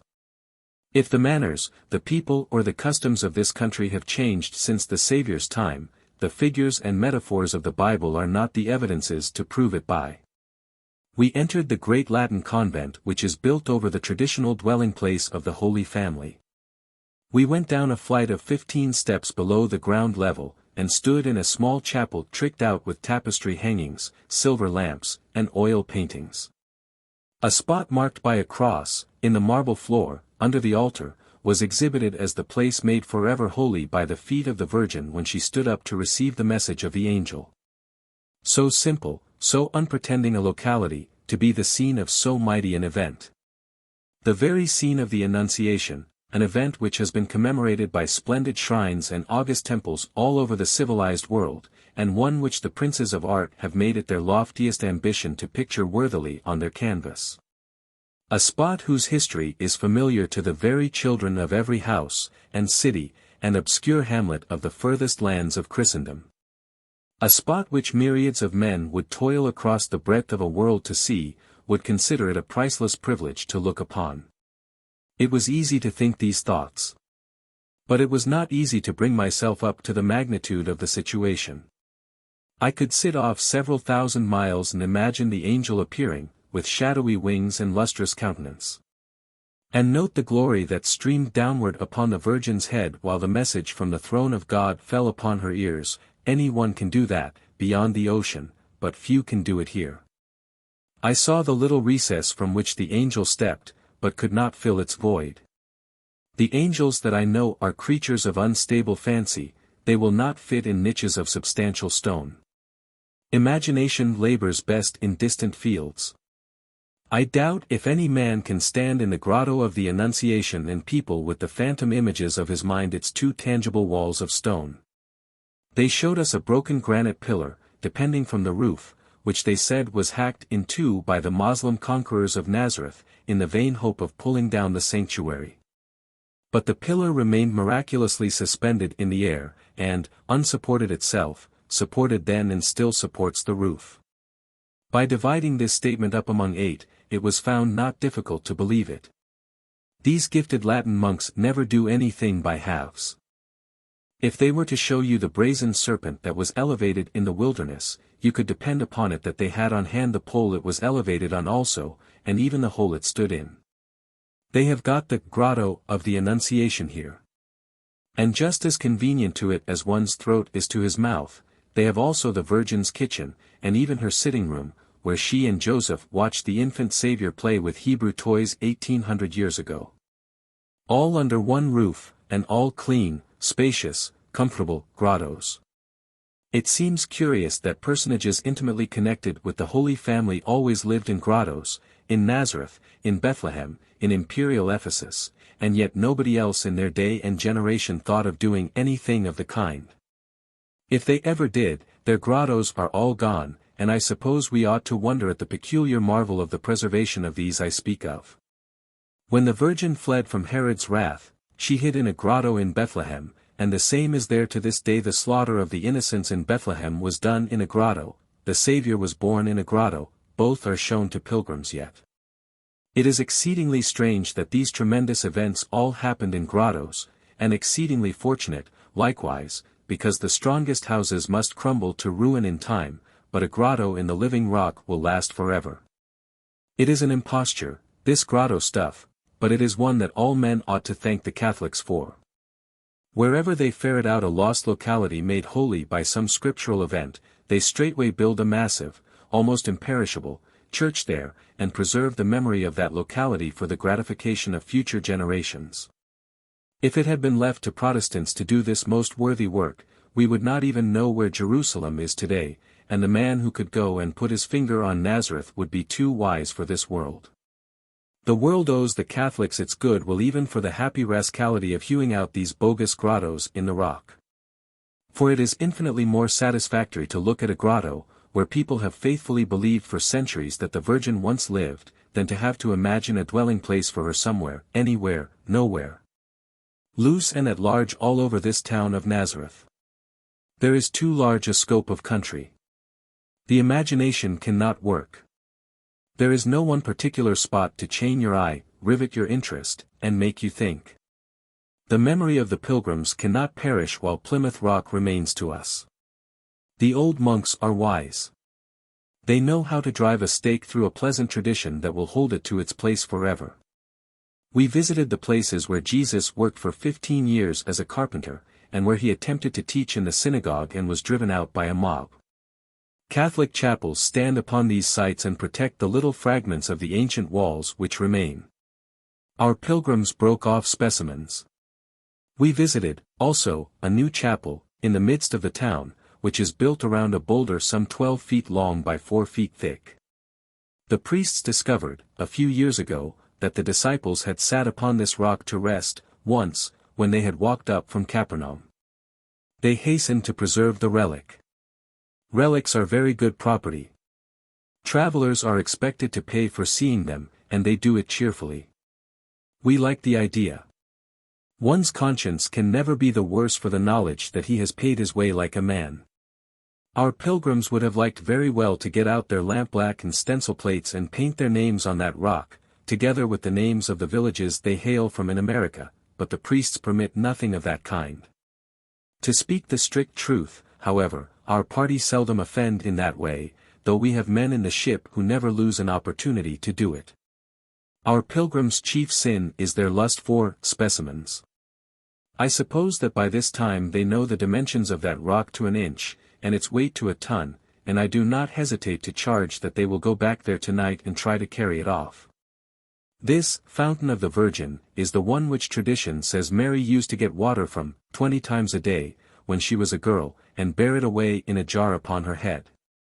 The water streams through faucets in the face of a wall of ancient masonry which stands removed from the houses of the village. The young girls of Nazareth still collect about it by the dozen and keep up a riotous laughter and skylarking. The Nazarene girls are homely. Some of them have large, lustrous eyes, but none of them have pretty faces. These girls wear a single garment, usually, and it is loose, shapeless, of undecided color. It is generally out of repair, too. They wear, from crown to jaw, curious strings of old coins, after the manner of the bells of Tiberius, and brass jewelry upon their wrists and in their ears. They wear no shoes and stockings. They are the most human girls we have found in the country yet, and the best natured. But there is no question that these picturesque maidens sadly lack comeliness. A pilgrim, the enthusiast, said, "See that tall, graceful girl. Look at the Madonna-like beauty of her countenance." Another pilgrim came along presently and said, "Observe that tall, graceful girl, what queenly Madonna-like gracefulness of beauty is in her countenance." I said, "She is not tall, she is short. She is not beautiful, she is homely, she is graceful enough, I grant, but she is rather boisterous."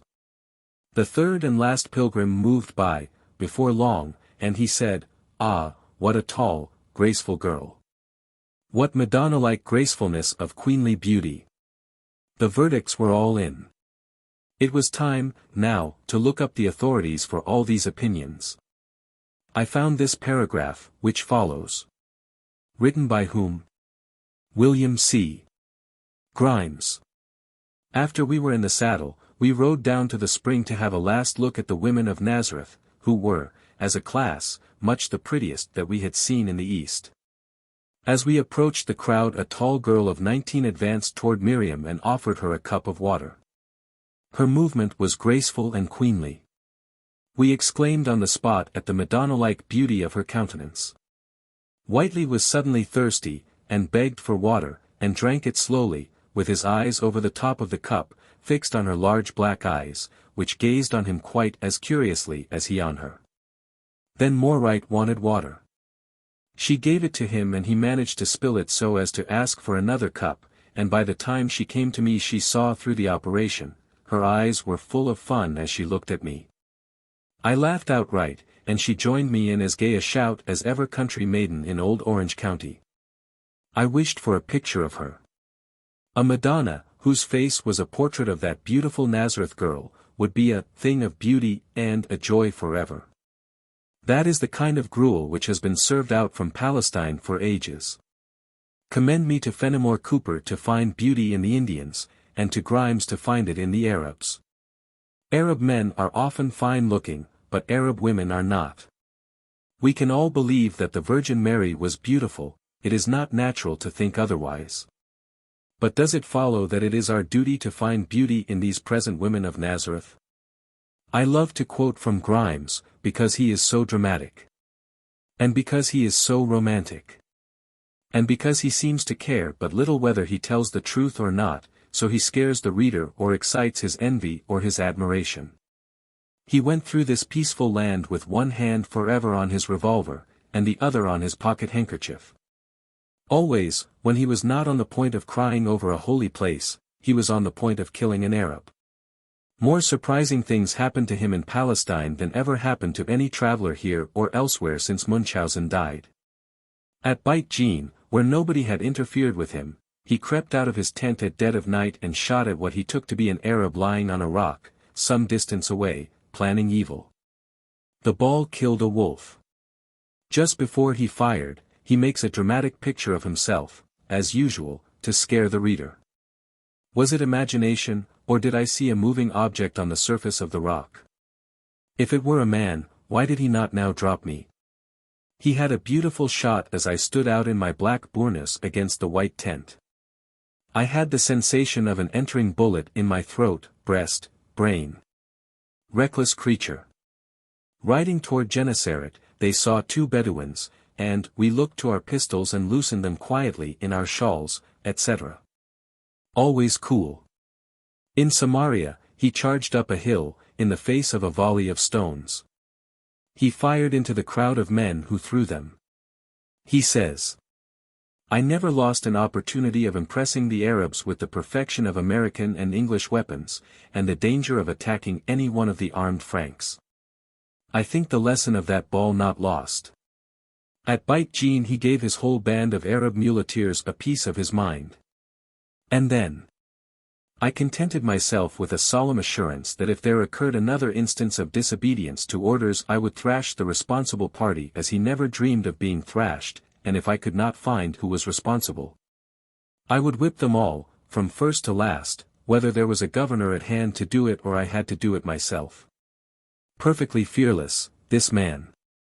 He rode down the perpendicular path in the rocks, from the castle of Banias to the oak grove, at a flying gallop, his horse striding 30 feet at every bound.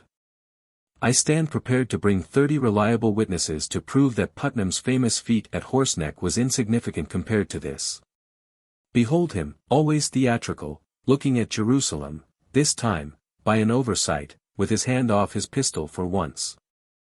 I stood in the road, my hand on my horse's neck, and with my dim eyes sought to trace the outlines of the holy places which I had long before fixed in my mind, but the fast-flowing tears forbade my succeeding. There were our Mohammedan servants, a Latin monk, 2 Armenians and a Jew in our cortege, and all alike gazed with overflowing eyes. If Latin monks and Arabs cried, I know to a moral certainty that the horses cried also, and so the picture is complete. But when necessity demanded, he could be firm as adamant. In the Lebanon Valley an Arab youth, a Christian. He is particular to explain that Mohammedans do not steal, robbed him of a paltry $10 worth of powder and shot. He convicted him before a sheik and looked on while he was punished by the terrible bastinado. Hear him. He, Musa, was on his back in a twinkling, howling, shouting, screaming, but he was carried out to the piazza before the door, where we could see the operation, and laid face down. One man sat on his back and one on his legs, the latter holding up his feet, while a third laid on the bare soles a rhinoceros hide courbash. A courbash is Arabic for cowhide, the cow being a rhinoceros. It is the most cruel whip known to fame. Heavy as lead, and flexible as India rubber, usually about 40 inches long and tapering gradually from an inch in diameter to a point, it administers a blow which leaves its mark for time. XLIII in Egypt, by the same author. That whizzed through the air at every stroke. Poor Morite was in agony, and Nama the second, mother and sister of Musa, were on their faces begging and wailing, now embracing my knees and now Whiteley's, while the brother, outside, made the air ring with cries louder than Musa's.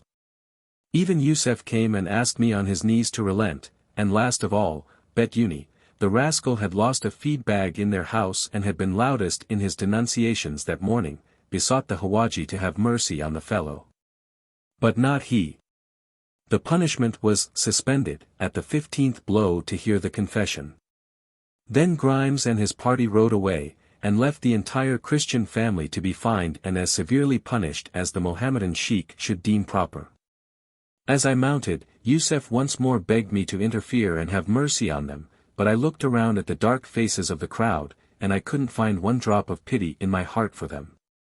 He closes his picture with a rollicking burst of humor which contrasts finely with the grief of the mother and her children. One more paragraph. Then once more I bowed my head. It is no shame to have wept in Palestine. I wept when I saw Jerusalem, I wept when I lay in the starlight at Bethlehem. I wept on the blessed shores of Galilee.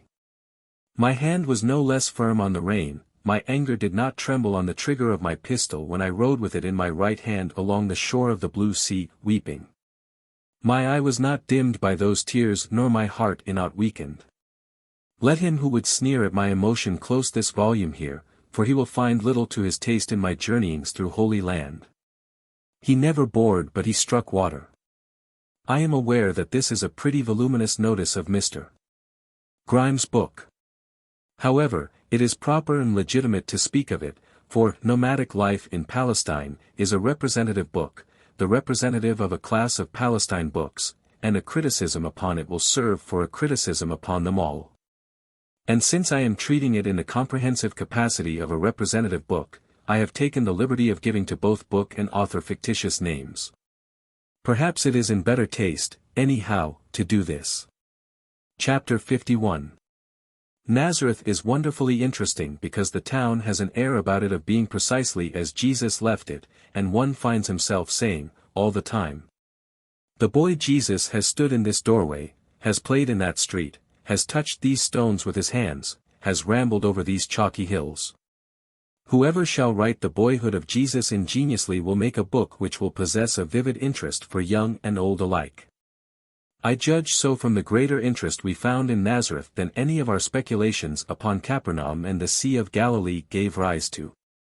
It was not possible, standing by the Sea of Galilee, to frame more than a vague, far-away idea of the majestic personage who walked upon the crested waves as if they had been solid earth, and who touched the dead and they rose up and spoke. I read among my notes, now, with a new interest, some sentences from an edition of 1621 of the Apocryphal New Testament. Extract.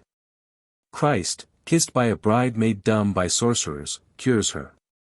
A leprous girl cured by the water in which the infant Christ was washed, and becomes the servant of Joseph and Mary. The leprous son of a prince cured in like manner.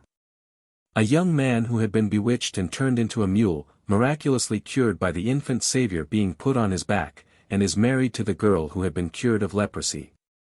Whereupon the bystanders praise God. Chapter 16. Christ miraculously widens or contracts gates, milk pails, sieves or boxes, not properly made by Joseph, he not being skillful at his carpenter's trade. The king of Jerusalem gives Joseph an order for a throne. Joseph works on it for 2 years and makes it 2 spans too short.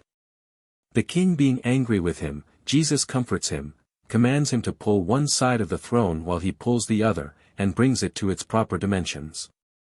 Chapter 19. Jesus, charged with throwing a boy from the roof of a house, miraculously causes the dead boy to speak and acquit him, fetches water for his mother, breaks the pitcher and miraculously gathers the water in his mantle and brings it home. Sent to a schoolmaster, refuses to tell his letters, and the schoolmaster going to whip him, his hand withers. Further on in this quaint volume of rejected Gospels is an epistle of St. Clement to the Corinthians, which was used in the churches and considered genuine 14 or 1500 years ago. In it this account of the fabled phoenix occurs. 1. Let us consider that wonderful type of the resurrection, which is seen in the eastern countries, that is to say, in Arabia. 2. There is a certain bird called a phoenix. Of this there is never but one at a time, and that lives 500 years. And when the time of its dissolution draws near, that it must die, it makes itself a nest of frankincense, and myrrh, and other spices, into which, when its time is fulfilled, it enters and dies. 3.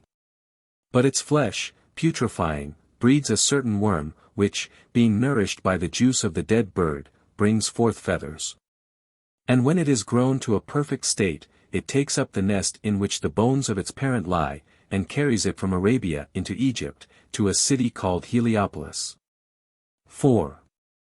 And flying in open day in the sight of all men, lays it upon the altar of the sun, and so returns from whence it came. 5. The priests then search into the records of the time, and find that it returned precisely at the end of 500 years. Business is business, and there is nothing like punctuality, especially in a phoenix. The few chapters relating to the infancy of the Savior contain many things which seem frivolous and not worth preserving. A large part of the remaining portions of the book read like good scripture, however. There is one verse that ought not to have been rejected, because it so evidently prophetically refers to the general run of Congresses of the United States. 199. They carry themselves high, and as prudent men, and though they are fools, yet would seem to be teachers. I have set these extracts down, as I found them. Everywhere among the cathedrals of France and Italy, one finds traditions of personages that do not figure in the Bible, and of miracles that are not mentioned in its pages.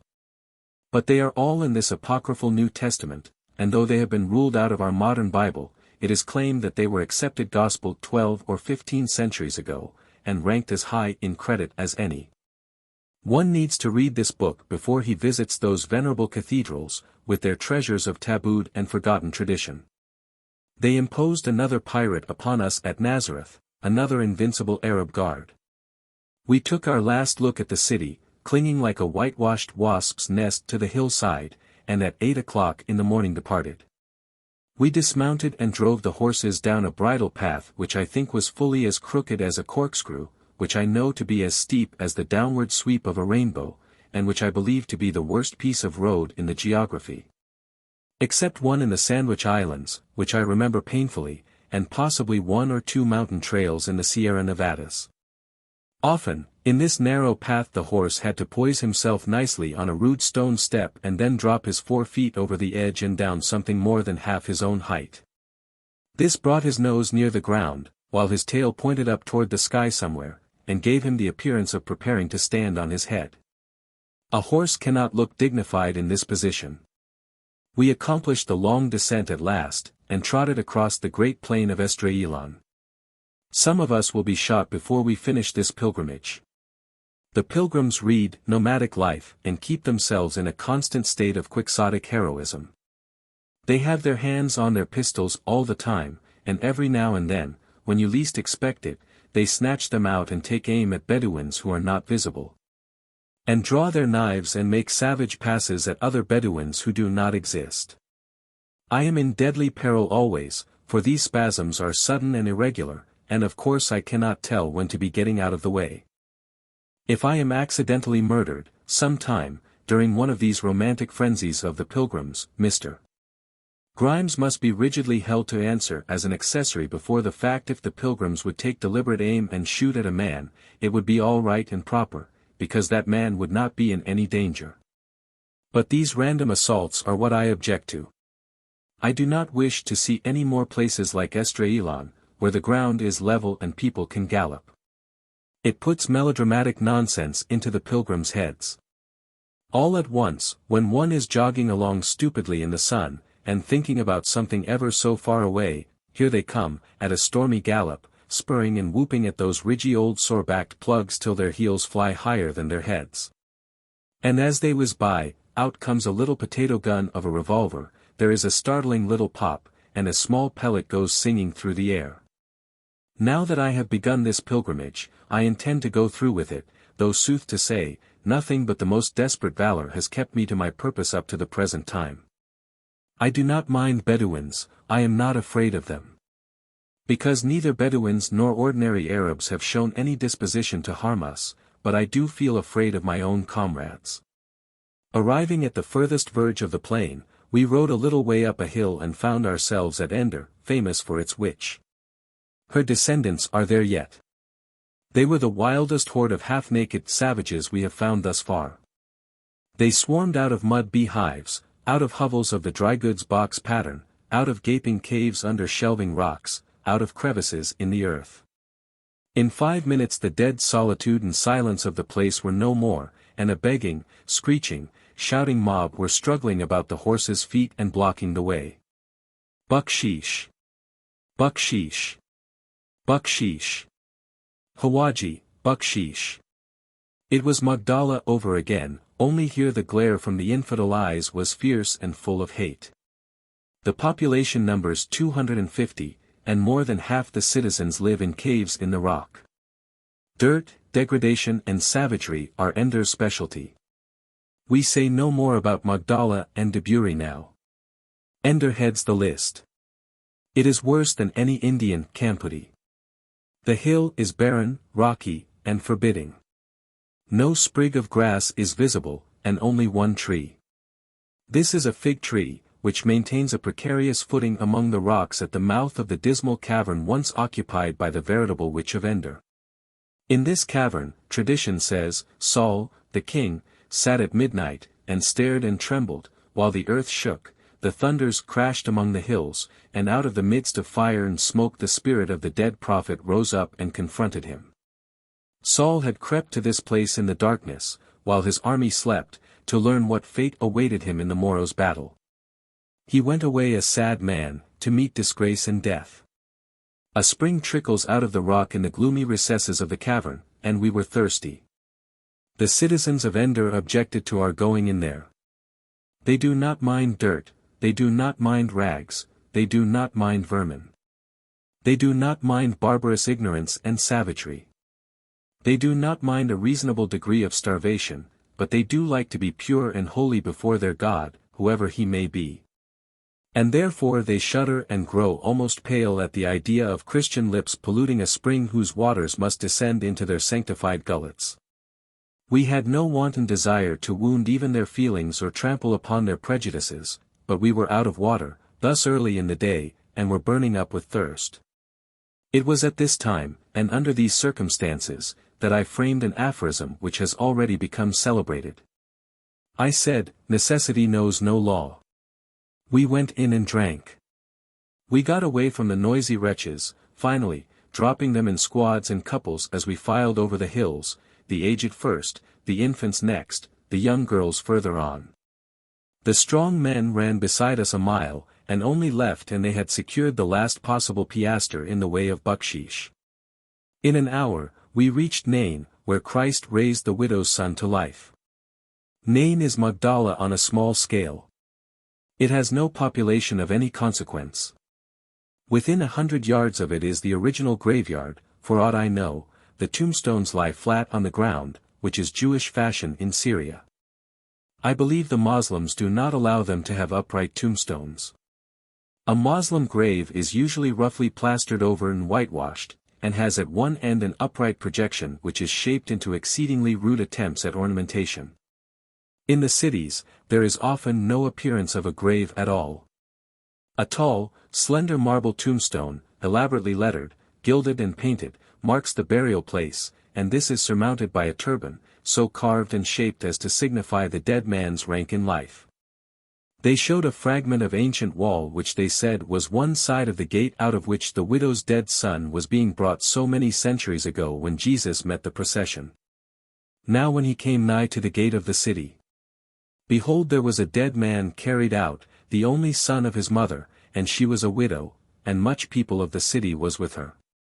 And when the Lord saw her, he had compassion on her, and said, Weep not. And he came and touched the bier, and they that bare him stood still. And he said, Young man, I say unto thee, arise. And he that was dead sat up, and began to speak.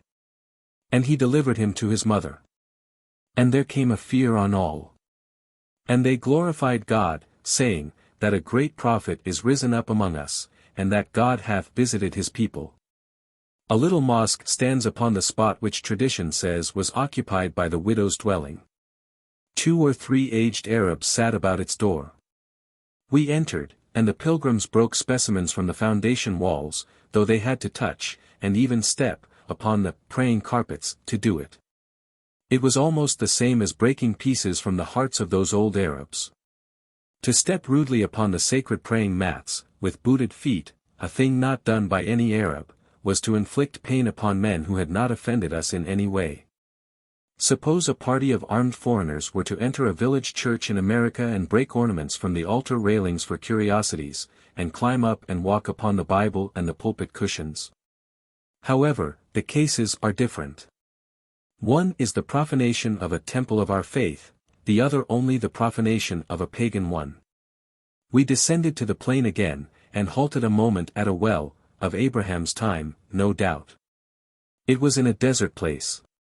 It was walled 3 feet above ground with squared and heavy blocks of stone, after the manner of Bible pictures. Around it some camels stood, and others knelt. There was a group of sober little donkeys with naked, dusky children clambering about them, or sitting astride their rumps, or pulling their tails. Tawny, black-eyed, barefooted maids, arrayed in rags and adorned with brazen armlets and pinchbeck earrings, were poising water jars upon their heads, or drawing water from the well.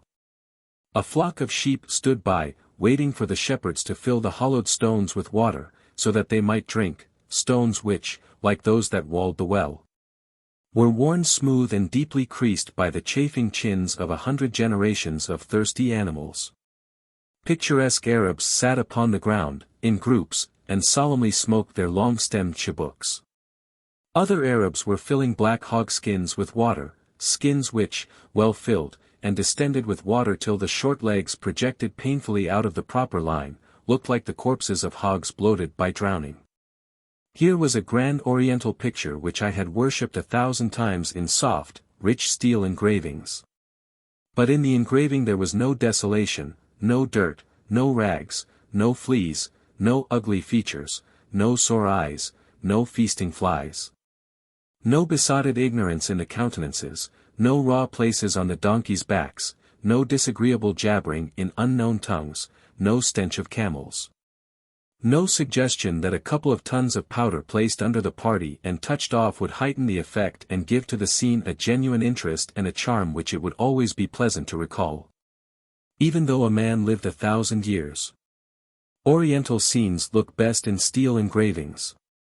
I cannot be imposed upon any more by that picture of the Queen of Sheba visiting Solomon. I shall say to myself, "You look fine, madam, but your feet are not clean and you smell like a camel." Presently a wild Arab in charge of a camel train recognized an old friend in Ferguson, and they ran and fell upon each other's necks and kissed each other's grimy, bearded faces upon both cheeks. It explained instantly a something which had always seemed to me only a far-fetched oriental figure of speech. I refer to the circumstance of Christ's rebuking a Pharisee, or some such character, and reminding him that from him he had received no kiss of welcome. It did not seem reasonable to me that men should kiss each other, but I am aware, now, that they did. There was reason in it, too. The custom was natural and proper. Because people must kiss, and a man would not be likely to kiss one of the women of this country of his own free will and accord. One must travel, to learn. Every day, now, old scriptural phrases that never possessed any significance for me before, take to themselves a meaning. We journeyed around the base of the mountain, Little Hermon, past the old Crusaders' castle of LVIII, and arrived at Shunem. This was another Magdala, to a fraction, frescoes and all. Here, tradition says, the prophet Samuel was born, and here the Shunammite woman built a little house upon the city wall for the accommodation of the prophet Elisha. Elisha asked her what she expected in return. It was a perfectly natural question, for these people are and were in the habit of proffering favors and services and then expecting and begging for pay. Elisha knew them well. He could not comprehend that anybody should build for him that humble little chamber for the mere sake of old friendship, and with no selfish motive whatever.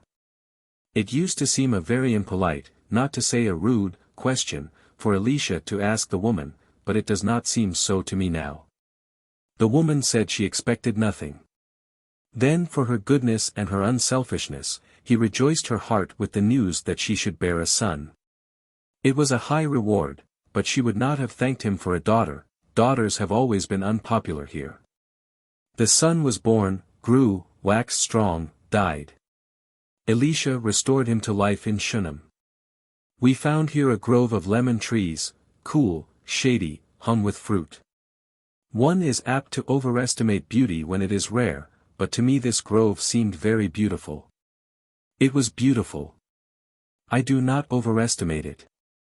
I must always remember Shunem gratefully, as a place which gave to us this leafy shelter after our long, hot ride.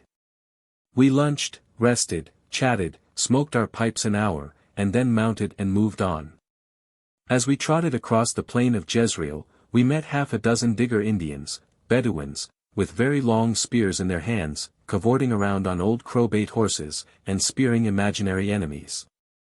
Whooping, and fluttering their rags in the wind, and carrying on in every respect like a pack of hopeless lunatics. At last, here were the wild, free sons of the desert, speeding over the plain like the wind, on their beautiful Arabian mares, we had read so much about and longed so much to see. Here were the picturesque costumes. This was the gallant spectacle. Tatterdemalion vagrants, cheap braggadocio, Arabian mares spined and necked like the ichthyosaurus in the museum, and humped and cornered like a dromedary. To glance at the genuine son of the desert is to take the romance out of him forever, to behold his steed is to long in charity to strip his harness off and let him fall to pieces. Presently we came to a ruinous old town on a hill, the same being the ancient Jezreel. Ahab, king of Samaria, this was a very vast kingdom, for those days, and was very nearly half as large as Rhode Island, dwelt in the city of Jezreel, which was his capital. Near him lived a man by the name of Naboth, who had a vineyard. The king asked him for it, and when he would not give it, offered to buy it. But Naboth refused to sell it. In those days it was considered a sort of crime to part with one's inheritance at any price, and even if a man did part with it, it reverted to himself or his heirs again at the next jubilee year. So this spoiled child of a king went and lay down on the bed with his face to the wall, and grieved sorely. The queen, a notorious character in those days, and whose name is a byword and a reproach even in these, came in and asked him wherefore he sorrowed, and he told her. Jezebel said she could secure the vineyard. And she went forth and forged letters to the nobles and wise men, in the king's name, and ordered them to proclaim a fast and set Naboth on high before the people, and suborn 2 witnesses to swear that he had blasphemed. They did it, and the people stoned the accused by the city wall, and he died. Then Jezebel came and told the king, and said, Behold, Naboth is no more, rise up and seize the vineyard. So Ahab seized the vineyard, and went into it to possess it. But the prophet Elijah came to him there and read his fate to him, and the fate of Jezebel. And said that in the place where dogs licked the blood of Naboth, dogs should also lick his blood, and he said, likewise, the dogs should eat Jezebel by the wall of Jezreel. In the course of time, the king was killed in battle, and when his chariot wheels were washed in the pool of Samaria, the dogs licked the blood. In after years, Jehu, who was king of Israel, marched down against Jezreel, by order of one of the prophets, and administered one of those convincing rebukes so common among the people of those days. He killed many kings and their subjects. And as he came along he saw Jezebel, painted and finely dressed, looking out of a window, and ordered that she be thrown down to him. A servant did it, and Jehu's horse trampled her under foot. Then Jehu went in and sat down to dinner, and presently he said, Go and bury this cursed woman, for she is a king's daughter. The spirit of charity came upon him too late, however, for the prophecy had already been fulfilled, the dogs had eaten her, and they found no more of her than the skull, and the feet, and the palms of her hands. Ahab, the late king, had left a helpless family behind him, and Jehu killed 70 of the orphan sons. Then he killed all the relatives, and teachers, and servants and friends of the family, and rested from his labors, until he was come near to Samaria, where he met 42 persons and asked them who they were. They said they were brothers of the king of Judah. He killed them. When he got to Samaria, he said he would show his zeal for the Lord. So he gathered all the priests and people together that worshipped Baal, pretending that he was going to adopt that worship and offer up a great sacrifice. And when they were all shut up where they could not defend themselves, he caused every person of them to be killed. Then Jehu, the good missionary, rested from his labors once more. We went back to the valley, and rode to the fountain of Ein-Gelad. They call it the fountain of Jezreel, usually. It is a pond about 100 feet square and 4 feet deep, with a stream of water trickling into it from under an overhanging ledge of rocks. It is in the midst of a great solitude. Here Gideon pitched his camp in the old times.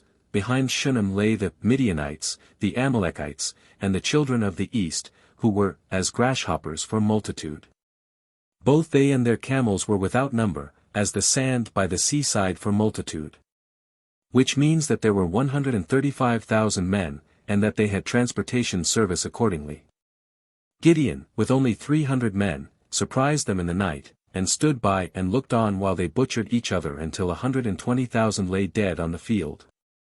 We camped at Jenin before night, and got up and started again at 1 o'clock in the morning. Somewhere towards daylight we passed the locality where the best authenticated tradition locates the pit into which Joseph's brethren threw him, and about noon, after passing over a succession of mountain tops. Clad with groves of fig and olive trees, with the Mediterranean in sight some 40 miles away, and going by many ancient biblical cities whose inhabitants glowered savagely upon our Christian procession, and were seemingly inclined to practice on it with stones, we came to the singularly terraced and unlovely hills that betrayed that we were out of Galilee and into Samaria at last. We climbed a high hill to visit the city of Samaria, where the woman may have hailed from who conversed with Christ at Jacob's well, and from whence, no doubt, came also the celebrated Good Samaritan. Herod the Great is said to have made a magnificent city of this place, and a great number of coarse limestone columns, 20 feet high and 2 feet through, that are almost guiltless of architectural grace of shape and ornament, are pointed out by many authors as evidence of the fact. They would not have been considered handsome in ancient Greece, however. The inhabitants of this camp are particularly vicious, and stoned 2 parties of our pilgrims a day or 2 ago who brought about the difficulty by showing their revolvers when they did not intend to use them, a thing which is deemed bad judgment in the far west, and ought certainly to be so considered anywhere. In the new territories, when a man puts his hand on a weapon, he knows that he must use it instantly or expect to be shot down where he stands. Those pilgrims had been reading Grimes. There was nothing for us to do in Samaria but buy handfuls of old Roman coins at £1 a dozen, and look at a dilapidated church of the Crusaders and a vault in it which once contained the body of John the Baptist. This relic was long ago carried away to Genoa. Samaria stood a disastrous siege, once, in the days of Elisha, at the hands of the king of Syria. Provisions reached such a figure that an ass head was sold for 80 pieces of silver and the 4th part of a cab of dove's dung for 5 pieces of silver. An incident recorded of that heavy time will give one a very good idea of the distress that prevailed within these crumbling walls. As the king was walking upon the battlements one day, a woman cried out, saying, "Help, my lord, O king." And the king said, "What aileth thee?" And she answered, "This woman said unto me, Give thy son, that we may eat him today, and we will eat my son tomorrow. So we boiled my son, and did eat him. And I said unto her on the next day, Give thy son that we may eat him, and she hath hid her son." The prophet Elisha declared that within 24 hours the prices of food should go down to nothing, almost, and it was so. The Syrian army broke camp and fled, for some cause or other. The famine was relieved from without, and many a shoddy speculator in dove's dung and ass's meat was ruined. We were glad to leave this hot and dusty old village and hurry on. At 2 o'clock we stopped to lunch and rest at ancient Shechem, between the historic mounts of Gerizim and Ebal, where in the old times the books of the law, the curses and the blessings, were read from the heights to the Jewish multitudes below. Chapter 52. The narrow canon in which Nablus, or Shechem, is situated, is under high cultivation, and the soil is exceedingly black and fertile. It is well watered, and its affluent vegetation gains effect by contrast with the barren hills that tower on either side. One of these hills is the ancient Mount of Blessings and the other the Mount of Curses, and wise men who seek for fulfillments of prophecy think they find here a wonder of this kind, to wit, that the Mount of Blessings is strangely fertile and its mate as strangely unproductive. We could not see that there was really much difference between them in this respect, however. Shechem is distinguished as one of the residences of the patriarch Jacob, and as the seat of those tribes that cut themselves loose from their brethren of Israel and propagated doctrines not in conformity with those of the original Jewish creed. For thousands of years this clan have dwelt in Shechem under strict taboo, and having little commerce or fellowship with their fellow men of any religion or nationality. For generations they have not numbered more than 100 or 200, but they still adhere to their ancient faith and maintain their ancient rites and ceremonies, talk of family and old descent. Princes and nobles pride themselves upon lineages they can trace back some hundreds of years. What is this trifle to this handful of old first families of Shechem who can name their fathers straight back without a flaw for thousands, straight back to a period so remote that men reared in a country where the days of 200 years ago are called ancient, times grow dazed and bewildered when they try to comprehend it. Here is respectability for you, here is family, here is high descent worth talking about. This sad, proud remnant of a once mighty community still hold themselves aloof from all the world. They still live as their fathers lived, labor as their fathers labored, think as they did, feel as they did, worship in the same place, in sight of the same landmarks, and in the same quaint, patriarchal way their ancestors did more than 30 centuries ago. I found myself gazing at any straggling scion of this strange race with a riveted fascination, just as one would stare at a living mastodon, or a megatherium that had moved in the grey dawn of creation and seen the wonders of that mysterious world that was before the flood. Carefully preserved among the sacred archives of this curious community is a Mrs. copy of the ancient Jewish law, which is said to be the oldest document on earth. It is written on vellum, and is some 4,000 or 5,000 years old. Nothing but bucksheesh can purchase a sight. Its fame is somewhat dimmed in these latter days, because of the doubt so many authors of Palestine travels have felt themselves privileged to cast upon it. Speaking of this MSS, reminds me that I procured from the high priest of this ancient Samaritan community, at great expense, a secret document of still higher antiquity and far more extraordinary interest, which I propose to publish as soon as I have finished translating it. Joshua gave his dying injunction to the children of Israel at Shechem, and buried a valuable treasure secretly under an oak tree there about the same time. The superstitious Samaritans have always been afraid to hunt for it. They believe it is guarded by fierce spirits invisible to men. About 1.5 miles from Shechem we halted at the base of Mount Ebal before a little square area, enclosed by a high stone wall, neatly whitewashed. Across one end of this enclosure is a tomb built after the manner of the Moslems. It is the tomb of Joseph. No truth is better authenticated than this. When Joseph was dying he prophesied that exodus of the Israelites from Egypt which occurred 400 years afterwards. At the same time he exacted of his people an oath that when they journeyed to the land of Canaan they would bear his bones with them and bury them in the ancient inheritance of his fathers. The oath was kept. And the bones of Joseph, which the children of Israel brought up out of Egypt, buried they in Shechem, in a parcel of ground which Jacob bought of the sons of Hamor the father of Shechem for 100 pieces of silver. Few tombs on earth command the veneration of so many races and men of divers creeds as this of Joseph. Samaritan and Jew, Moslem and Christian alike, revere it, and honor it with their visits. The tomb of Joseph, the dutiful son, the affectionate, forgiving brother, the virtuous man, the wise prince and ruler. Egypt felt his influence, the world knows his history. In this same parcel of ground, which Jacob bought of the sons of Hamor for 100 pieces of silver, is Jacob's celebrated well. It is cut in the solid rock, and is 9 feet square and 90 feet deep. The name of this unpretending hole in the ground, which one might pass by and take no notice of, is as familiar as household words to even the children and the peasants of many a far-off country. It is more famous than the Parthenon. It is older than the pyramids. It was by this well that Jesus sat and talked with a woman of that strange, antiquated Samaritan community I have been speaking of, and told her of the mysterious water of life.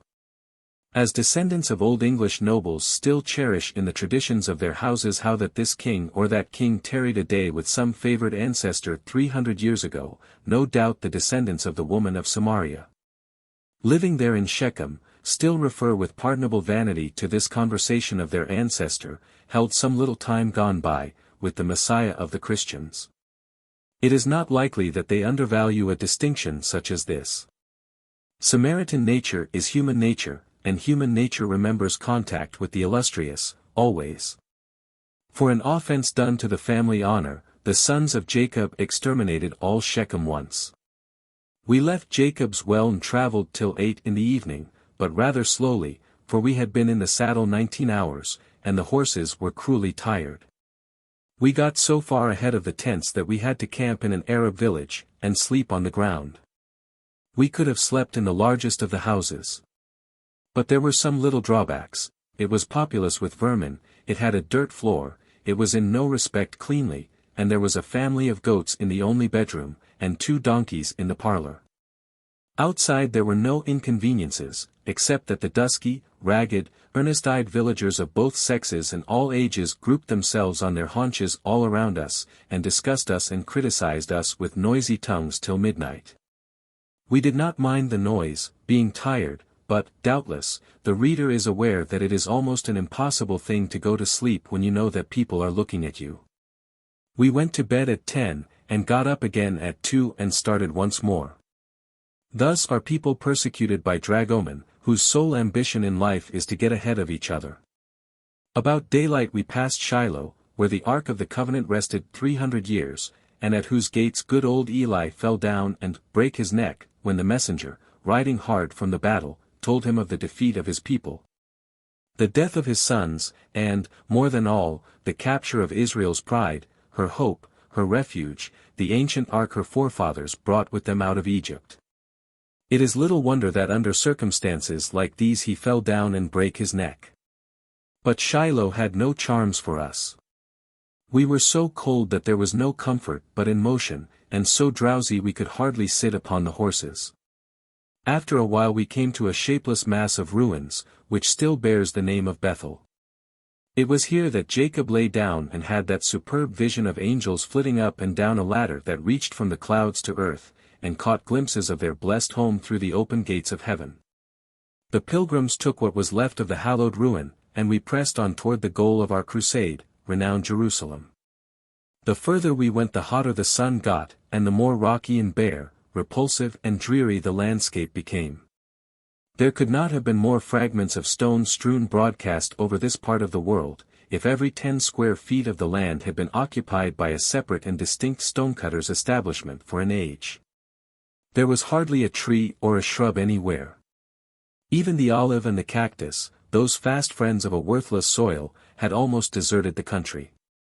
No landscape exists that is more tiresome to the eye than that which bounds the approaches to Jerusalem. The only difference between the roads and the surrounding country, perhaps, is that there are rather more rocks in the roads than in the surrounding country.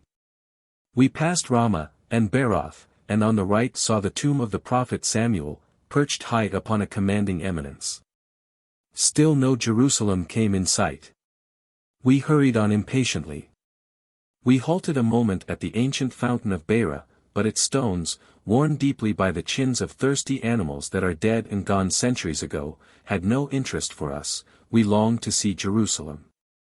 We spurred up hill after hill, and usually began to stretch our necks minutes before we got to the top, but disappointment always followed, more stupid hills beyond, more unsightly landscape, no holy city. At last, away in the middle of the day, ancient bight of wall and crumbling arches began to line the way. We toiled up one more hill, and every pilgrim and every sinner swung his hat on high. Jerusalem. Perched on its eternal hills, white and domed and solid, massed together and hooped with high grey walls, the venerable city gleamed in the sun. So small. Why, it was no larger than an American village of 4,000 inhabitants, and no larger than an ordinary Syrian city of 30,000. Jerusalem numbers only 14,000 people. We dismounted and looked, without speaking a dozen sentences, across the wide intervening valley for an hour or more, and noted those prominent features of the city that pictures make familiar to all men from their school days till their death. We could recognize the Tower of Hippicus, the Mosque of Omar, the Damascus Gate, the Mount of Olives, the Valley of Jehoshaphat, the Tower of David, and the Garden of Gethsemane, and dating from these landmarks could tell very nearly the localities of many others we were not able to distinguish. I record it here as a notable but not discreditable fact that not even our pilgrims wept. I think there was no individual in the party whose brain was not teeming with thoughts and images and memories invoked by the grand history of the venerable city that lay before us, but still among them all was no voice of them that wept. There was no call for tears. Tears would have been out of place. The thoughts Jerusalem suggests are full of poetry, sublimity, and more than all, dignity. Such thoughts do not find their appropriate expression in the emotions of the nursery. Just after noon we entered these narrow, crooked streets, by the ancient and the famed Damascus Gate, and now for several hours I have been trying to comprehend that I am actually in the illustrious old city where Solomon dwelt, where Abraham held converse with the deity, and where walls still stand that witnessed the spectacle of the crucifixion. Chapter 53. A fast walker could go outside the walls of Jerusalem and walk entirely around the city in an hour. I do not know how else to make one understand how small it is. The appearance of the city is peculiar. It is as knobby with countless little domes as a prison door is with bolt heads. Every house has from 1 to half a dozen of these white plastered domes of stone, broad and low, sitting in the center of, or in a cluster upon, the flat roof. Wherefore, when one looks down from an eminence, upon the compact mass of houses, so closely crowded together, in fact, that there is no appearance of streets at all, and so the city looks solid, he sees the knobbiest town in the world. Except Constantinople. It looks as if it might be roofed, from center to circumference, with inverted saucers.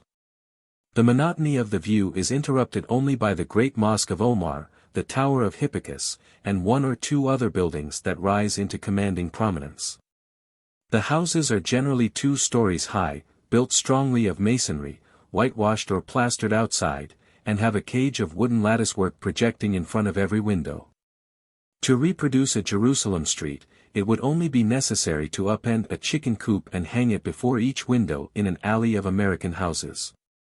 The streets are roughly and badly paved with stone, and are tolerably crooked, enough so to make each street appear to close together constantly and come to an end about 100 yards ahead of a pilgrim as long as he chooses to walk in it. Projecting from the top of the lower story of many of the houses is a very narrow porch roof or shed, without supports from below, and I have several times seen cats jump across the street from one shed to the other when they were out calling. The cats could have jumped double the distance without extraordinary exertion.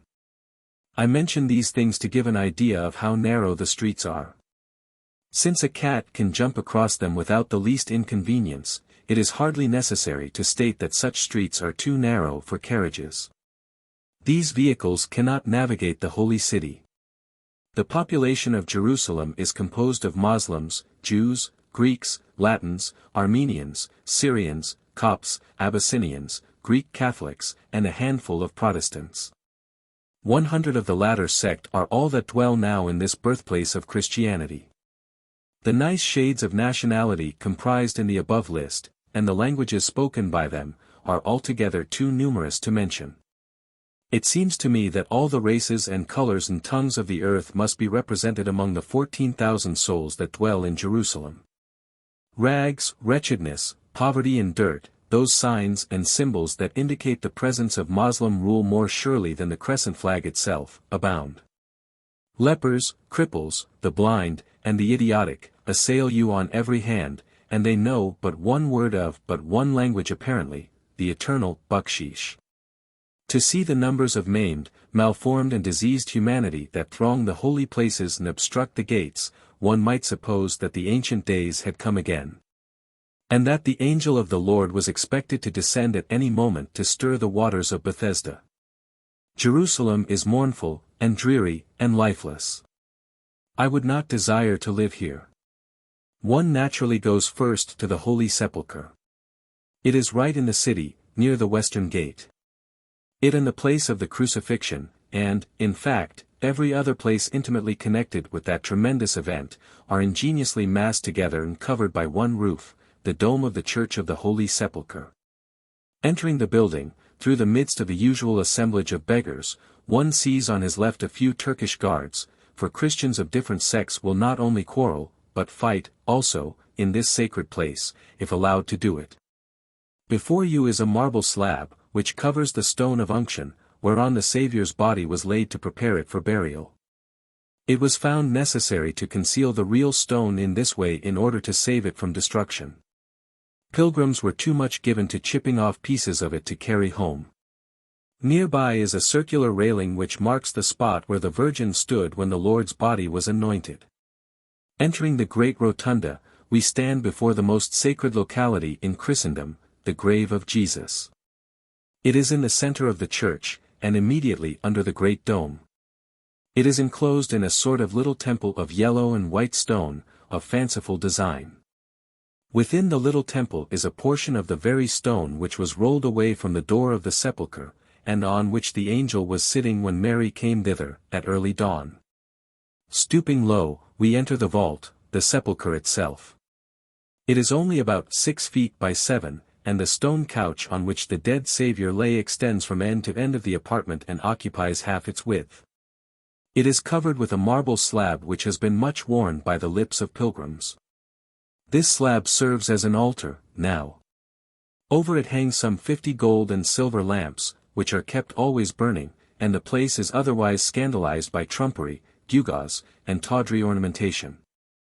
All sects of Christians, except Protestants, have chapels under the roof of the Church of the Holy Sepulchre, and each must keep to itself and not venture upon another's ground.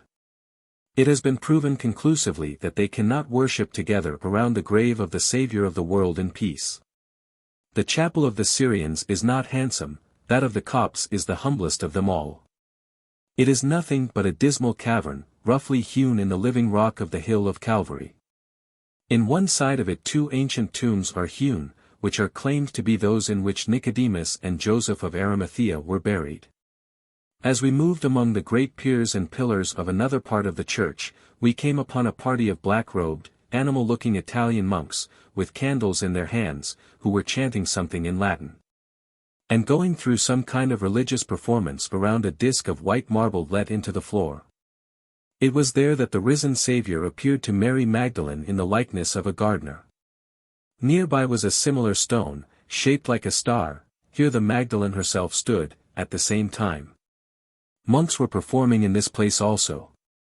They perform everywhere, all over the vast building, and at all hours. Their candles are always flitting about in the gloom, and making the dim old church more dismal than there is any necessity that it should be, even though it is a tomb. We were shown the place where our Lord appeared to his mother after the resurrection. Here, also, a marble slab marks the place where St. Helena, the mother of the Emperor Constantine, found the crosses about 300 years after the crucifixion. According to the legend, this great discovery elicited extravagant demonstrations of joy. But they were of short duration. The question intruded itself, which bore the blessed Saviour, and which the thieves? To be in doubt, in so mighty a matter as this, to be uncertain which one to adore, was a grievous misfortune. It turned the public joy to sorrow.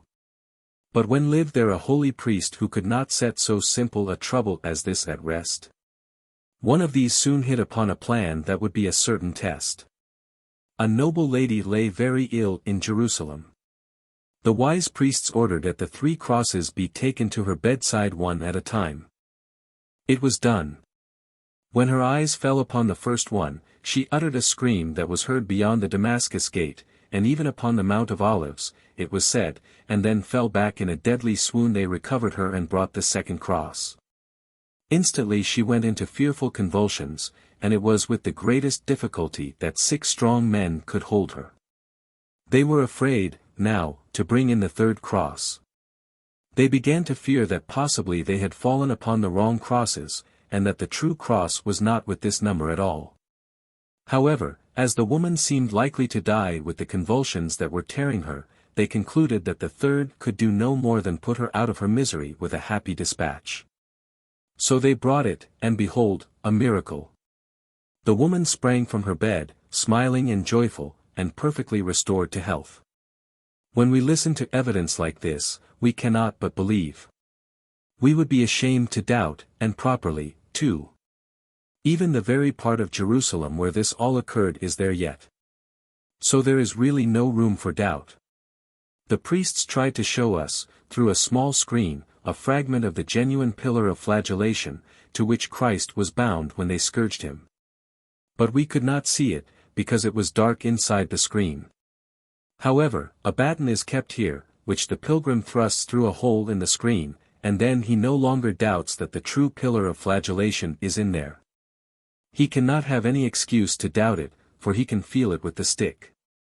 He can feel it as distinctly as he could feel anything. Not far from here was a niche where they used to preserve a piece of the true cross, but it is gone, now. This piece of the cross was discovered in the 16th century. The Latin priests say it was stolen away, long ago, by priests of another sect. That seems like a hard statement to make, but we know very well that it was stolen, because we have seen it ourselves in several of the cathedrals of Italy and France. But the relic that touched us most was the plain old sword of that stout crusader, Godfrey of Boulogne, King Godfrey of Jerusalem.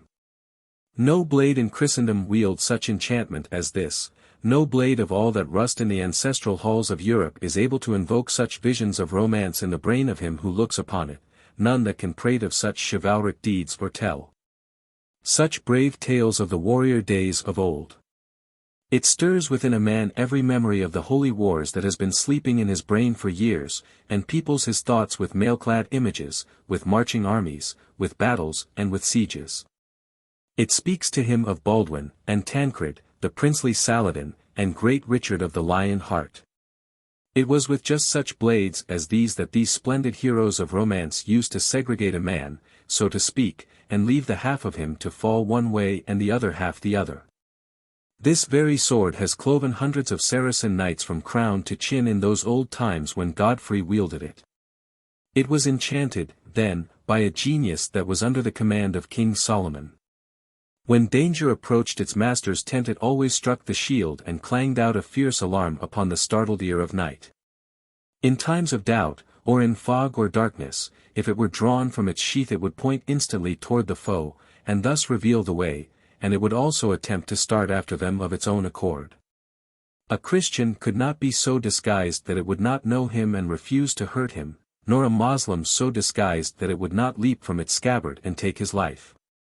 These statements are all well authenticated in many legends that are among the most trustworthy legends the good old Catholic monks preserve. I can never forget old Godfrey's sword, now. I tried it on a Moslem, and clove him in twain like a doughnut. The spirit of Grimes was upon me, and if I had had a graveyard I would have destroyed all the infidels in Jerusalem. I wiped the blood off the old sword and handed it back to the priest. I did not want the fresh gore to obliterate those sacred spots that crimsoned its brightness one day 600 years ago, and thus gave Godfrey warning that before the sun went down his journey of life would end.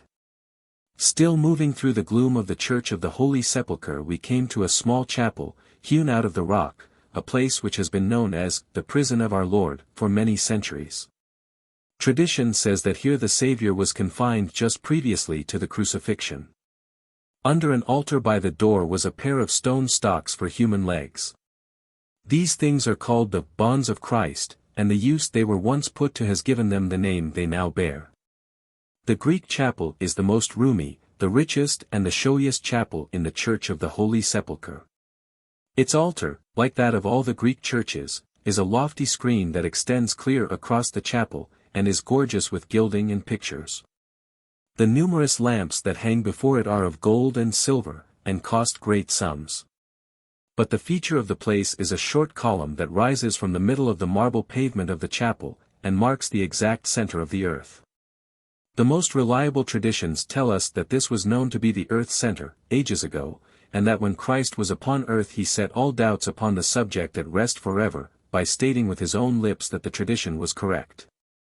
Remember, he said that that particular column stood upon the center of the world. If the center of the world changes, the column changes its position accordingly.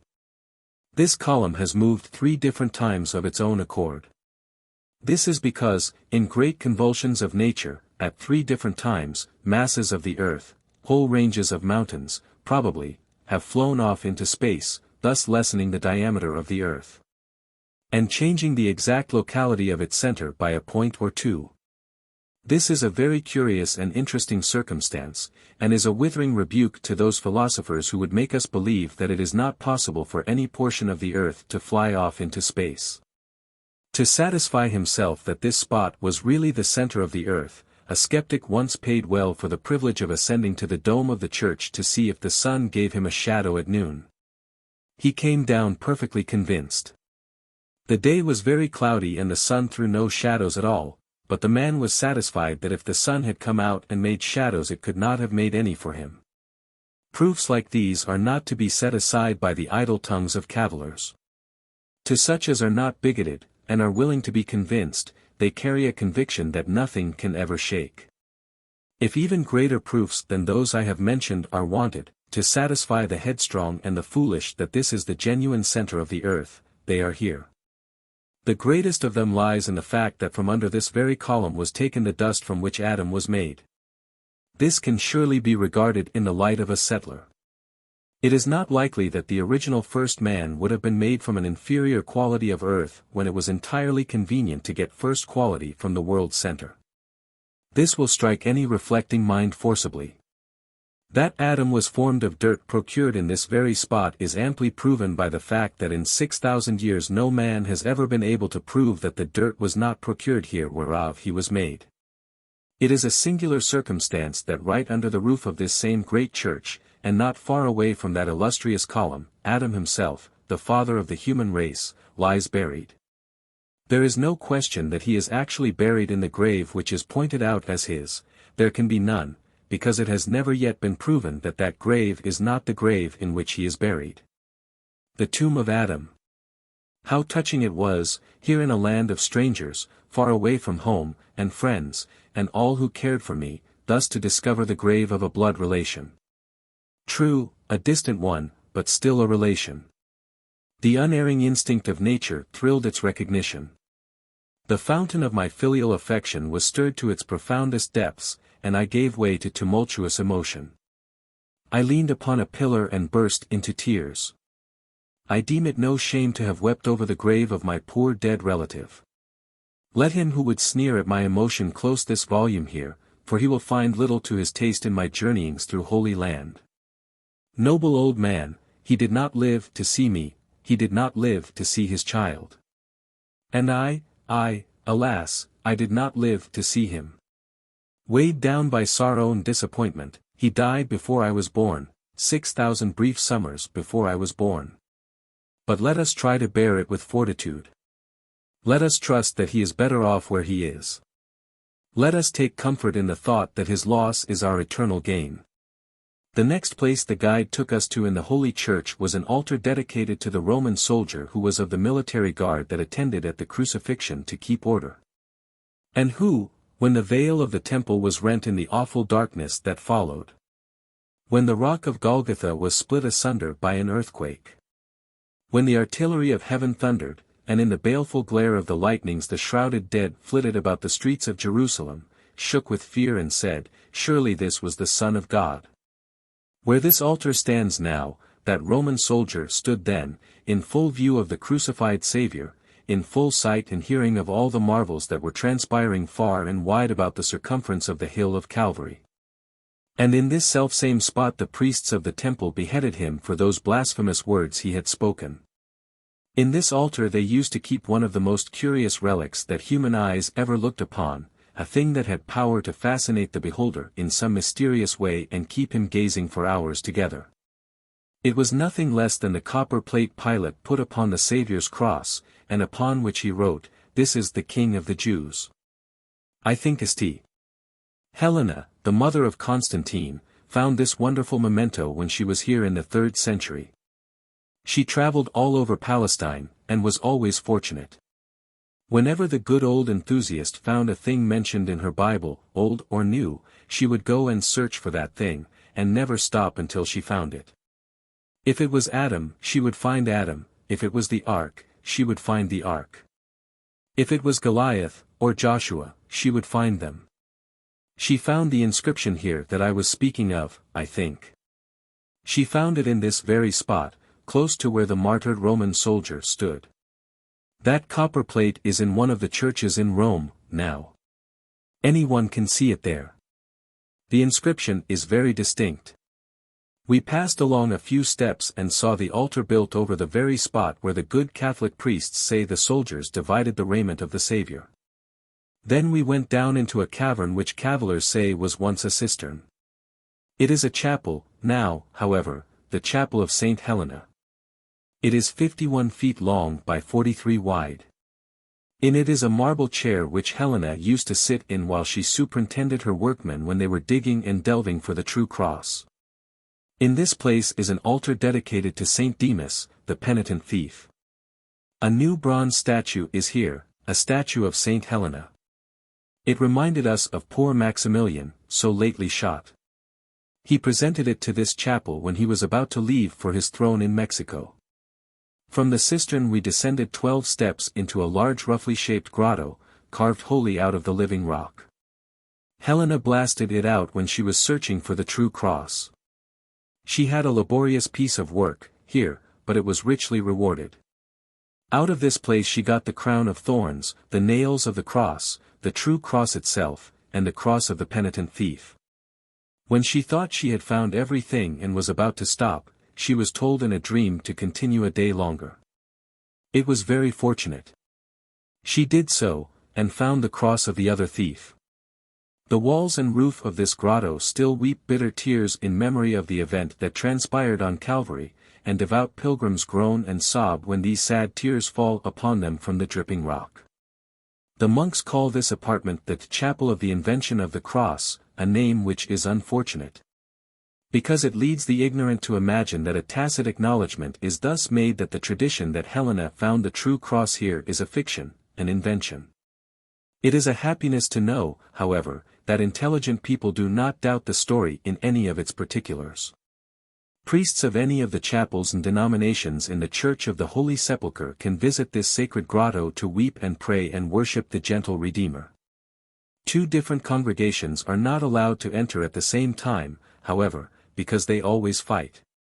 Still marching through the venerable Church of the Holy Sepulchre, among chanting priests in coarse long robes and sandals. Pilgrims of all colors and many nationalities, in all sorts of strange costumes, under dusky arches and by dingy piers and columns. Through a somber cathedral gloom freighted with smoke and incense, and faintly starred with scores of candles that appeared suddenly and as suddenly disappeared, or drifted mysteriously hither and thither about the distant aisles like ghostly jack-o'-lanterns, we came at last to a small chapel which is called the Chapel of the Mocking. Under the altar was a fragment of a marble column. This was the seat Christ sat on when he was reviled, and mockingly made king, crowned with a crown of thorns and sceptered with a reed. It was here that they blindfolded him and struck him, and said in derision, "Prophesy who it is that smote thee." The tradition that this is the identical spot of the mocking is a very ancient one. The guide said that Ceolwulf was the first to mention it. I do not know Ceolwulf, but still, I cannot well refuse to receive his evidence. None of us can. They showed us where the great Godfrey and his brother Baldwin, the first Christian kings of Jerusalem, once lay buried by that sacred sepulchre they had fought so long and so valiantly to wrest from the hands of the infidel. But the niches that had contained the ashes of these renowned crusaders were empty. Even the coverings of their tombs were gone, destroyed by devout members of the Greek Church, because Godfrey and Baldwin were Latin princes, and had been reared in a Christian faith whose creed differed in some unimportant respects from theirs. We passed on, and halted before the tomb of Melchizedek. You will remember Melchizedek, no doubt. He was the king who came out and levied a tribute on Abraham the time that he pursued Lot's captors to Dan, and took all their property from them. That was about 4,000 years ago, and Melchizedek died shortly afterward. However, his tomb is in a good state of preservation. When one enters the Church of the Holy Sepulchre, the sepulchre itself is the first thing he desires to see, and really is almost the first thing he does see. The next thing he has a strong yearning to see is the spot where the Savior was crucified. But this they exhibit last. It is the crowning glory of the place. One is grave and thoughtful when he stands in the little tomb of the Savior. He could not well be otherwise in such a place, but he has not the slightest possible belief that ever the Lord lay there, and so the interest he feels in the spot is very, very greatly marred by that reflection. He looks at the place where Mary stood, in another part of the church, and where John stood, and Mary Magdalene, where the mob derided the Lord, where the angel sat, where the crown of thorns was found, and the true cross, where the risen Savior appeared. He looks at all these places with interest, but with the same conviction he felt in the case of the sepulchre, that there is nothing genuine about them, and that they are imaginary holy places created by the monks. But the place of the crucifixion affects him differently. He fully believes that he is looking upon the very spot where the Savior gave up his life. He remembers that Christ was very celebrated, long before he came to Jerusalem. He knows that his fame was so great that crowds followed him all the time, He is aware that his entry into the city produced a stirring sensation, and that his reception was a kind of ovation. He cannot overlook the fact that when he was crucified there were very many in Jerusalem who believed that he was the true Son of God. To publicly execute such a personage was sufficient in itself to make the locality of the execution a memorable place for ages. Added to this, the storm, the darkness, the earthquake, the rending of the veil of the temple, and the untimely waking of the dead, were events calculated to fix the execution and the scene of it in the memory of even the most thoughtless witness. Fathers would tell their sons about the strange affair, and point out the spot. The sons would transmit the story to their children, and thus a period of 300 years would easily be spanned. The thought is Mr. Prime's, not mine, and is full of good sense. I borrowed it from his Tent Life. M.T. At which time Helena came and built a church upon Calvary to commemorate the death and burial of the Lord and preserve the sacred place in the memories of men. Since that time there has always been a church there. It is not possible that there can be any mistake about the locality of the crucifixion. Not half a dozen persons knew where they buried the Savior, perhaps, and a burial is not a startling event, anyhow. Therefore, we can be pardoned for unbelief in the sepulchre, but not in the place of the crucifixion. 500 years hence there will be no vestige of Bunker Hill Monument left, but America will still know where the battle was fought and where Warren fell. The crucifixion of Christ was too notable an event in Jerusalem, and the hill of Calvary made too celebrated by it, to be forgotten in the short space of 300 years. I climbed the stairway in the church which brings one to the top of the small enclosed pinnacle of rock, and looked upon the place where the true cross once stood, with a far more absorbing interest than I had ever felt in anything earthly before. I could not believe that the 3 holes in the top of the rock were the actual ones the crosses stood in, but I felt satisfied that those crosses had stood so near the place now occupied by them. That the few feet of possible difference were a matter of no consequence. When one stands where the Savior was crucified, he finds it all he can do to keep it strictly before his mind that Christ was not crucified in a Catholic church. He must remind himself every now and then that the great event transpired in the open air, and not in a gloomy, candle-lighted cell in a little corner of a vast church, upstairs, a small cell all bejeweled and bespangled with flashy ornamentation. In execrable taste. Under a marble altar like a table, is a circular hole in the marble floor, corresponding with the one just under it in which the true cross stood. The first thing every one does is to kneel down and take a candle and examine this hole. He does this strange prospecting with an amount of gravity that can never be estimated or appreciated by a man who has not seen the operation. Then he holds his candle before a richly engraved picture of the Savior, done on a messy slab of gold, and wonderfully rayed and starred with diamonds, which hangs above the hole within the altar, and his solemnity changes to lively admiration. He rises and faces the finely wrought figures of the Savior and the malefactors uplifted upon their crosses behind the altar, and bright with a metallic luster of many colors. He turns next to the figures close to them of the Virgin and Mary Magdalene. Next to the rift in the living rock made by the earthquake at the time of the crucifixion, and an extension of which he had seen before in the wall of one of the grottos below. He looks next at the showcase with a figure of the Virgin in it, and is amazed at the princely fortune in precious gems and jewelry that hangs so thickly about the form as to hide it like a garment almost. All about the apartment the gaudy trappings of the Greek church offend the eye and keep the mind on the rack to remember that this is the place of the crucifixion, Golgotha, the Mount of Calvary. And the last thing he looks at is that which was also the first, the place where the true cross stood. That will chain him to the spot and compel him to look once more, and once again, after he has satisfied all curiosity and lost all interest concerning the other matters pertaining to the locality. And so I close my chapter on the Church of the Holy Sepulchre, the most sacred locality on earth to millions and millions of men, and women, and children, the noble and the humble, bond and free.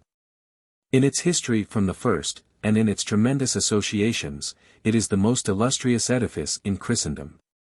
With all its claptrap sideshows and unseemly impostures of every kind, it is still grand, revered, venerable, for a God died there, for 1500 years its shrines have been wet with the tears of pilgrims from the earth's remotest confines. For more than 200, the most gallant knights that ever wielded sword wasted their lives away in a struggle to seize it and hold it sacred from infidel pollution. Even in our own day a war, that cost millions of treasure and rivers of blood, was fought because two rival nations claimed the sole right to put a new dome upon it. History is full of this old church of the Holy Sepulchre, full of blood that was shed because of the respect and the veneration in which men held the last resting place of the meek and lowly, the mild and gentle, Prince of Peace. Chapter 54. We were standing in a narrow street, by the Tower of Antonio, on these stones that are crumbling away, the guide said, the Saviour sat and rested before taking up the cross. This is the beginning of the sorrowful way, or the way of grief. The party took note of the sacred spot, and moved on. We passed under the Ecce Homo arch, and saw the very window from which Pilate's wife warned her husband to have nothing to do with the persecution of the just man. This window is in an excellent state of preservation, considering its great age. They showed us where Jesus rested the second time, and where the mob refused to give him up, and said, "Let his blood be upon our heads, and upon our children's children forever." The French Catholics are building a church on this spot, and with their usual veneration for historical relics, are incorporating into the new such scraps of ancient walls as they have found there. Further on, we saw the spot where the fainting Saviour fell under the weight of his cross. A great granite column of some ancient temple lay there at the time, and the heavy cross struck it such a blow that it broke in two in the middle. Such was the guide's story when he halted us before the broken column. We crossed a street, and came presently to the former residence of Saint Veronica. When the Saviour passed there, she came out, full of womanly compassion, and spoke pitying words to him, undaunted by the hootings and the threatenings of the mob, and wiped the perspiration from his face with her handkerchief. We had heard so much of Saint Veronica, and seen her picture by so many masters, that it was like meeting an old friend unexpectedly to come upon her ancient home in Jerusalem. The strangest thing about the incident that has made her name so famous, is, that when she wiped the perspiration away, the print of the Saviour's face remained upon the handkerchief, a perfect portrait, and so remains unto this day. We knew this, because we saw this handkerchief in a cathedral in Paris, in another in Spain, and in two others in Italy. In the Milan Cathedral it costs 5 francs to see it, and at St. Peter's, at Rome, it is almost impossible to see it at any price. No tradition is so amply verified as this of Saint Veronica and her handkerchief. At the next corner we saw a deep indention in the hard stone masonry of the corner of a house, but might have gone heedlessly by it but that the guide said it was made by the elbow of the Saviour, who stumbled here and fell. Presently we came to just such another indention in a stone wall. The guide said the Saviour fell here, also, and made this depression with his elbow. There were other places where the Lord fell, and others where he rested. But one of the most curious landmarks of ancient history we found on this morning walk through the crooked lanes that lead toward Calvary. Was a certain stone built into a house, a stone that was so seamed and scarred that it bore a sort of grotesque resemblance to the human face. The projections that answered for cheeks were worn smooth by the passionate kisses of generations of pilgrims from distant lands. We asked why.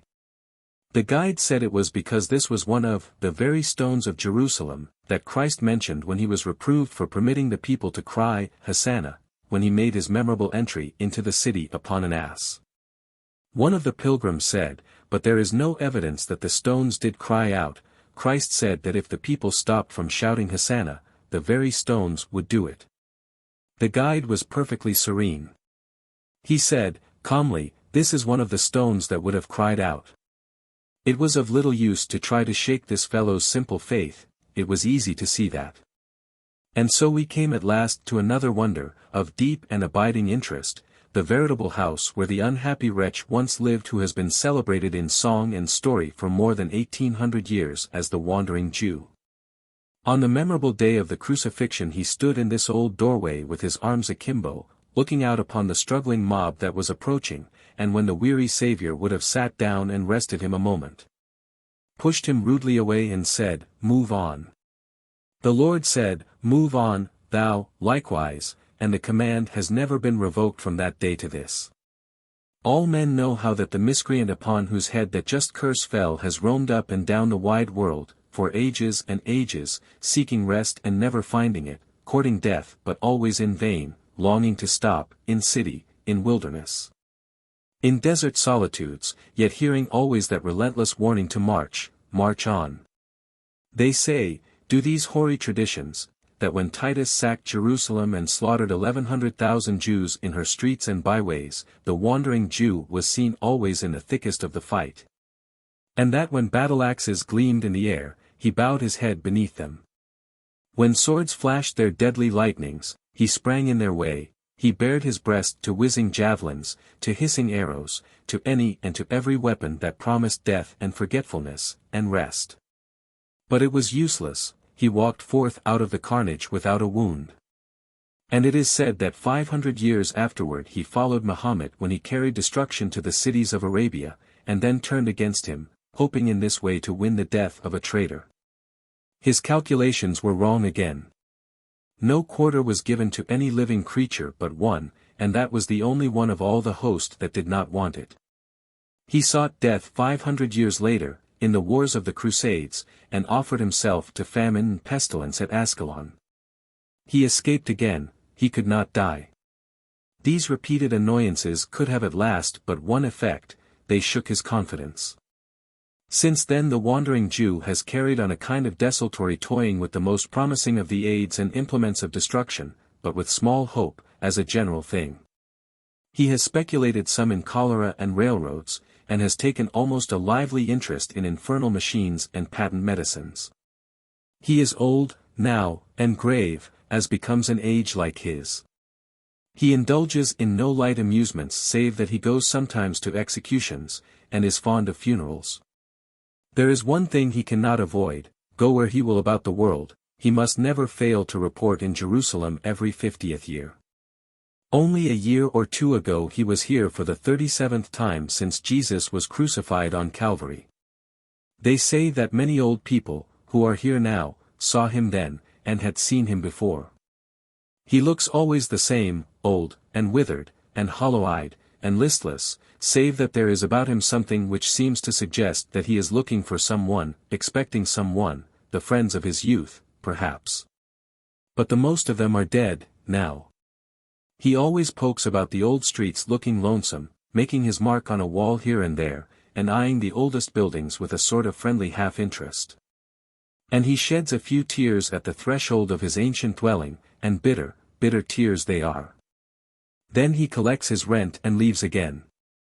He has been seen standing near the Church of the Holy Sepulchre on many a starlight night, for he has cherished an idea for many centuries that if he could only enter there, he could rest. But when he approaches, the doors slam to with a crash, the earth trembles, and all the lights in Jerusalem burn a ghastly blue. He does this every 50 years, just the same. It is hopeless, but then it is hard to break habits one has been 1800 years accustomed to. The old tourist is far away on his wanderings, now. How he must smile to see a pack of blockheads like us, galloping about the world, and looking wise, and imagining we are finding out a good deal about it. He must have a consuming contempt for the ignorant, complacent asses that go scurrying about the world in these railroading days and call it traveling. When the guide pointed out where the wandering Jew had left his familiar mark upon a wall, I was filled with astonishment. It read, St. 1860, X.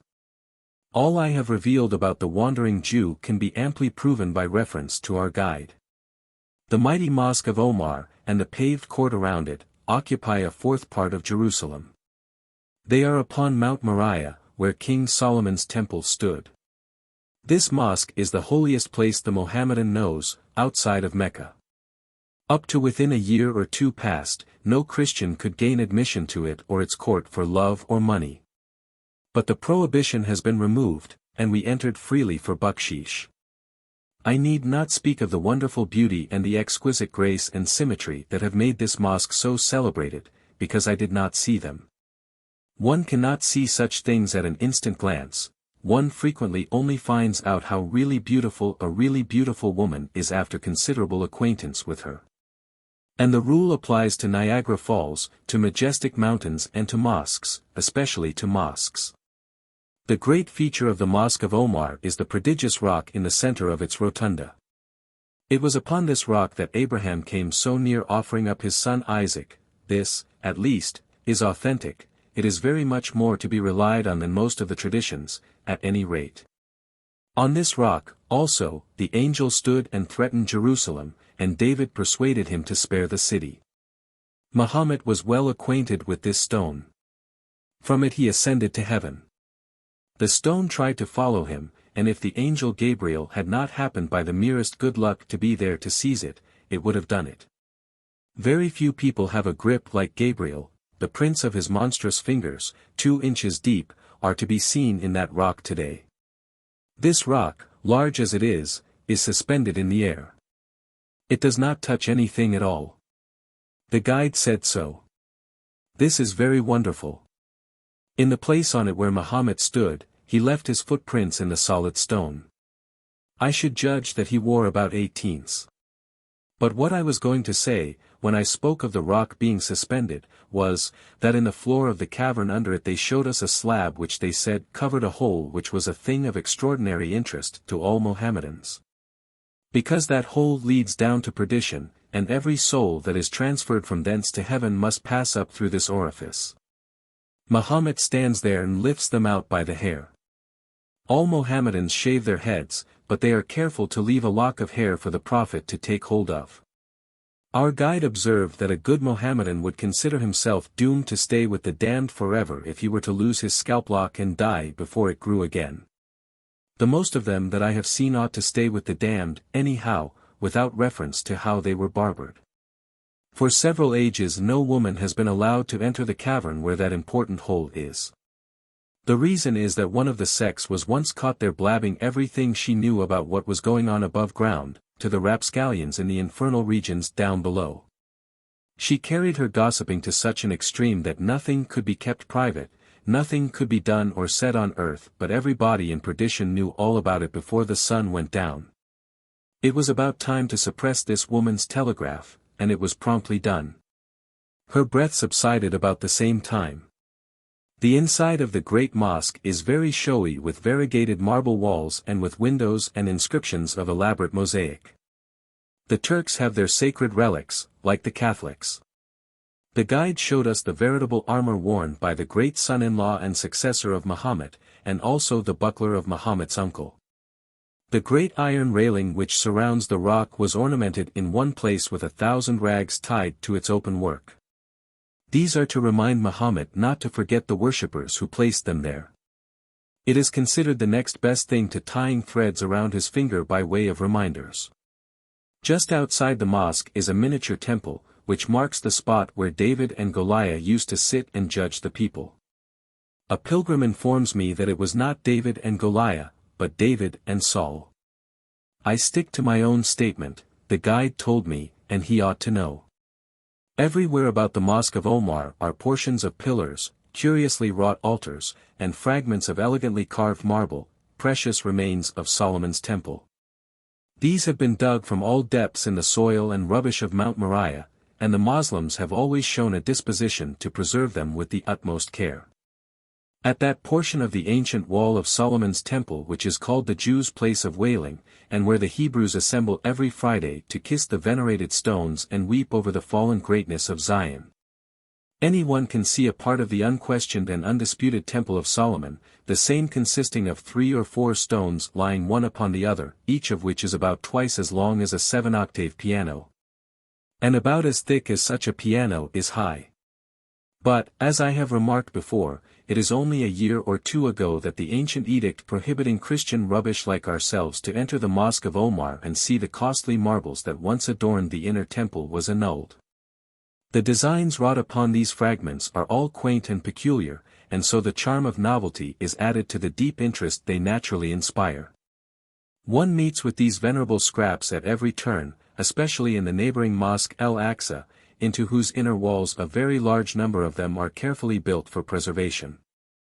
These pieces of stone, stained and dusty with age, dimly hint at a grandeur we have all been taught to regard as the princeliest ever seen on earth. And they call up pictures of a pageant that is familiar to all imaginations, camels laden with spices and treasure, beautiful slaves. Presents for Solomon's harem, a long cavalcade of richly caparisoned beasts and warriors, and Sheba's queen in the van of this vision of Oriental magnificence. These elegant fragments bear a richer interest and the solemn vastness of the stones the Jews kiss in the place of wailing can ever have for the heedless sinner. Down in the hollow ground, underneath the olives and the orange trees that flourish in the court of the great mosque, is a wilderness of pillars, remains of the ancient temple. They supported it. There are ponderous archways down there, also, over which the destroying plough of prophecy passed harmless. It is pleasant to know we are disappointed, in that we never dreamed we might see portions of the actual Temple of Solomon, and yet experienced no shadow of suspicion that they were a monkish humbug and a fraud. We are surfeited with sights. Nothing has any fascination for us, now, but the Church of the Holy Sepulchre. We have been there every day, and have not grown tired of it, but we are weary of everything else. The sights are too many. They swarm about you at every step. No single foot of ground in all Jerusalem or within its neighborhood seems to be without a stirring and important history of its own. It is a very relief to steal a walk of 100 yards without a guide along to talk unceasingly about every stone you step upon and drag you back ages and ages to the day when it achieved celebrity. It seems hardly real when I find myself leaning for a moment on a ruined wall and looking listlessly down into the historic pool of Bethesda. I did not think such things could be so crowded together as to diminish their interest. But in serious truth, we have been drifting about, for several days, using our eyes and our ears more from a sense of duty than any higher and worthier reason. And too often we have been glad when it was time to go home and be distressed no more about illustrious localities. Our pilgrims compress too much into one day. One can gorge sights to repletion as well as sweetmeats. Since we breakfasted, this morning, we have seen enough to have furnished us food for a year's reflection if we could have seen the various objects in comfort and looked upon them deliberately. We visited the pool of Hezekiah, where David saw Uriah's wife coming from the bath and fell in love with her. We went out of the city by the Jaffa Gate, and of course were told many things about its Tower of Hippicus. We rode across the valley of Hinnom, between two of the pools of Gihon, and by an aqueduct built by Solomon, which still conveys water to the city. We ascended the hill of Evil Counsel, where Judas received his 30 pieces of silver, and we also lingered a moment under the tree a venerable tradition says he hanged himself on. We descended to the canon again, and then the guide began to give name and history to every bank and boulder we came to. This was the field of blood, these cuttings in the rocks were shrines and temples of Moloch, here they sacrificed children. Yonder is the Zion Gate, the Tyropean Valley, the Hill of Ophel, here is the junction of the Valley of Jehoshaphat, on your right is the Well of Job. We turned up Jehoshaphat. The recital went on. This is the Mount of Olives. This is the Hill of Offense, the nest of huts is the village of Siloam, here, yonder, everywhere, is the king's garden, under this great tree Zacharias, the high priest, was murdered, yonder is Mount Moriah and the temple wall, the tomb of Absalom. The tomb of St. James, the tomb of Zacharias, beyond, are the Garden of Gethsemane and the tomb of the Virgin Mary, here is the pool of Siloam, and we said we would dismount, and quench our thirst, and rest. We were burning up with the heat. We were failing under the accumulated fatigue of days and days of ceaseless marching. All were willing. The pool is a deep, walled ditch, through which a clear stream of water runs, that comes from under Jerusalem somewhere, and passing through the fountain of the Virgin, or being supplied from it, reaches this place by way of a tunnel of heavy masonry. The famous pool looked exactly as it looked in Solomon's time, no doubt, and the same dusky, Oriental women, came down in their old Oriental way, and carried off jars of the water on their heads, just as they did 3,000 years ago. And just as they will do 50,000 years hence if any of them are still left on earth. We went away from there and stopped at the fountain of the Virgin. But the water was not good, and there was no comfort or peace anywhere, on account of the regiment of boys and girls and beggars that persecuted us all the time for bucksheesh. The guide wanted us to give them some money, and we did it. But when he went on to say that they were starving to death, we could not but feel that we had done a great sin in throwing obstacles in the way of such a desirable consummation, and so we tried to collect it back, but it could not be done. We entered the Garden of Gethsemane, and we visited the tomb of the Virgin, both of which we had seen before. It is not meet that I should speak of them now. A more fitting time will come. I cannot speak now of the Mount of Olives or its view of Jerusalem, the Dead Sea and the mountains of Moab, nor of the Damascus Gate or the tree that was planted by King Godfrey of Jerusalem. One ought to feel pleasantly when he talks of these things.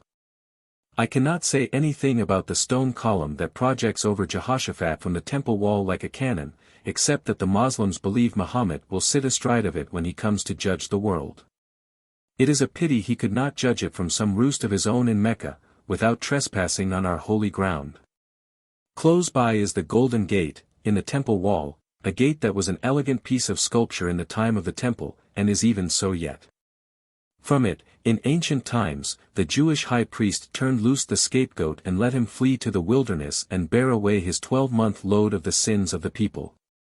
If they were to turn one loose now, he would not get as far as the Garden of Gethsemane, till these miserable vagabonds here would gobble him up, favorite pilgrim expression. Sins and all. They wouldn't care. Mutton chops and sin is good enough living for them.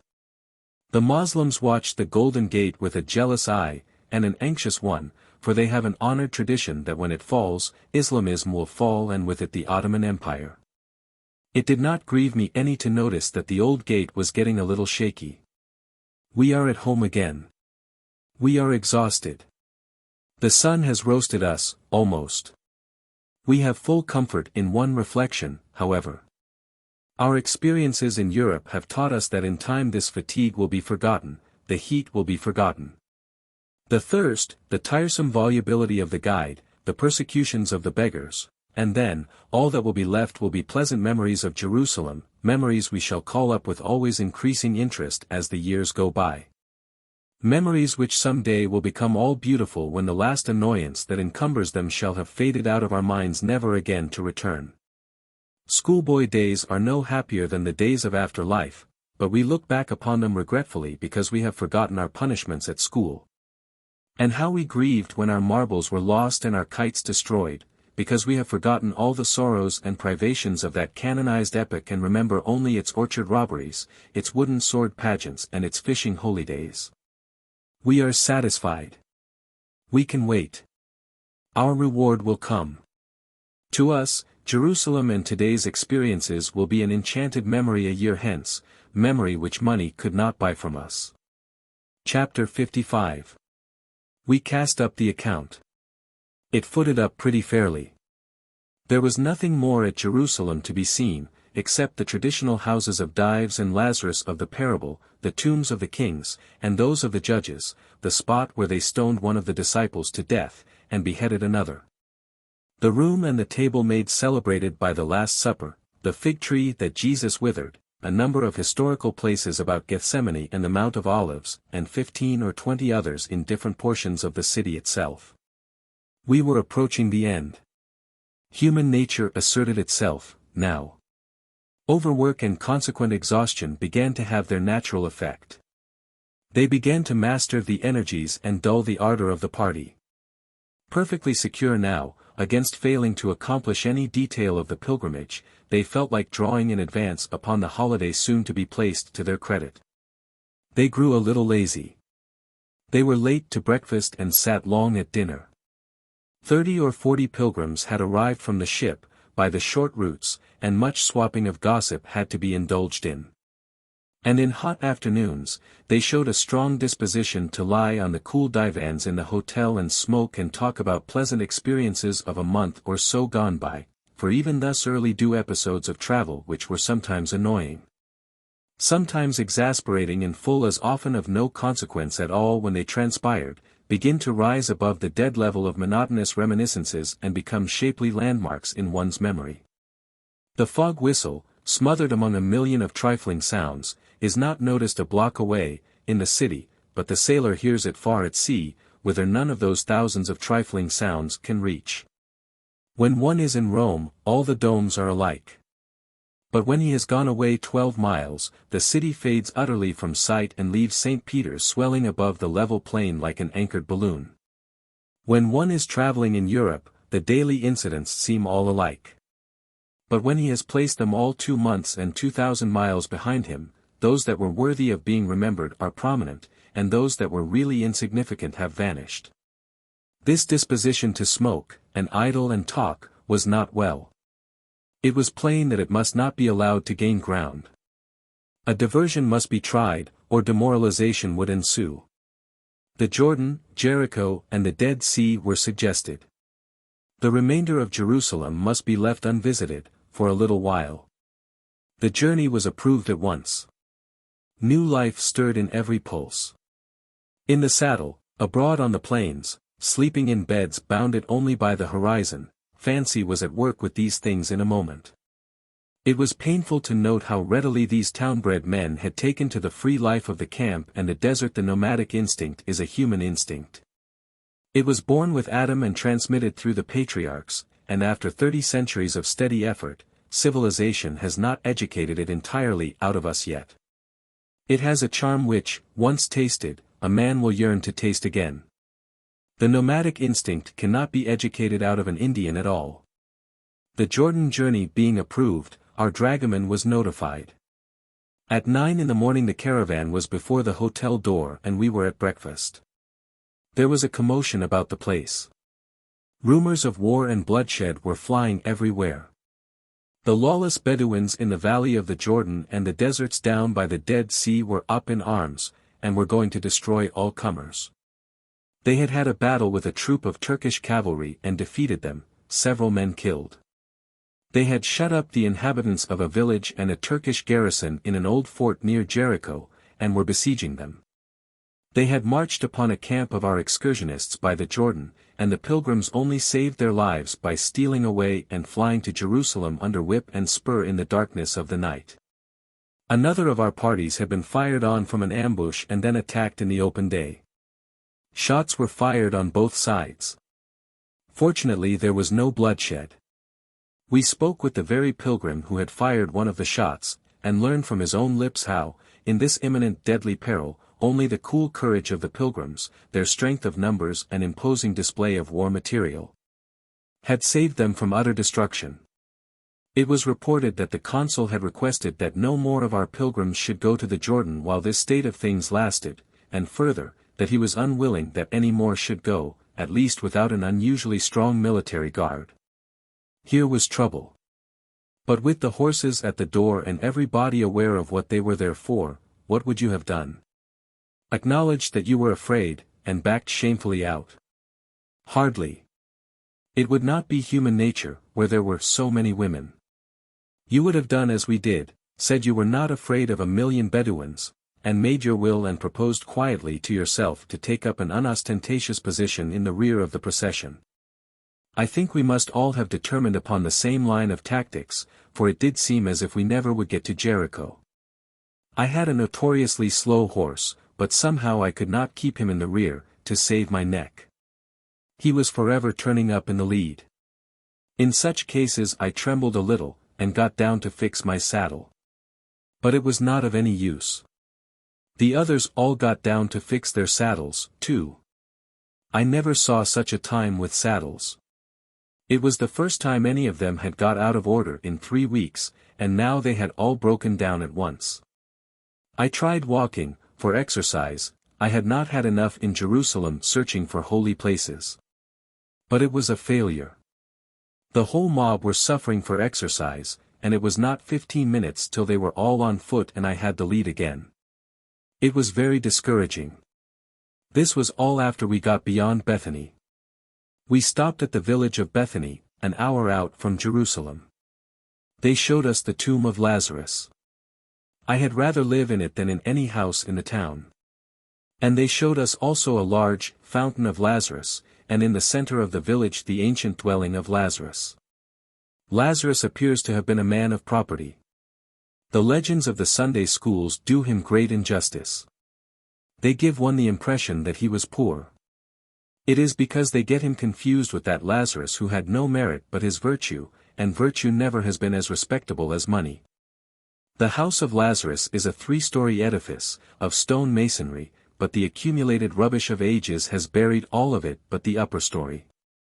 We took candles and descended to the dismal cell-like chambers where Jesus sat at meat with Martha and Mary, and conversed with them about their brother. We could not but look upon these old dingy apartments with a more than common interest.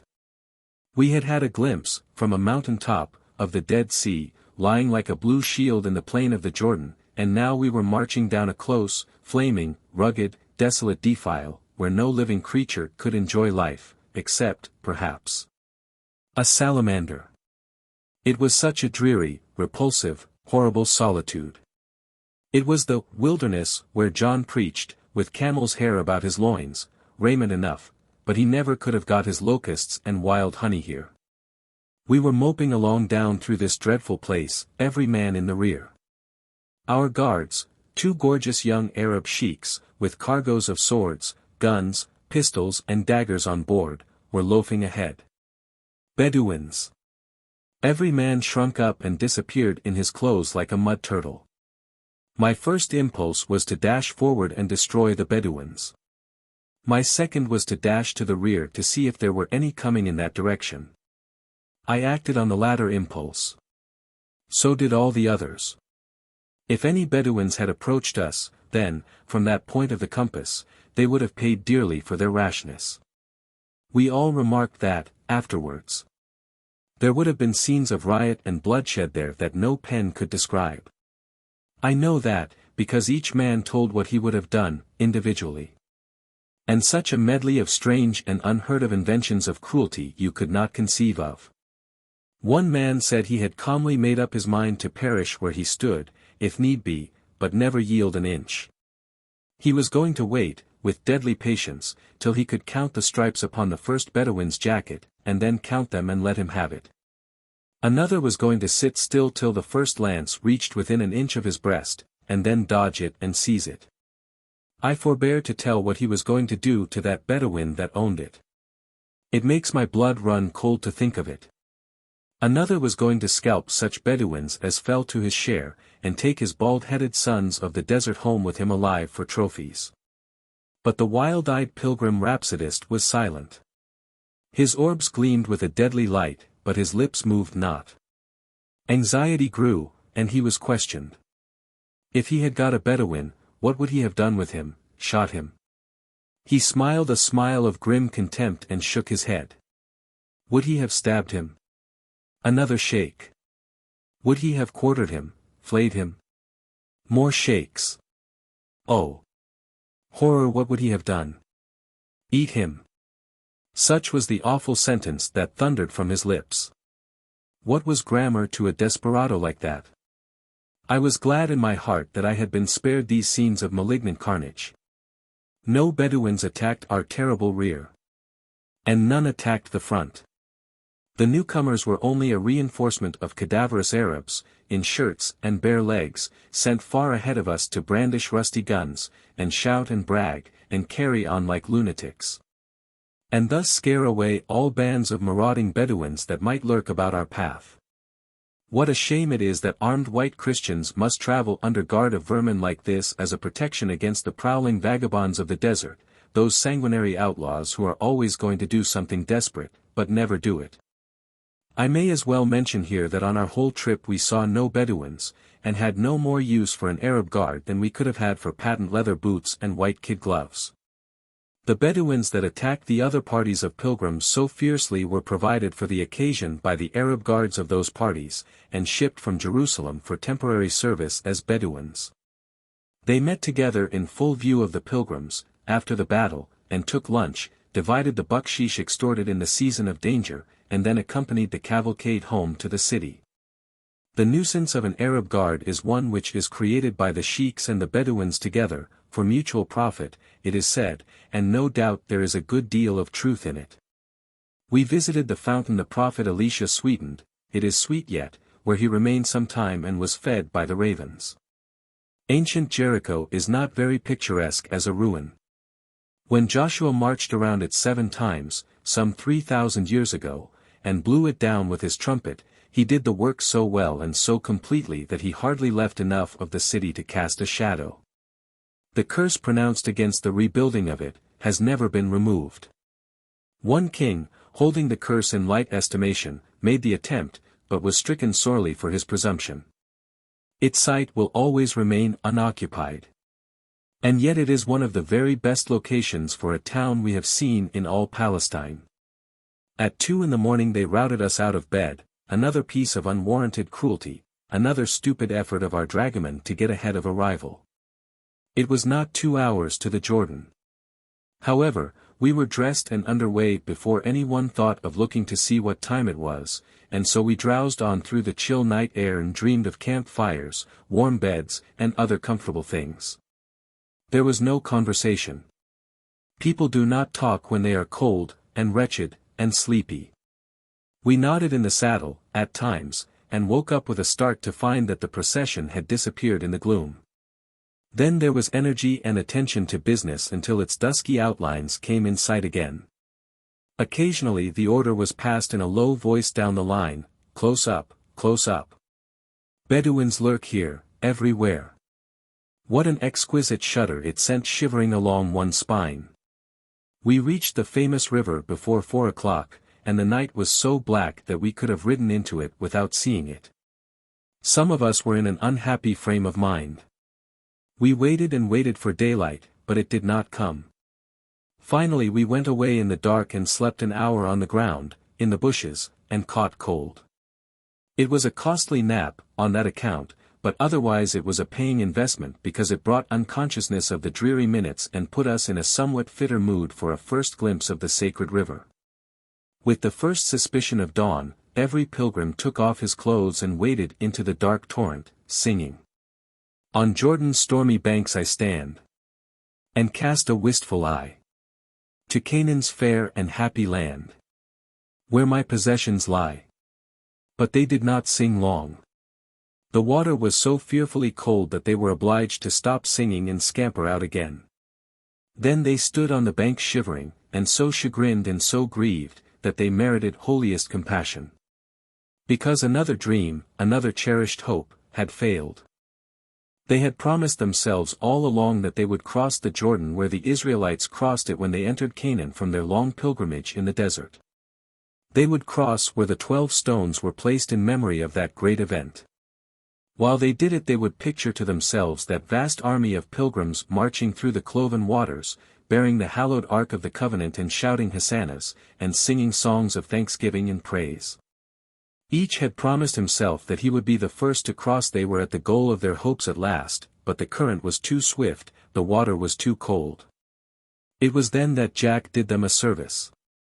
With that engaging recklessness of consequences which is natural to youth, and so proper and so seemly, as well, he went and led the way across the Jordan, and all was happiness again. Every individual waded over, then, and stood upon the further bank. The water was not quite breast deep, anywhere. If it had been more, we could hardly have accomplished the feat, for the strong current would have swept us down the stream, and we would have been exhausted and drowned before reaching a place where we could make a landing.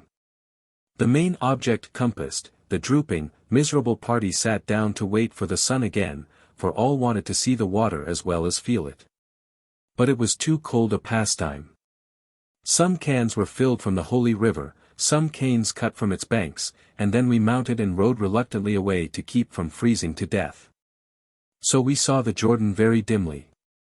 The thickets of bushes that bordered its banks threw their shadows across its shallow, turbulent waters, stormy, the hymn makes them, which is rather a complimentary stretch of fancy, and we could not judge of the width of the stream by the eye.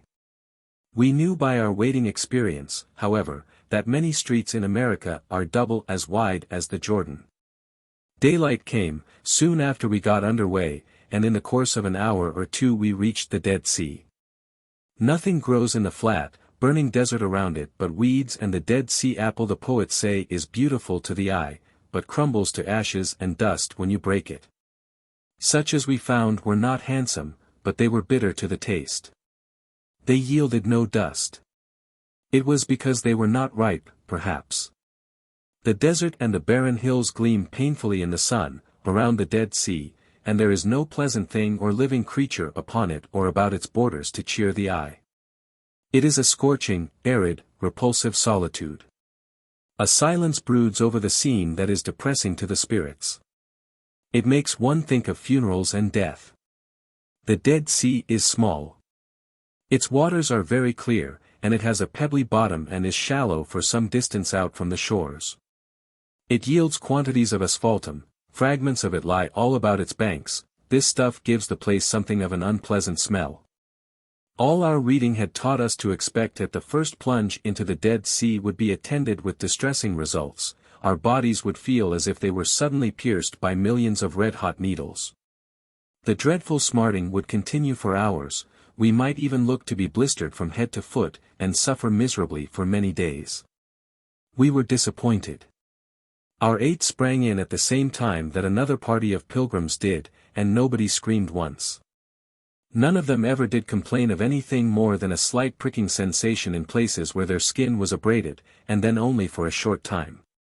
My face smarted for a couple of hours, but it was partly because I got it badly sunburned while I was bathing, and stayed in so long that it became plastered over with salt.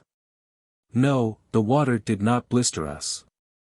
It did not cover us with a slimy ooze and confer upon us an atrocious fragrance. It was not very slimy, and I could not discover that we smelt really any worse than we have always smelt since we have been in Palestine.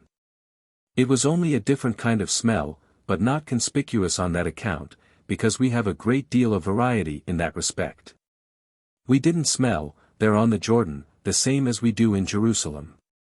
And we don't smell in Jerusalem just as we did in Nazareth, or Tiberias, or Caesarea Philippi, or any of those other ruinous ancient towns in Galilee. No, we change all the time, and generally for the worse. We do our own washing. It was a funny bath. We could not sink. One could stretch himself at full length on his back, with his arms on his breast, and all of his body above a line drawn from the corner of his jaw past the middle of his side, the middle of his leg and through his ankle bone. Would remain out of water. He could lift his head clear out, if he chose. No position can be retained long, you lose your balance and whirl over, first on your back and then on your face, and so on. You can lie comfortably, on your back, with your head out, and your legs out from your knees down, by steadying yourself with your hands. You can sit, with your knees drawn up to your chin and your arms clasped around them, but you are bound to turn over presently, because you are top-heavy in that position. You can stand up straight in water that is over your head, and from the middle of your breast upward you will not be wet. But you cannot remain so. The water will soon float your feet to the surface. You cannot swim on your back and make any progress of any consequence, because your feet stick away above the surface, and there is nothing to propel yourself with but your heels. If you swim on your face, you kick up the water like a sternwheel boat. You make no headway. A horse is so top-heavy that he can neither swim nor stand up in the Dead Sea. He turns over on his side at once. Some of us bathed for more than an hour, and then came out coated with salt till we shone like icicles. We scrubbed it off with a coarse towel and rode off with a splendid brand-new smell, though it was one which was not any more disagreeable than those we have been for several weeks enjoying. It was the variegated villainy and novelty of it that charmed us. Salt crystals glitter in the sun about the shores of the lake. In places they coat the ground like a brilliant crust of ice. When I was a boy I somehow got the impression that the River Jordan was 4,000 miles long and 35 miles wide. It is only 90 miles long, and so crooked that a man does not know which side of it he is on half the time. In going 90 miles it does not get over more than 50 miles of ground.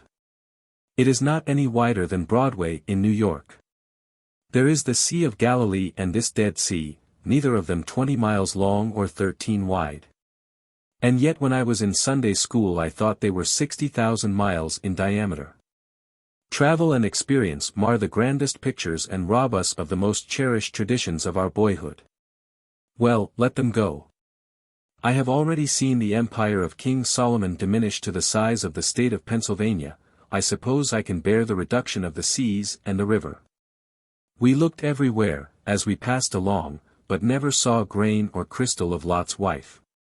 It was a great disappointment. For many and many a year we had known her sad story, and taken that interest in her which misfortune always inspires. But she was gone. Her picturesque form no longer looms above the desert of the Dead Sea to remind the tourist of the doom that fell upon the lost cities. I cannot describe the hideous afternoon's ride from the Dead Sea to Mars Saba. It oppresses me yet, to think of it. The sun so pelted us that the tears ran down our cheeks once or twice. The ghastly, treeless, grassless, breathless canyons smothered us as if we had been in an oven. The sun had positive weight to it, I think. Not a man could sit erect under it. All drooped low in the saddles. John preached in this wilderness. It must have been exhausting work. What a very heaven the messy towers and ramparts of vast Mars Saba looked to us when we caught a first glimpse of them. We stayed at this great convent all night, guests of the hospitable priests.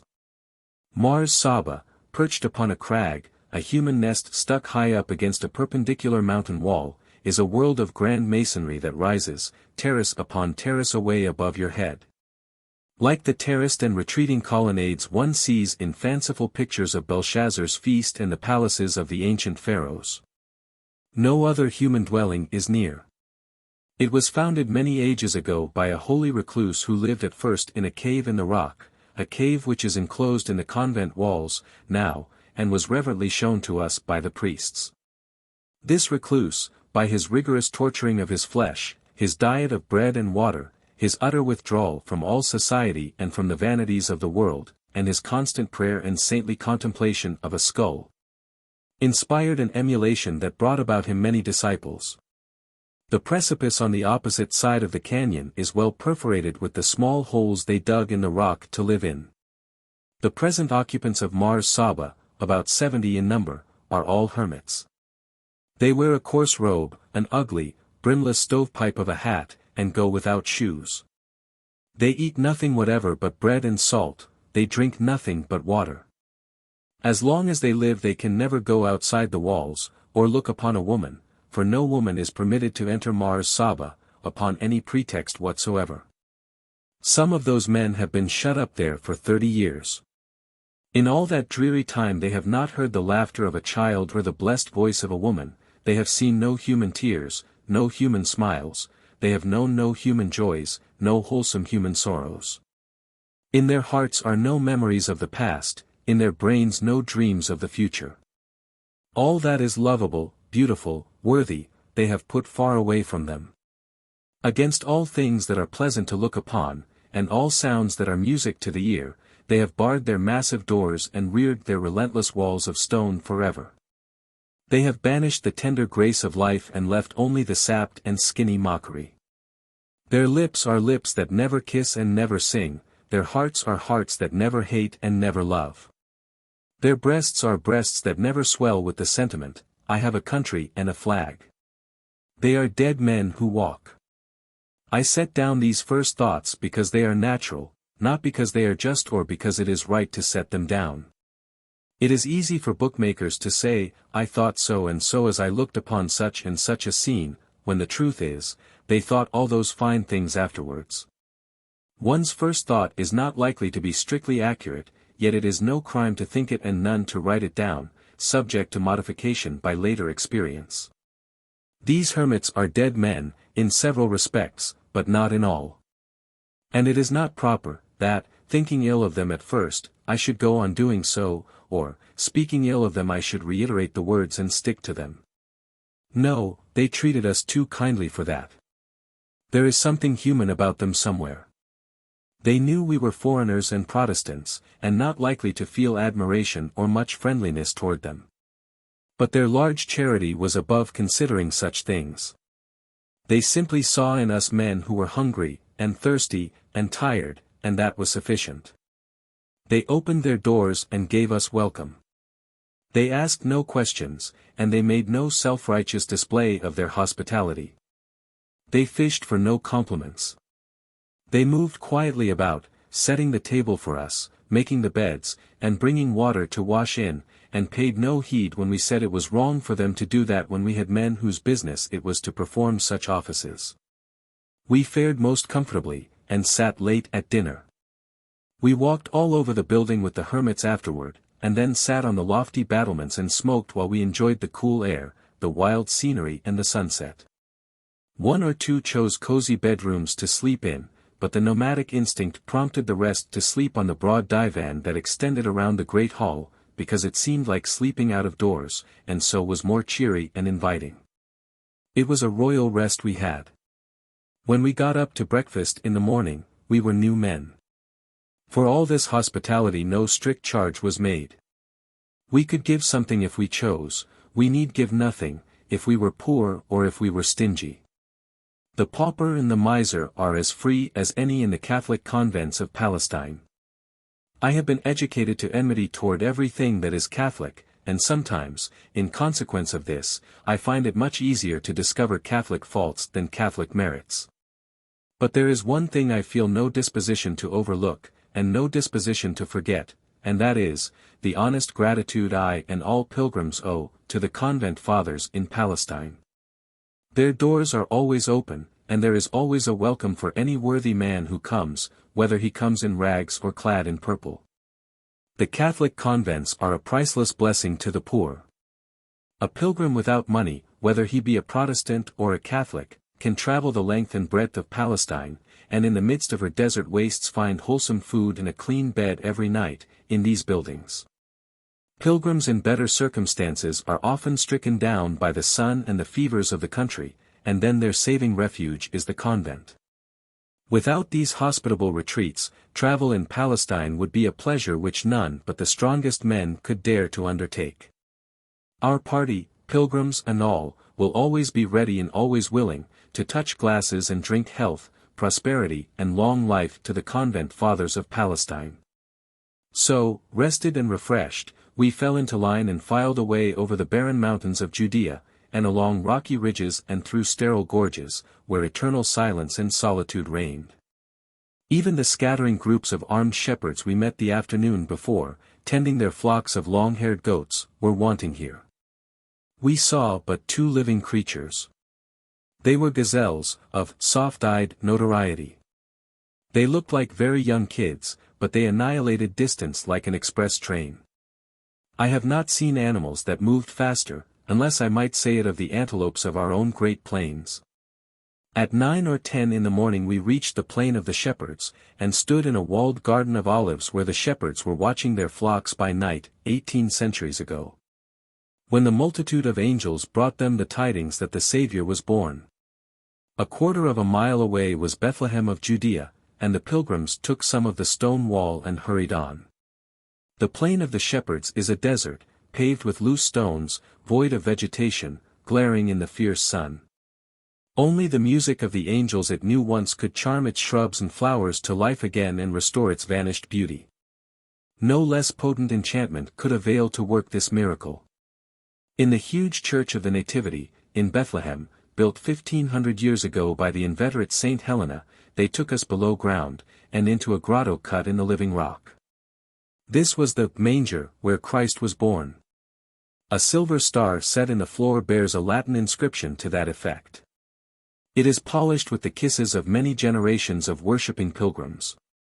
The grotto was tricked out in the usual tasteless style observable in all the holy places of Palestine. As in the Church of the Holy Sepulchre, envy and uncharitableness were apparent here. The priests and the members of the Greek and Latin churches cannot come by the same corridor to kneel in the sacred birthplace of the Redeemer, but are compelled to approach and retire by different avenues, lest they quarrel and fight on this holiest ground on earth. I have no meditations, suggested by this spot where the very first Merry Christmas was uttered in all the world, and from whence the friend of my childhood, Santa Claus, departed on his first journey, to gladden and continue to gladden roaring firesides on wintry mornings in many a distant land forever and forever. I touch, with reverent finger, the actual spot where the infant Jesus lay, but I think, nothing. You cannot think in this place any more than you can in any other in Palestine that would be likely to inspire reflection. Beggars, cripples and monks compass you about, and make you think only of bucksheesh when you would rather think of something more in keeping with the character of the spot. I was glad to get away, and glad when we had walked through the grottos where Eusebius wrote, and Jerome fasted, and Joseph prepared for the flight into Egypt, and the dozen other distinguished grottos, and knew we were done. The Church of the Nativity is almost as well packed with exceeding holy places as the Church of the Holy Sepulchre itself. They even have in it a grotto wherein 20,000 children were slaughtered by Herod when he was seeking the life of the infant Savior. We went to the Milk Grotto, of course, a cavern where Mary hid herself for a while before the flight into Egypt. Its walls were black before she entered, but in suckling the child, a drop of her milk fell upon the floor and instantly changed the darkness of the walls to its own snowy hue. We took many little fragments of stone from here, because it is well known in all the East that a barren woman hath need only to touch her lips to one of these and her failing will depart from her. We took many specimens, to the end that we might confer happiness upon certain households that we wot of. We got away from Bethlehem and its troops of beggars and relic peddlers in the afternoon, and after spending some little time at Rachel's tomb, hurried to Jerusalem as fast as possible. I never was so glad to get home again before. I never have enjoyed rest as I have enjoyed it during these last few hours. The journey to the Dead Sea, the Jordan and Bethlehem was short, but it was an exhausting one. Such roasting heat, such oppressive solitude, and such dismal desolation cannot surely exist elsewhere on earth. And such fatigue. The commonest sagacity warns me that I ought to tell the customary pleasant lie, and say I tore myself reluctantly away from every noted place in Palestine. Everybody tells that, but with as little ostentation as I may, I doubt the word of every he who tells it. I could take a dreadful oath that I have never heard any one of our 40 pilgrims say anything of the sort, and they are as worthy and as sincerely devout as any that come here. They will say it when they get home, fast enough, but why should they not? They do not wish to array themselves against all the Lamartines and Grimeses in the world. It does not stand to reason that men are reluctant to leave places where the very life is almost badgered out of them by importunate swarms of beggars and peddlers who hang in strings to one's sleeves and coat-tails and shriek and shout in his ears, and horrify his vision with the ghastly sores and malformations they exhibit. One is glad to get away. I have heard shameless people say they were glad to get away from ladies' festivals where they were importuned to buy by bevies of lovely young ladies. Transform those houris into dusky hags and ragged savages, and replace their rounded forms with shrunken and knotted distortions, their soft hands with scarred and hideous deformities, and the persuasive music of their voices with the discordant din of a hated language, and then see how much lingering reluctance to leave could be mustered. No, it is the neat thing to say you were reluctant, and then append the profound thoughts that struggled for utterance in your brain. But it is the true thing to say you were not reluctant, and found it impossible to think at all, though in good sooth it is not respectable to say it, and not poetical either. We do not think, in the holy places. We think in bed, afterwards, when the glare, and the noise, and the confusion are gone, and in fancy we revisit alone, the solemn monuments of the past, and summon the phantom pageants of an age that has passed away. Chapter 56. We visited all the holy places about Jerusalem which we had left unvisited when we journeyed to the Jordan, and then, about 3 o'clock one afternoon, we fell into procession and marched out at the stately Damascus gate. And the walls of Jerusalem shut us out forever. We paused on the summit of a distant hill and took a final look and made a final farewell to the venerable city which had been such a good home to us. For about 4 hours we traveled downhill constantly. We followed a narrow bridle path which traversed the beds of the mountain gorges, and when we could we got out of the way of the long trains of laden camels and asses. And when we could not we suffered the misery of being mashed up against perpendicular walls of rock and having our legs bruised by the passing freight. Jack was caught 2 or 3 times, and Dan and Molt as often. One horse had a heavy fall on the slippery rocks, and the others had narrow escapes. However, this was as good a road as we had found in Palestine, and possibly even the best, and so there was not much grumbling. Sometimes, in the glens, we came upon luxuriant orchards of figs, apricots, pomegranates, and such things, but oftener the scenery was rugged, mountainous, verdureless and forbidding. Here and there, towers were perched high up on acclivities which seemed almost inaccessible. This fashion is as old as Palestine itself and was adopted in ancient times for security against enemies.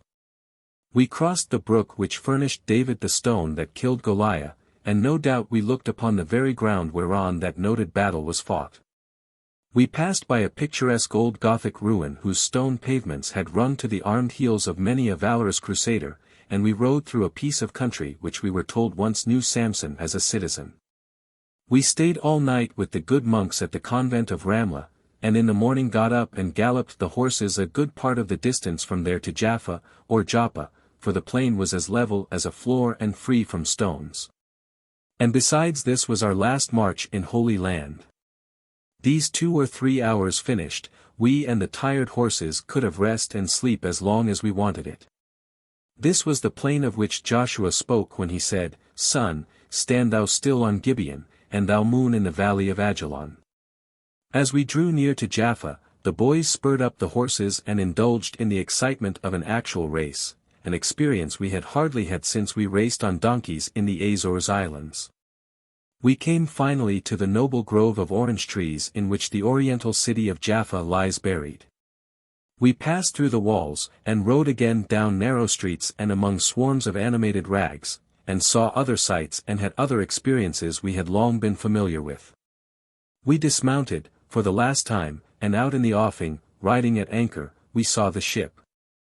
I put an exclamation point there because we felt one when we saw the vessel. The long pilgrimage was ended, and somehow we seemed to feel glad of it. For description of Jaffa, see Universal Gazetteer. Simon the tanner formerly lived here. We went to his house. All the pilgrims visit Simon the tanner's house. Peter saw the vision of the beasts let down in a sheet when he lay upon the roof of Simon the tanner's house. It was from Jaffa that Jonah sailed when he was told to go and prophesy against Nineveh, and no doubt it was not far from the town that the whale threw him up when he discovered that he had no ticket. Jonah was disobedient, and of a fault-finding, complaining disposition, and deserves to be lightly spoken of, almost. The timbers used in the construction of Solomon's temple were floated to Jaffa in rafts, and the narrow opening in the reef through which they passed to the shore is not an inch wider or a shade less dangerous to navigate than it was then. Such is the sleepy nature of the population Palestine's only good seaport has now and always had. Jaffa has a history and a stirring one. It will not be discovered anywhere in this book. If the reader will call at the circulating library and mention my name, he will be furnished with books which will afford him the fullest information concerning Jaffa. So ends the pilgrimage. We ought to be glad that we did not make it for the purpose of feasting our eyes upon fascinating aspects of nature, for we should have been disappointed, at least at this season of the year. A writer in Life in the Holy Land observes, "Monotonous and uninviting as much of the Holy Land will appear to persons accustomed to the almost constant verdure of flowers, ample streams, and varied surface of our own country. We must remember that its aspect to the Israelites after the weary march of 40 years through the desert must have been very different. Which all of us will freely grant. But it truly is monotonous and uninviting, and there is no sufficient reason for describing it as being otherwise. Of all the lands there are for dismal scenery, I think Palestine must be the prince. The hills are barren, they are dull of color, they are unpicturesque in shape. The valleys are unsightly deserts fringed with a feeble vegetation that has an expression about it of being sorrowful and despondent. The Dead Sea and the Sea of Galilee sleep in the midst of a vast stretch of hill and plain wherein the eye rests upon no pleasant tint, no striking object, no soft picture dreaming in a purple haze or mottled with the shadows of the clouds. Every outline is harsh, every feature is distinct, there is no perspective, distance works no enchantment here. It is a hopeless, dreary, heartbroken land. Small shreds and patches of it must be very beautiful in the full flush of spring, however, and all the more beautiful by contrast with the far-reaching desolation that surrounds them on every side. I would like much to see the fringes of the Jordan in springtime, and Shechem, Esdraelon, Ajalon, and the borders of Galilee, but even then these spots would seem mere toy gardens set at wide intervals in the waste of a limitless desolation. Palestine sits in sackcloth and ashes. Over it broods the spell of a curse that has withered its fields and fettered its energies. Where Sodom and Gomorrah reared their domes and towers, that solemn sea now floods the plain. In whose bitter waters no living thing exists, over whose waveless surface the blistering air hangs motionless and dead, about whose borders nothing grows but weeds and scattering tufts of cane. And that treacherous fruit that promises refreshment to parching lips, but turns to ashes at the touch. Nazareth is forlorn, about that ford of Jordan where the hosts of Israel entered the promised land with songs of rejoicing, one finds only a squalid camp of fantastic Bedouins of the desert. Jericho the accursed, lies a moldering ruin, today, even as Joshua's miracle left it more than 3,000 years ago. Bethlehem and Bethany, in their poverty and their humiliation, have nothing about them now to remind one that they once knew the high honor of the Saviour's presence. The hallowed spot where the shepherds watched their flocks by night, and where the angels sang peace on earth, goodwill to men, is untenanted by any living creature, and unblessed by any feature that is pleasant to the eye. Renowned Jerusalem itself, the stateliest name in history, has lost all its ancient grandeur, and is become a pauper village. The riches of Solomon are no longer there to compel the admiration of visiting Oriental queens. The wonderful temple which was the pride and the glory of Israel, is gone, and the Ottoman crescent is lifted above the spot where, on that most memorable day in the annals of the world, they reared the Holy Cross. The noted Sea of Galilee, where Roman fleets once rode at anchor and the disciples of the Savior sailed in their ships, was long ago deserted by the devotees of war and commerce, and its borders are a silent wilderness. Capernaum is a shapeless ruin, Magdala is the home of beggared Arabs. Bethsaida and Chorazin have vanished from the earth, and the desert places, round about them where thousands of men once listened to the Saviour's voice and ate the miraculous bread, sleep in the hush of a solitude that is inhabited only by birds of prey and skulking foxes. Palestine is desolate and unlovely. And why should it be otherwise? Can the curse of the deity beautify a land? Palestine is no more of this workday world. It is sacred to poetry and tradition, it is dreamland. Chapter 57. It was worth a kingdom to be at sea again. It was a relief to drop all anxiety whatsoever, all questions as to where we should go, how long we should stay, whether it were worth while to go or not, all anxieties about the condition of the horses. All such questions as, shall we ever get to water? Shall we ever lunch? Ferguson, how many more million miles have we got to creep under this awful sun before we camp? It was a relief to cast all these torturing little anxieties far away, ropes of steel they were, and every one with a separate and distinct strain on it, and feel the temporary contentment that is born of the banishment of all care and responsibility. We did not look at the compass, we did not care, now, where the ship went to, so that she went out of sight of land as quickly as possible. When I travel again, I wish to go in a pleasure ship. No amount of money could have purchased for us, in a strange vessel and among unfamiliar faces, the perfect satisfaction and the sense of being at home again which we experienced when we stepped on board the Quaker City. Our own ship, after this wearisome pilgrimage. It is a something we have felt always when we returned to her, and a something we had no desire to sell. We took off our blue woolen shirts, our spurs, and heavy boots, our sanguinary revolvers and our buckskin-seated pantaloons, and got shaved and came out in Christian costume once more. All but Jack, who changed all other articles of his dress, but clung to his traveling pantaloons. They still preserved their ample buckskin seat intact. And so his short pea jacket and his long, thin legs assisted to make him a picturesque object whenever he stood on the forecastle looking abroad upon the ocean over the bows. At such times his father's last injunction suggested itself to me. He said, "Jack, my boy, you are about to go among a brilliant company of gentlemen and ladies, who are refined and cultivated, and thoroughly accomplished in the manners and customs of good society. Listen to their conversation, study their habits of life, and learn. Be polite and obliging to all, and considerate towards everyone's opinions, failings and prejudices. Command the just respect of all your fellow voyagers, even though you fail to win their friendly regard. And Jack, don't you ever dare, while you live, appear in public on those decks in fair weather, in a costume unbecoming your mother's drawing-room.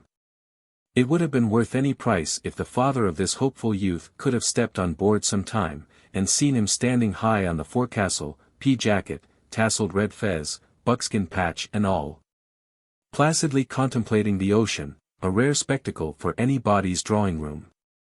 After a pleasant voyage and a good rest, we drew near to Egypt, and out of the mellowest of sunsets we saw the domes and minarets of Alexandria rise into view. As soon as the anchor was down, Jack and I got a boat and went ashore.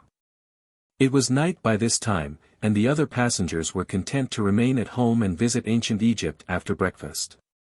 It was the way they did at Constantinople. They took a lively interest in new countries, but their schoolboy impatience had worn off, and they had learned that it was wisdom to take things easy and go along comfortably. These old countries do not go away in the night. They stay till after breakfast. When we reached the pier we found an army of Egyptian boys with donkeys no larger than themselves, waiting for passengers, for donkeys are the omnibuses of Egypt. We preferred to walk, but we could not have our own way. The boys crowded about us, clamored around us, and slewed their donkeys exactly across our path, no matter which way we turned. They were good-natured rascals, and so were the donkeys. We mounted, and the boys ran behind us and kept the donkeys in a furious gallop, as is the fashion at Damascus. I believe I would rather ride a donkey than any beast in the world. He goes briskly, he puts on no airs, he is docile, though opinionated. Satan himself could not scare him, and he is convenient, very convenient. When you are tired riding you can rest your feet on the ground and let him gallop from under you. We found the hotel and secured rooms, and were happy to know that the Prince of Wales had stopped there once. They had it everywhere on signs. No other princes had stopped there since, till Jack and I came. We went abroad through the town, then, and found it a city of huge commercial buildings, and broad, handsome streets brilliant with gaslight. By night it was a sort of reminiscence of Paris. But finally Jack found an ice cream saloon, and that closed investigations for that evening. The weather was very hot, it had been many a day since Jack had seen ice cream, and so it was useless to talk of leaving the saloon till it shut up. In the morning the lost tribes of America came ashore and infested the hotels and took possession of all the donkeys and other open barouches that offered. They went in picturesque procession to the American consuls, to the great gardens, to Cleopatra's Needles, to Pompey's Pillar, to the palace of the Viceroy of Egypt, to the Nile, to the superb groves of date palms. One of our most inveterate relic hunters had his hammer with him, and tried to break a fragment off the upright needle and could not do it. He tried the prostrate one and failed. He borrowed a heavy sledge-hammer from a mason and tried again. He tried Pompey's Pillar, and this baffled him. Scattered all about the mighty monolith were sphinxes of noble countenance, carved out of Egyptian granite as hard as blue steel, and whose shapely features the wear of 5,000 years had failed to mark or mar. The relic hunter battered at these persistently, and sweated profusely over his work. He might as well have attempted to deface the moon. They regarded him serenely with the stately smile they had worn so long, and which seemed to say, "Peck away, poor insect, we were not made to fear such as you. In 10 dragging ages we have seen more of your kind than there are sands at your feet, have they left a blemish upon us? But I am forgetting the Jaffa colonists. At Jaffa we had taken on board some 40 members of a very celebrated community. They were male and female, babies, young boys and young girls, young married people, and some who had passed a shade beyond the prime of life. I refer to the Adams Jaffa colony. Others had deserted before. We left in Jaffa Mr. Adams, his wife, and 15 unfortunates who not only had no money but did not know where to turn or whither to go. Such was the statement made to us. Our 40 were miserable enough in the first place, and they lay about the deck seasick all the voyage, which about completed their misery, I take it. However, 1 or 2 young men remained upright, and by constant persecution we wormed out of them some little information.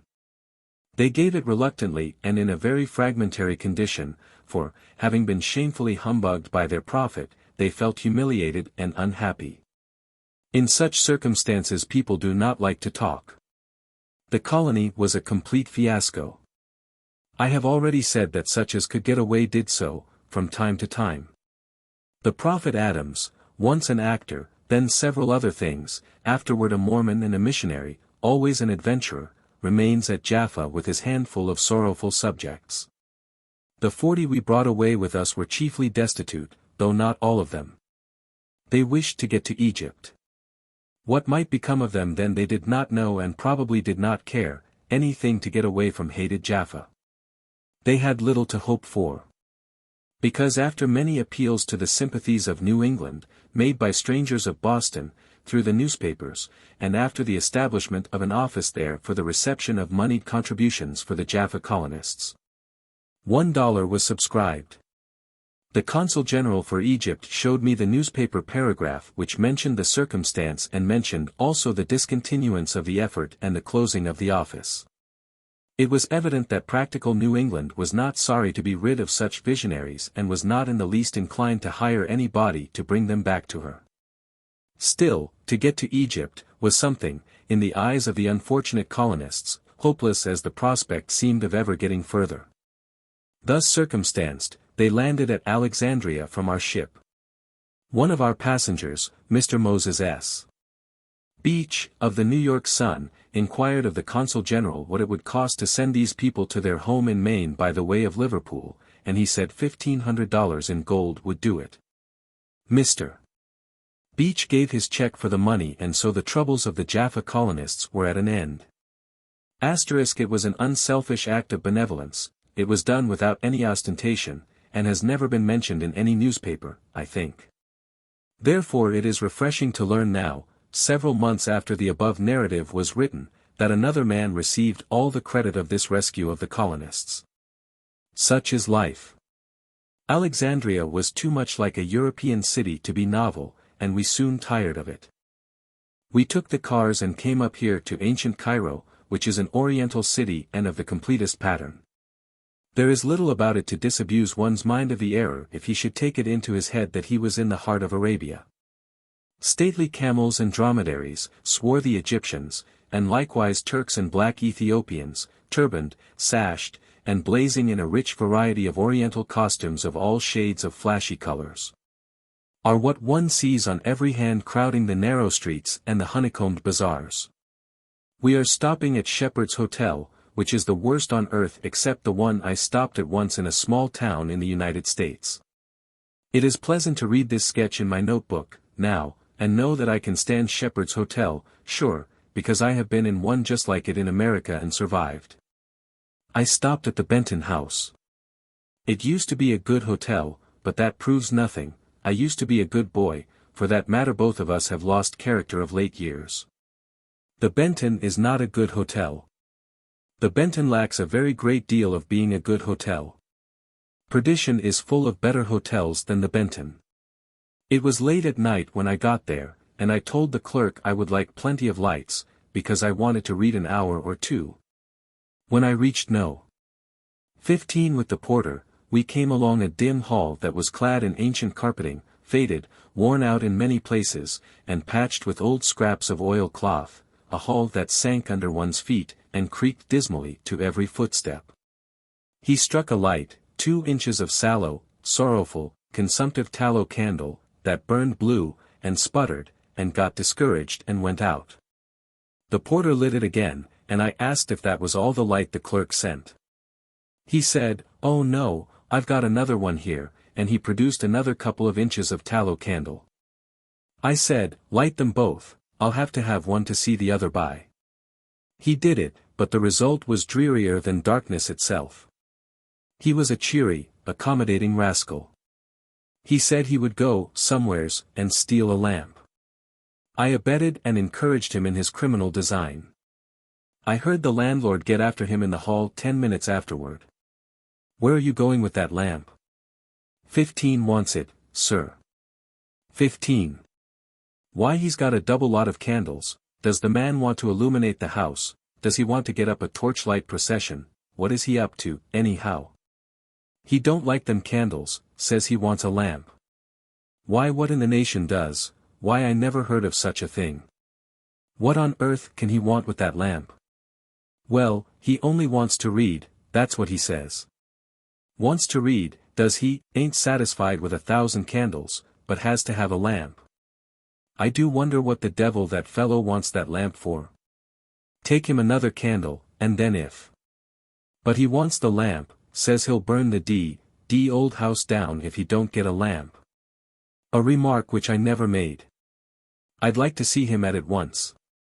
Well, you take it along, but I swear it beats my time, though, and see if you can't find out what in the very nation he wants with that lamp. And he went off growling to himself and still wondering and wondering over the unaccountable conduct of number 15. The lamp was a good one, but it revealed some disagreeable things, a bed in the suburbs of a desert of room, a bed that had hills and valleys in it, and you'd have to accommodate your body to the impression left in it by the man that slept there last. Before you could lie comfortably. A carpet that had seen better days, a melancholy washstand in a remote corner, and a dejected pitcher on it sorrowing over a broken nose. A looking-glass split across the center, which chopped your head off at the chin and made you look like some dreadful unfinished monster or other, the paper peeling in shreds from the walls. I sighed and said, "This is charming. And now don't you think you could get me something to read?" The porter said, "Oh, certainly, the old man's got dead loads of books," and he was gone before I could tell him what sort of literature I would rather have. And yet his countenance expressed the utmost confidence in his ability to execute the commission with credit to himself. The old man made a descent on him. "What are you going to do with that pile of books?" 15 wants sir. 15, is it?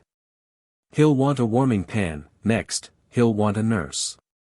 Take him everything there is in the house, take him the barkeeper, take him the baggage wagon, take him a chambermaid. Confound me, I never saw anything like it.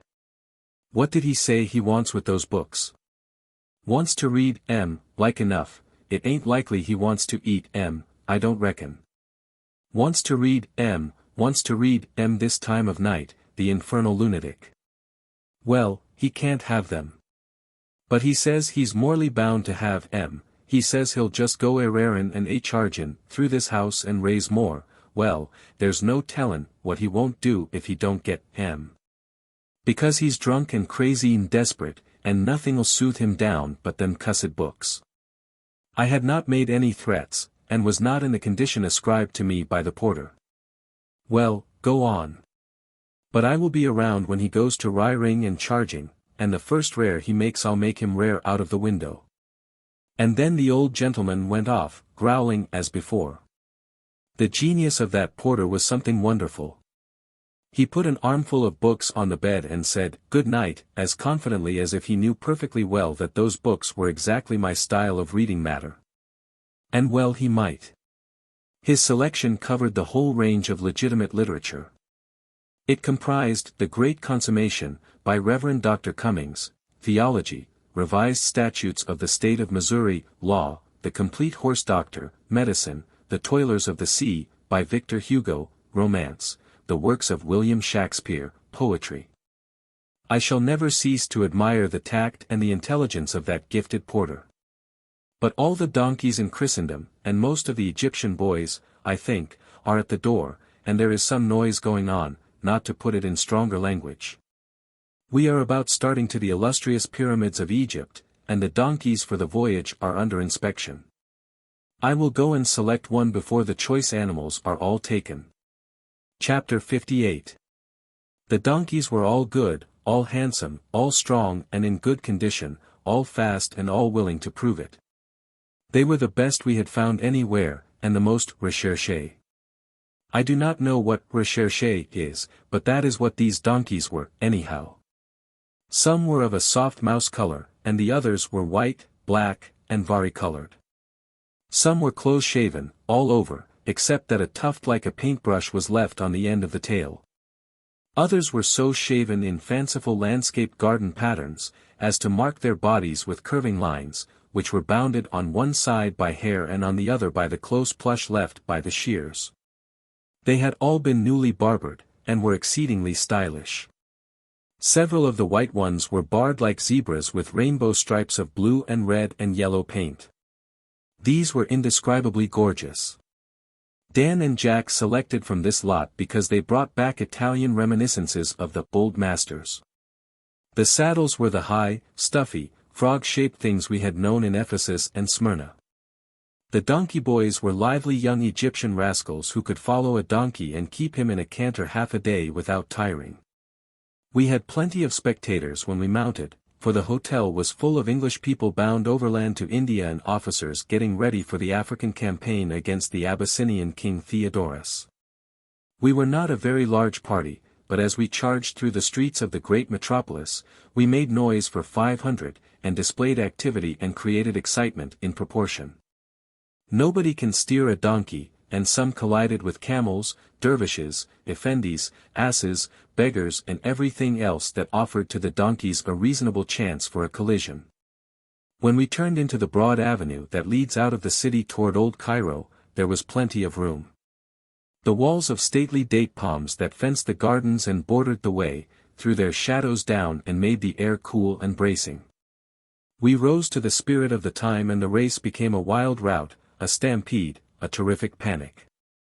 I wished to live to enjoy it again. Somewhere along this route we had a few startling exhibitions of Oriental simplicity. A girl apparently 13 years of age came along the great thoroughfare dressed like Eve before the fall. We would have called her 13 at home, but here girls who look 13 are often not more than 9, in reality. Occasionally we saw stark naked men of superb build, bathing, and making no attempt at concealment. However, an hour's acquaintance with this cheerful custom reconciled the pilgrims to it, and then it ceased to occasion remark. Thus easily do even the most startling novelties grow tame and spiritless to these sight-surfeited wanderers. Arrived at Old Cairo, the camp followers took up the donkeys and tumbled them bodily aboard a small boat with a lateen sail, and we followed and got under way. The deck was closely packed with donkeys and men. The two sailors had to climb over and under and through the wedged mast to work the sails, and the steersman had to crowd 4 or 5 donkeys out of the way when he wished to swing his tiller and put his helm hard down. But what were their troubles to us? We had nothing to do but enjoy the trip, nothing to do but shove the donkeys off our corns and look at the charming scenery of the Nile. On the island at our right was the machine they call the Nilometer, a stone column whose business it is to mark the rise of the river and prophesy whether it will reach only 32 feet and produce a famine, or whether it will properly flood the land at 40 and produce plenty, or whether it will rise to 43 and bring death and destruction to flocks and crops, but how it does all this they could not explain to us so that we could understand. On the same island is still shown the spot where Pharaoh's daughter found Moses in the bulrushes. Near the spot we sailed from, the Holy Family dwelt when they sojourned in Egypt till Herod should complete his slaughter of the innocents. The same tree they rested under when they first arrived, was there a short time ago, but the Viceroy of Egypt sent it to the Empress Eugenie lately. He was just in time, otherwise our pilgrims would have had it. The Nile at this point is muddy, swift and turbid, and does not lack a great deal of being as wide as the Mississippi. We scrambled up the steep bank at the shabby town of Gizeh, mounted the donkeys again, and scampered away. For 4 or 5 miles the route lay along a high embankment which they say is to be the bed of a railway the Sultan means to build for no other reason than that when the Empress of the French comes to visit him she can go to the pyramids in comfort. This is true Oriental hospitality. I am very glad it is our privilege to have donkeys instead of cars. At the distance of a few miles the pyramids rising above the palms, looked very clean-cut, very grand and imposing, and very soft and filmy, as well. They swam in a rich haze that took from them all suggestions of unfeeling stone, and made them seem only the airy nothings of a dream, structures which might blossom into tiers of vague arches, or ornate colonnades, maybe. And change again, into all graceful forms of architecture, while we looked, and then melt deliciously away and blend with the tremulous atmosphere. At the end of the levee we left the mules and went in a sailboat across an arm of the Nile or an overflow, and landed where the sands of the Great Sahara left their embankment, as straight as a wall, along the verge of the alluvial plain of the river. A laborious walk in the flaming sun brought us to the foot of the Great Pyramid of Cheops. It was a fairy vision no longer. It was a corrugated, unsightly mountain of stone. Each of its monstrous sides was a wide stairway which rose upward, step above step, narrowing as it went, till it tapered to a point far aloft in the air. Insect men and women, pilgrims from the Quaker City, were creeping about its dizzy perches, and one little black swarm were waving postage stamps from the airy summit. Handkerchiefs will be understood. Of course we were besieged by a rabble of muscular Egyptians and Arabs who wanted the contract of dragging us to the top. All tourists are. Of course you could not hear your own voice for the din that was around you. Of course the sheiks said they were the only responsible parties, that all contracts must be made with them, all monies paid over to them, and none exacted from us by any but themselves alone. Of course they contracted that the varlets who dragged us up should not mention bucksheesh once. For such is the usual routine. Of course we contracted with them, paid them, were delivered into the hands of the draggers, dragged up the pyramids, and harried and bedeviled for bucksheesh from the foundation clear to the summit. We paid it, too, for we were purposely spread very far apart over the vast side of the pyramid. There was no help near if we called, and the Herculeses who dragged us had a way of asking sweetly and flatteringly for bucksheesh, which was seductive, and of looking fierce and threatening to throw us down the precipice, which was persuasive and convincing. Each step being full as high as a dinner table, there being very, very many of the steps. An Arab having hold of each of our arms and springing upward from step to step and snatching us with them, forcing us to lift our feet as high as our breasts every time, and do it rapidly and keep it up till we were ready to faint. Who shall say it is not lively, exhilarating, lacerating, muscle-straining, bone-wrenching and perfectly excruciating and exhausting pastime, climbing the pyramids? I beseeched the varlets not to twist all my joints asunder. I iterated, reiterated, even swore to them that I did not wish to beat any body to the top. Did all I could to convince them that if I got there the last of all I would feel blessed above men and grateful to them forever. I begged them, prayed them, pleaded with them to let me stop and rest a moment, only one little moment, and they only answered with some more frightful springs. And an unenlisted volunteer behind opened a bombardment of determined boosts with his head which threatened to batter my whole political economy to wreck and ruin. Twice, for 1 minute, they let me rest while they extorted bucksheesh, and then continued their maniac flight up the pyramid. They wished to beat the other parties. It was nothing to them that I, a stranger, must be sacrificed upon the altar of their unholy ambition. But in the midst of sorrow, joy blooms. Even in this dark hour I had a sweet consolation. For I knew that except these Mohammedans repented they would go straight to perdition some day. And they never repent, they never forsake their paganism. This thought calmed me, cheered me, and I sank down, limp and exhausted, upon the summit, but happy, so happy and serene within. On the one hand, a mighty sea of yellow sand stretched away toward the ends of the earth, solemn, silent, shorn of vegetation, its solitude uncheered by any forms of creature life. On the other, the Eden of Egypt was spread below us, a broad green floor, cloven by the sinuous river, dotted with villages, its vast distances measured and marked by the diminishing stature of receding clusters of palms. It lay asleep in an enchanted atmosphere. There was no sound, no motion. Above the date plumes in the middle distance, swelled a domed and pinnacled mass, glimmering through a tinted, exquisite mist.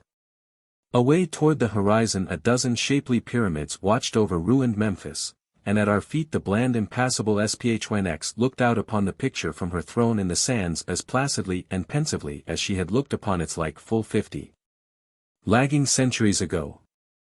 We suffered torture no pen can describe from the hungry appeals for bucksheesh that gleamed from Arab eyes and poured incessantly from Arab lips.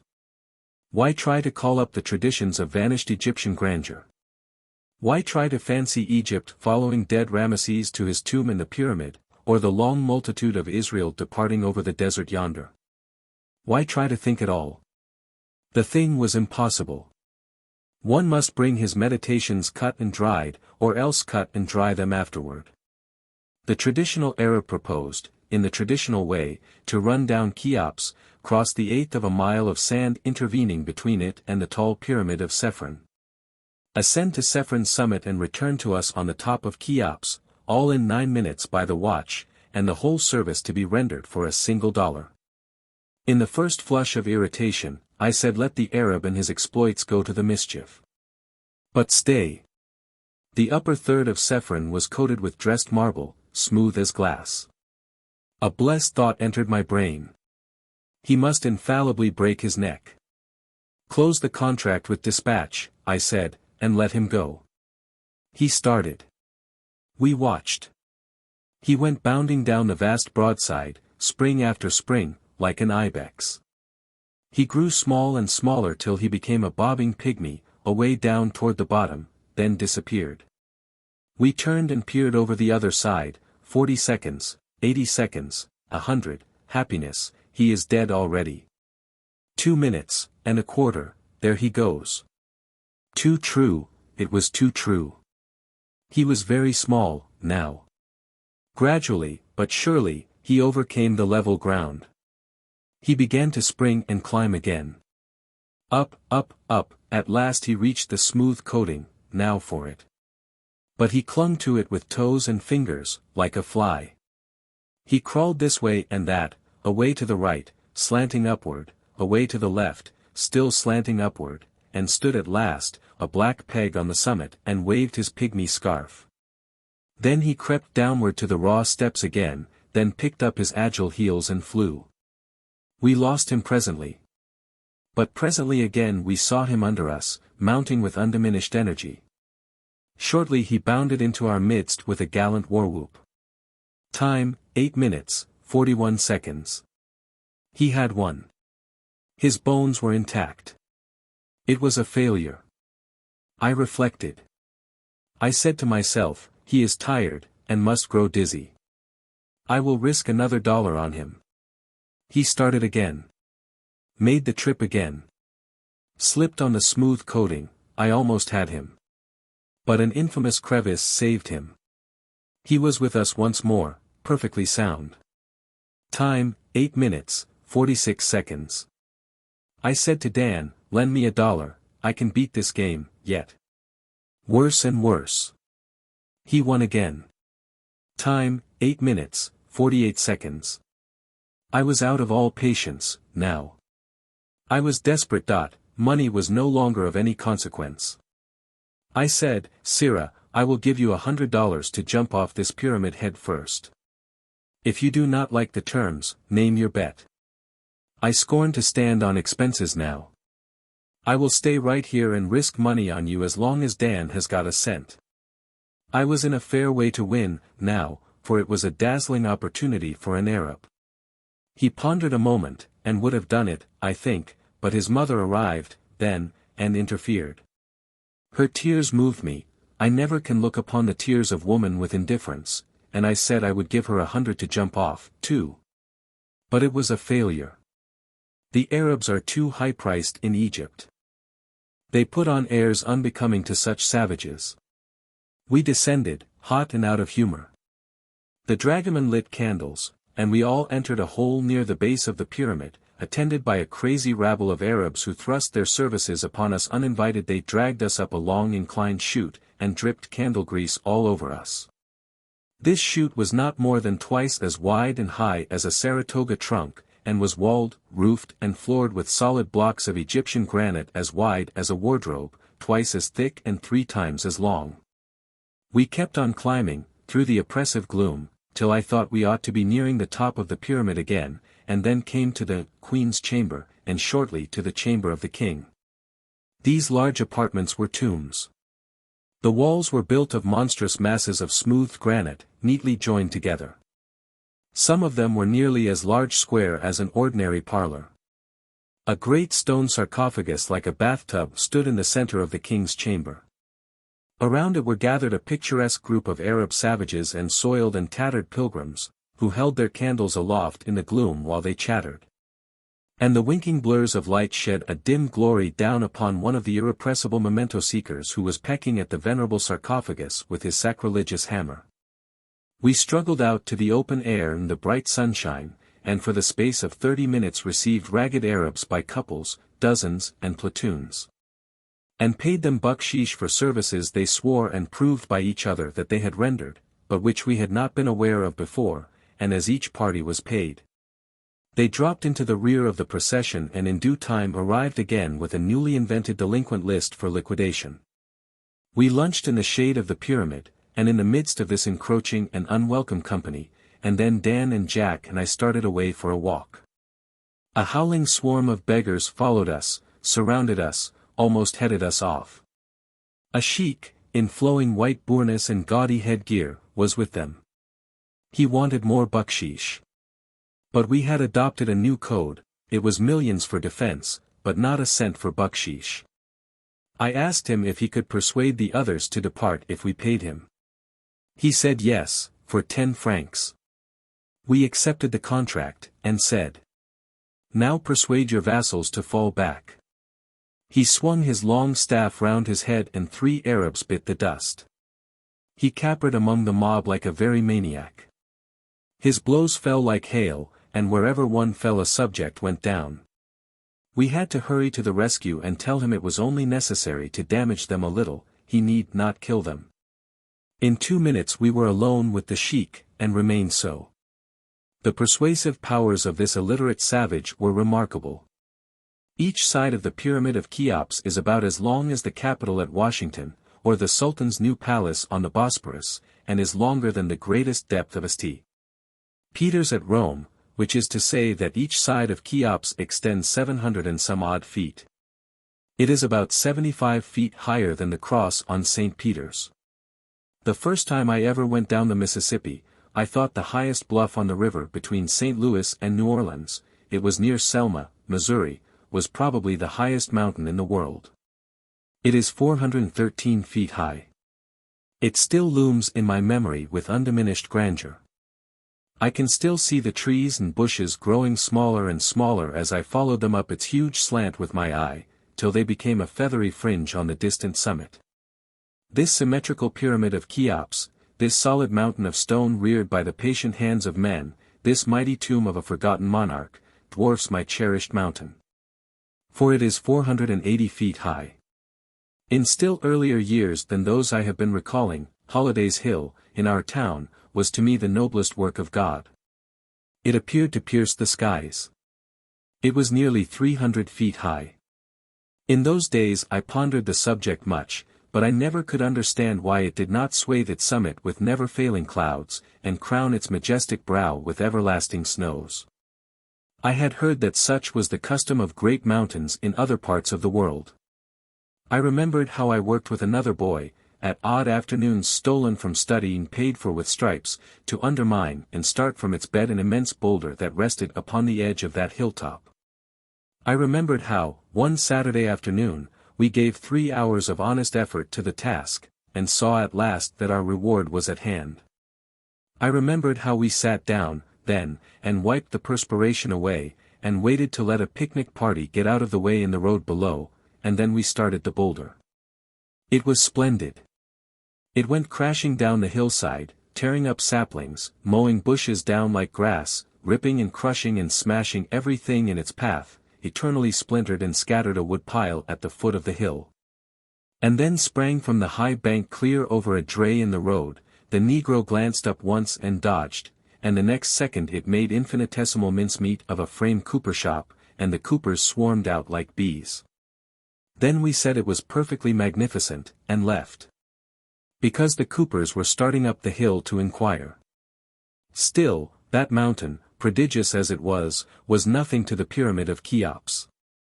I could conjure up no comparison that would convey to my mind a satisfactory comprehension of the magnitude of a pile of monstrous stones that covered 13 acres of ground and stretched upward 480 tiresome feet.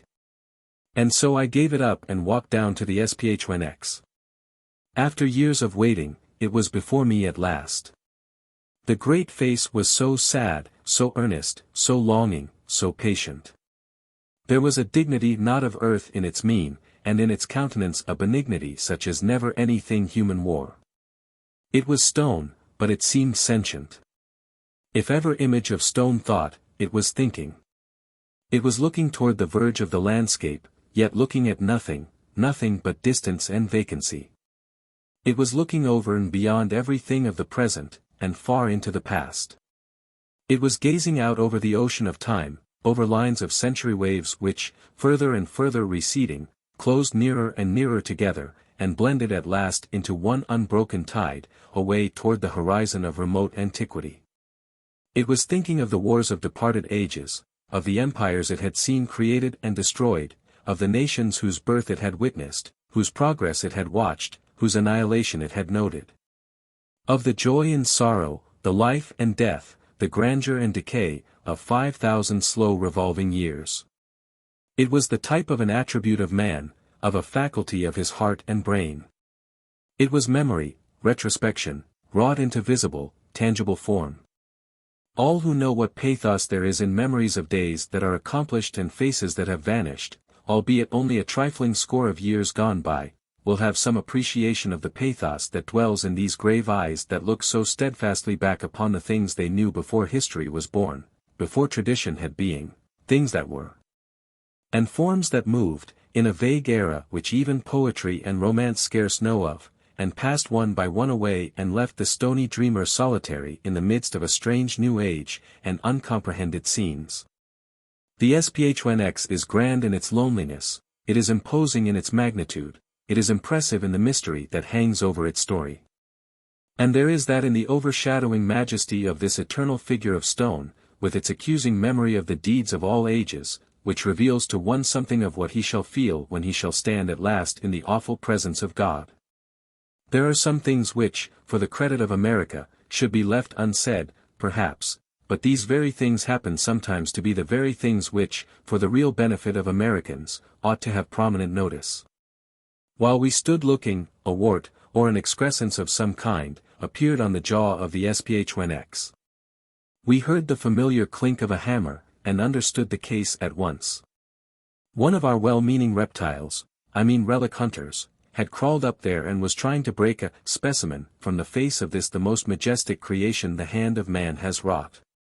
But the great image contemplated the dead ages as calmly as ever, unconscious of the small insect that was fretting at its jaw. Egyptian granite that has defied the storms and earthquakes of all time has nothing to fear from the tackhammers of ignorant excursionists, highwaymen like this specimen. He failed in his enterprise. We sent a sheik to arrest him if he had the authority, or to warn him, if he had not, that by the laws of Egypt the crime he was attempting to commit was punishable with imprisonment or the bastinado. Then he desisted and went away. The XLVIII, 125 feet long, 60 feet high, and 102 feet around the head, if I remember rightly, carved out of one solid block of stone harder than any iron.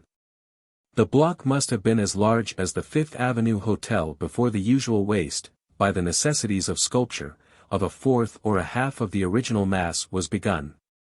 I only set down these figures and these remarks to suggest the prodigious labor the carving of it so elegantly, so symmetrically, so faultlessly, must have cost. This species of stone is so hard that figures cut in it remain sharp and unmarred after exposure to the weather for 2,000 or 3,000 years. Now did it take 100 years of patient toil to carve the XLVIII? It seems probable. Something interfered, and we did not visit the Red Sea and walk upon the sands of Arabia. I shall not describe the great mosque of Mehemet Ali, whose entire inner walls are built of polished and glistening alabaster. I shall not tell how the little birds have built their nests in the globes of the great chandeliers that hang in the mosque, and how they fill the whole place with their music and are not afraid of any body because their audacity is pardoned. Their rights are respected, and nobody is allowed to interfere with them, even though the mosque be thus doomed to go unlighted. I certainly shall not tell the hackneyed story of the massacre of the Mamelukes, because I am glad the lawless rascals were massacred, and I do not wish to get up any sympathy in their behalf. I shall not tell how that one solitary Mameluke jumped his horse 100 feet down from the battlements of the citadel and escaped, because I do not think much of that, I could have done it myself. I shall not tell of Joseph's well which he dug in the solid rock of the citadel hill and which is still as good as new. Nor how the same mules he bought to draw up the water, with an endless chain, are still at it yet and are getting tired of it, too. I shall not tell about Joseph's granaries which he built to store the grain in, what time the Egyptian brokers were selling short, unwitting that there would be no corn in all the land when it should be time for them to deliver. I shall not tell anything about the strange city of Cairo, because it is only a repetition, a good deal intensified and exaggerated, of the Oriental cities I have already spoken of. I shall not tell of the great caravan which leaves for Mecca every year, for I did not see it. Nor of the fashion the people have of prostrating themselves and so forming a long human pavement to be ridden over by the chief of the expedition on its return, to the end that their salvation may be thus secured, for I did not see that either. I shall not speak of the railway, for it is like any other railway. I shall only say that the fuel they use for the locomotive is composed of mummies 3,000 years old, purchased by the ton or by the graveyard for that purpose. And that sometimes one hears the profane engineer call out pettishly, and these plebeians, they don't burn worth a cent, pass out a king. Stated to me for a fact. I only tell it as I got it. I am willing to believe it. I can believe anything. I shall not tell of the groups of mud cones stuck like wasps' nests upon 1,000 mounds above high water mark the length and breadth of Egypt, villages of the lower classes. I shall not speak of the boundless sweep of level plain, green with luxuriant grain, that gladdens the eye as far as it can pierce through the soft, rich atmosphere of Egypt. I shall not speak of the vision of the pyramid seen at a distance of 25 miles, for the picture is too ethereal to be limned by an uninspired pen.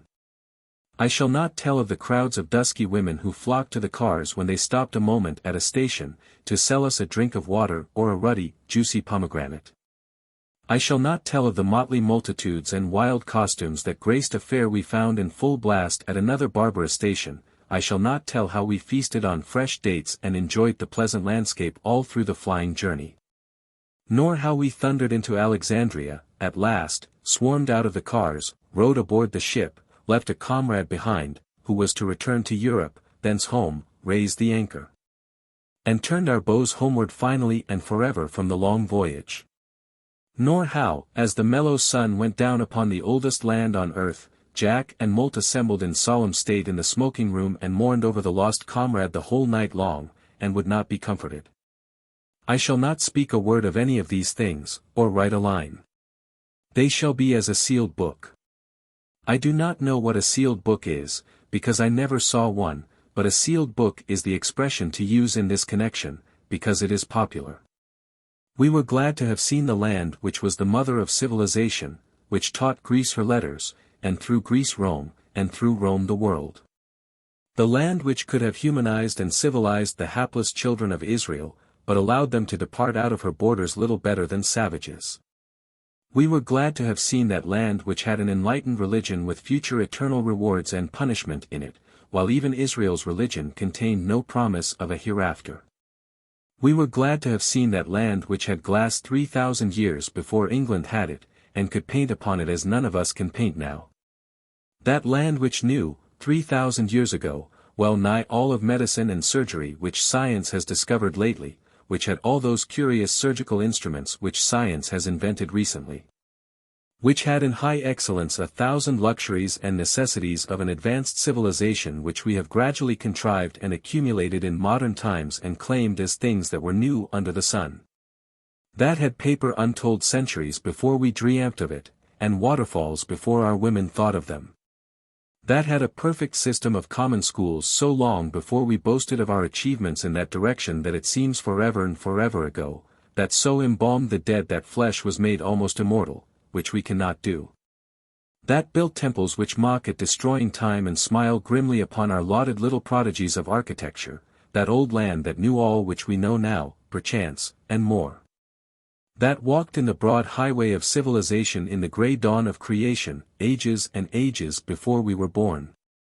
That left the impress of exalted, cultivated mind upon the eternal front of the SPHNX to confound all scoffers who, when all her other proofs had passed away, might seek to persuade the world that imperial Egypt, in the days of her high renown, had groped in darkness. Chapter 59. We were at sea now, for a very long voyage. We were to pass through the entire length of the Levant, through the entire length of the Mediterranean proper, also, and then cross the full width of the Atlantic, a voyage of several weeks. We naturally settled down into a very slow, stay-at-home manner of life, and resolved to be quiet, exemplary people, and roam no more for 20 or 30 days. No more, at least, than from stem to stern of the ship. It was a very comfortable prospect, though, for we were tired and needed a long rest. We were all lazy and satisfied, now, as the meager entries in my notebook, that sure index, to me, of my condition, prove. What a stupid thing a notebook gets to be at sea, anyway. Please observe the style. Sunday, services, as usual, at 4 bells. Services at night, also. No cards. Monday, beautiful day, but rained hard. The cattle purchased at Alexandria for beef ought to be shingled, or else fattened.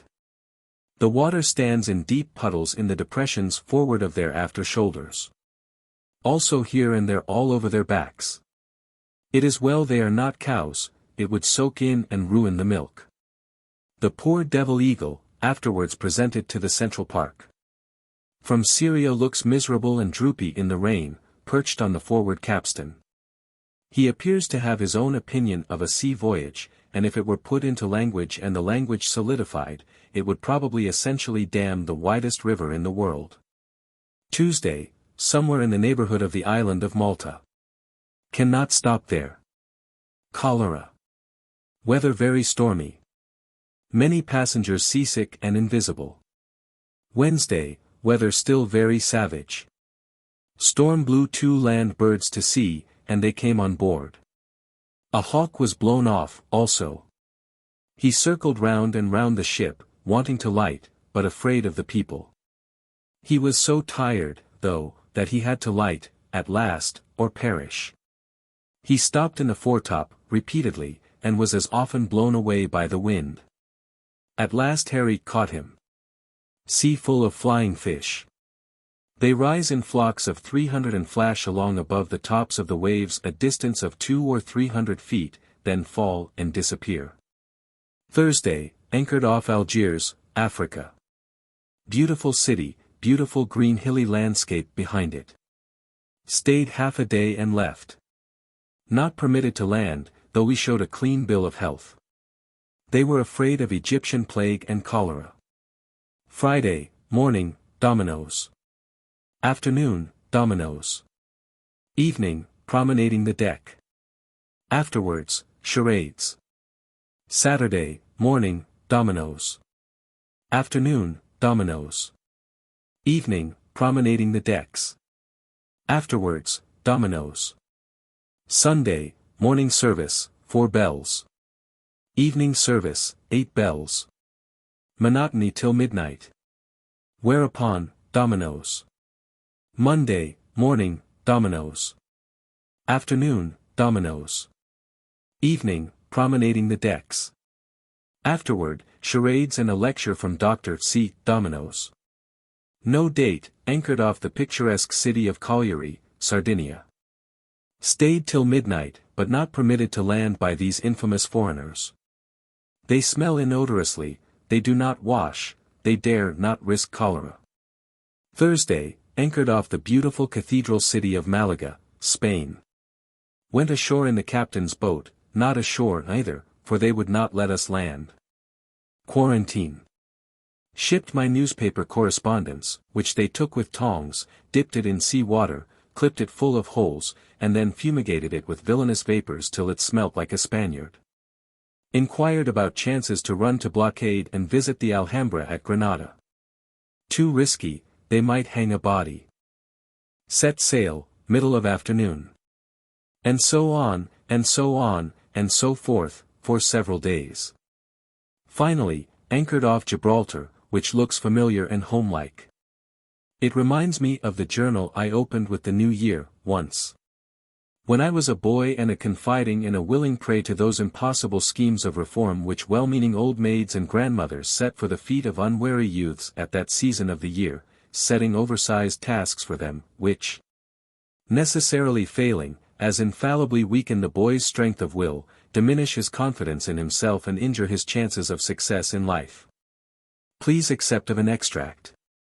Monday, got up, washed, went to bed. Tuesday, got up, washed, went to bed. Wednesday, got up, washed, went to bed. Thursday, got up, washed, went to bed. Friday, got up, washed, went to bed. Next Friday, got up, washed, went to bed. Friday fortnight, got up, washed, went to bed. Following month, got up, washed, went to bed. I stopped, then, discouraged. Startling events appeared to be too rare, in my career, to render a diary necessary. I still reflect with pride, however, that even at that early age I washed when I got up. That journal finished me. I never have had the nerve to keep one since.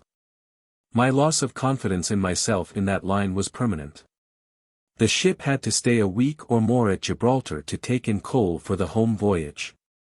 It would be very tiresome staying here, and so 4 of us ran the quarantine blockade and spent 7 delightful days in Seville, Cordova, Cadiz, and wandering through the pleasant rural scenery of Andalusia, the garden of old Spain.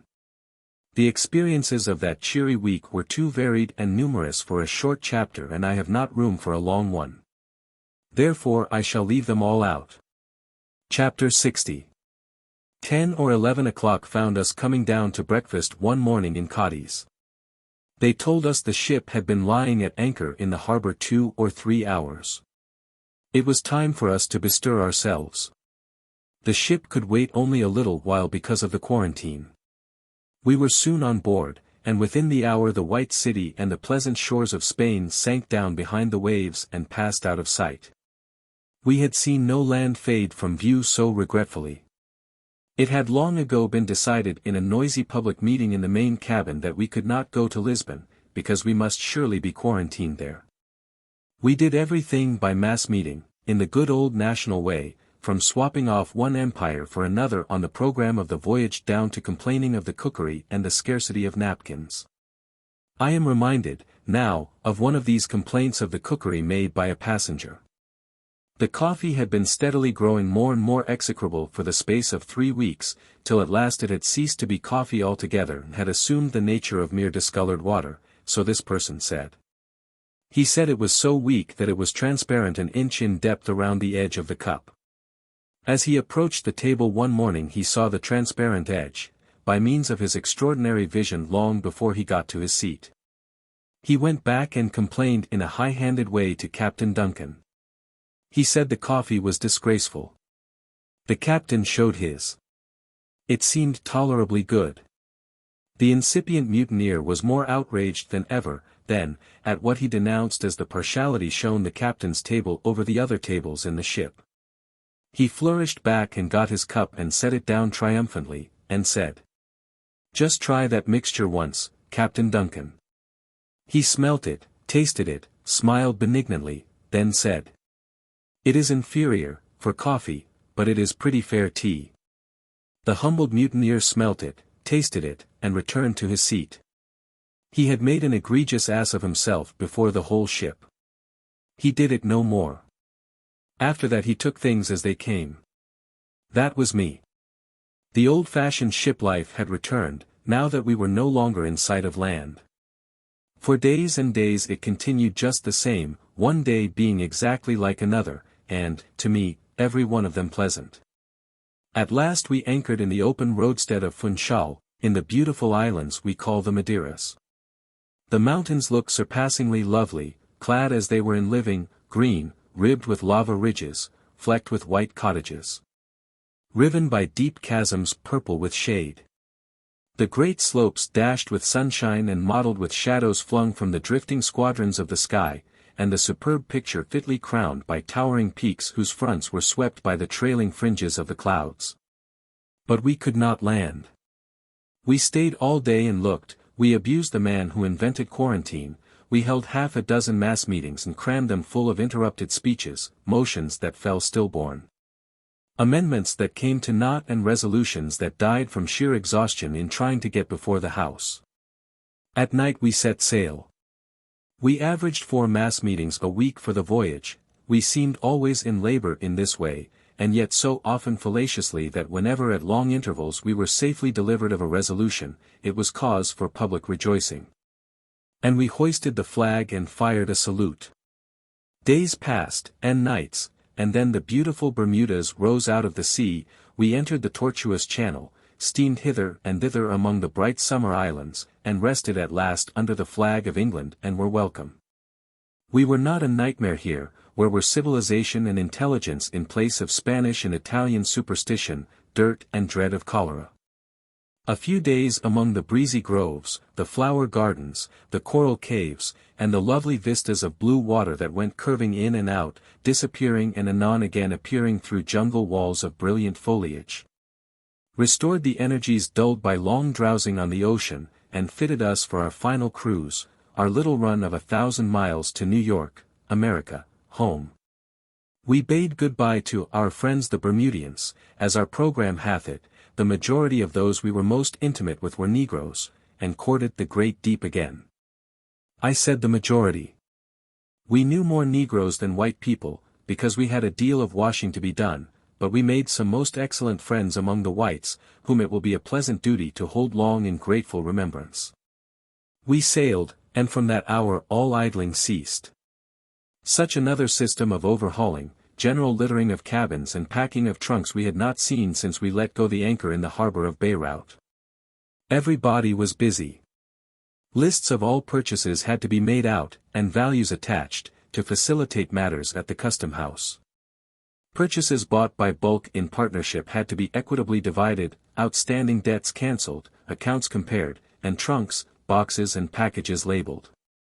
All day long the bustle and confusion continued. And now came our first accident.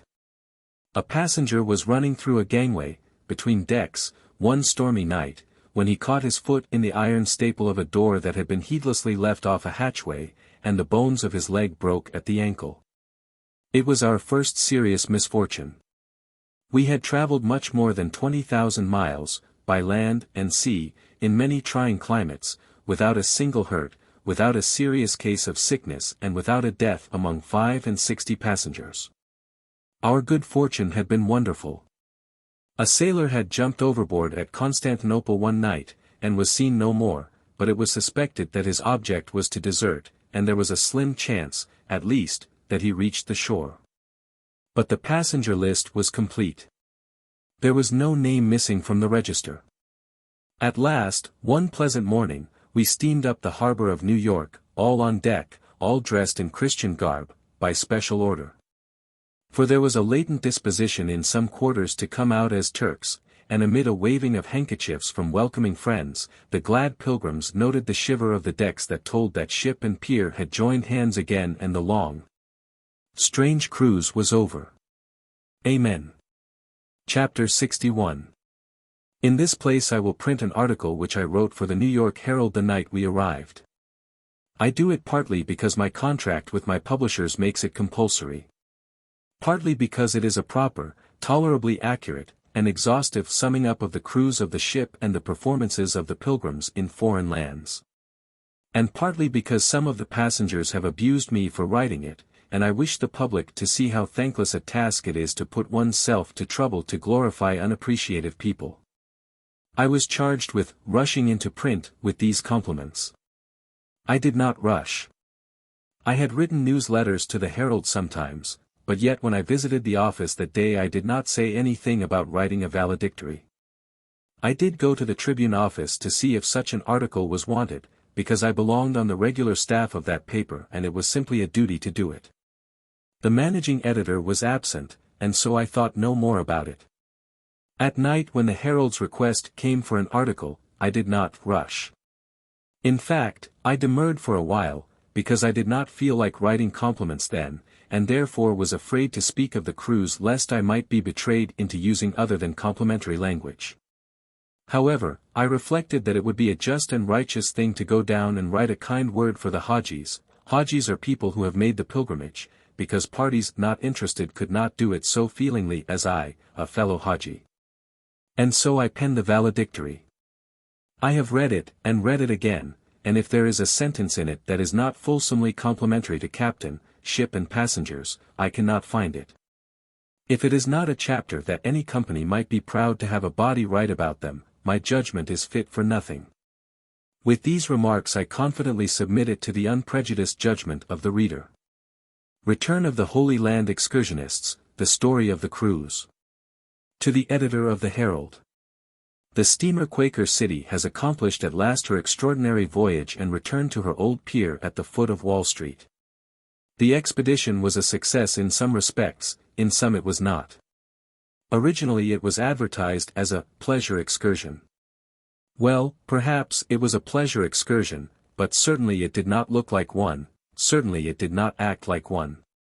Anybody's and everybody's notion of a pleasure excursion is that the parties to it will of a necessity be young and giddy and somewhat boisterous. They will dance a good deal, sing a good deal, make love, but sermonize very little. Anybody's and everybody's notion of a well-conducted funeral is that there must be a hearse and a corpse, and chief mourners and mourners by courtesy, many old people, much solemnity, no levity, and a prayer and a sermon withal. 3/4 of the Quaker City's passengers were between 40 and 70 years of age. There was a picnic crowd for you. It may be supposed that the other fourth was composed of young girls. But it was not. It was chiefly composed of rusty old bachelors and a child of 6 years. Let us average the ages of the Quaker City's pilgrims and set the figure down as 50 years. Is any man insane enough to imagine that this picnic of patriarchs sang, made love, danced, laughed, told anecdotes, dealt in ungodly levity? In my experience they sinned little in these matters. No doubt it was presumed here at home that these frolicsome veterans laughed and sang and romped all day, and day after day, and kept up a noisy excitement from one end of the ship to the other. And that they played blind man's buff or danced quadrilles and waltzes on moonlight evenings on the quarterdeck. And that at odd moments of unoccupied time they jotted a laconic item or two in the journals they opened on such an elaborate plan when they left home, and then scurried off to their whist and euchre labors under the cabin lamps. If these things were presumed, the presumption was at fault. The venerable excursionists were not gay and frisky. They played no blind man's buff, they dealt not in whist, they shirked not the irksome journal, for alas! Most of them were even writing books. They never romped, they talked but little, they never sang, save in the nightly prayer meeting. The pleasure ship was a synagogue, and the pleasure trip was a funeral excursion without a corpse. There is nothing exhilarating about a funeral excursion without a corpse. A free, hearty laugh was a sound that was not heard oftener than once in 7 days about those decks or in those cabins, and when it was heard it met with precious little sympathy. The excursionists danced, on 3 separate evenings, long, long ago, it seems an age, quadrilles, of a single set, made up of 3 ladies and 5 gentlemen, the latter with handkerchiefs around their arms to signify their sex. Who timed their feet to the solemn wheezing of a melodeon, but even this melancholy orgy was voted to be sinful, and dancing was discontinued. The pilgrims played dominoes when too much Josephus or Robinson's Holy Land researches, or book writing, made recreation necessary, for dominoes is about as mild and sinless a game as any in the world, perhaps. Excepting always the ineffably insipid diversion they call croquet, which is a game where you don't pocket any balls and don't carry 'em on anything of any consequence, and when you are done nobody has to pay, and there are no refreshments to saw off. And, consequently, there isn't any satisfaction whatever about it. They played dominoes till they were rested, and then they blackguarded each other privately till prayer time. When they were not seasick they were uncommonly prompt when the dinner gong sounded. Such was our daily life on board the ship, solemnity, decorum, dinner, dominoes, devotions, slander. It was not lively enough for a pleasure trip. But if we had only had a corpse it would have made a noble funeral excursion. It is all over now, but when I look back, the idea of these venerable fossils skipping forth on a 6 months picnic, seems exquisitely refreshing. The advertised title of the expedition, the Grand Holy Land Pleasure Excursion, was a misnomer. The Grand Holy Land Funeral Procession would have been better, much better. Wherever we went, in Europe, Asia, or Africa, we made a sensation, and, I suppose I may add, created a famine. None of us had ever been anywhere before, we all hailed from the interior. Travel was a wild novelty to us, and we conducted ourselves in accordance with the natural instincts that were in us, and trammeled ourselves with no ceremonies, no conventionalities. We always took care to make it understood that we were Americans, Americans. When we found that a good many foreigners had hardly ever heard of America, and that a good many more knew it only as a barbarous province away off somewhere, that had lately been at war with somebody, we pitied the ignorance of the old world. But abetted no jot of our importance. Many and many a simple community in the Eastern Hemisphere will remember for years the incursion of the strange horde in the year of our Lord 1867, that called themselves Americans. And seemed to imagine in some unaccountable way that they had a right to be proud of it. We generally created a famine, partly because the coffee on the Quaker City was unendurable, and sometimes the more substantial fare was not strictly first class. And partly because one naturally tires of sitting long at the same board and eating from the same dishes. The people of those foreign countries are very, very ignorant. They looked curiously at the costumes we had brought from the wilds of America. They observed that we talked loudly at table sometimes. They noticed that we looked out for expenses, and got what we conveniently could out of a franc, and wondered where in the mischief we came from. In Paris they just simply opened their eyes and stared when we spoke to them in French. We never did succeed in making those idiots understand their own language. One of our passengers said to a shopkeeper, in reference to a proposed return to buy a pair of gloves, "Allons rester tranquille, maybe ve cum munde." And would you believe it, that shopkeeper, a born Frenchman, had to ask what it was that had been said. Sometimes it seems to me, somehow, that there must be a difference between Parisian French and Quaker City French. The people stared at us everywhere, and we stared at them. We generally made them feel rather small, too, before we got done with them, because we bore down on them with America's greatness until we crushed them. And yet we took kindly to the manners and customs, and especially to the fashions of the various people we visited. When we left the Azores, we wore awful capotes and used fine tooth combs, successfully. When we came back from Tangier, in Africa, we were topped with fezzes of the bloodiest hue, hung with tassels like an Indian's scalplock. In France and Spain we attracted some attention in these costumes. In Italy they naturally took us for distempered Garibaldians, and set a gunboat to look for anything significant in our changes of uniform. We made Rome howl. We could have made any place howl when we had all our clothes on. We got no fresh raiment in Greece, they had but little there of any kind. But at Constantinople, how we turned out! Turbans, cimeters, fezzes, horse pistols, tunics, sashes, baggy trousers, yellow slippers, oh, we were gorgeous. The illustrious dogs of Constantinople barked their under jaws off, and even then failed to do us justice. They are all dead by this time. They could not go through such a run of business as we gave them and survive. And then we went to see the Emperor of Russia. We just called on him as comfortably as if we had known him a century or so, and when we had finished our visit we variegated ourselves with selections from Russian costumes and sailed away again more picturesque than ever. In Smyrna we picked up camel's hair shawls and other dressy things from Persia, but in Palestine, our splendid career ended. They didn't wear any clothes there to speak of. We were satisfied, and stopped. We made no experiments. We did not try their costume. But we astonished the natives of that country. We astonished them with such eccentricities of dress as we could muster. We prowled through the Holy Land, from Caesarea Philippi to Jerusalem and the Dead Sea, a weird procession of pilgrims, gotten up regardless of expense, solemn, gorgeous, green-spectacled, drowsing under blue umbrellas. And astride of a sorrier lot of horses, camels and asses than those that came out of Noah's Ark, after 11 months of seasickness and short rations.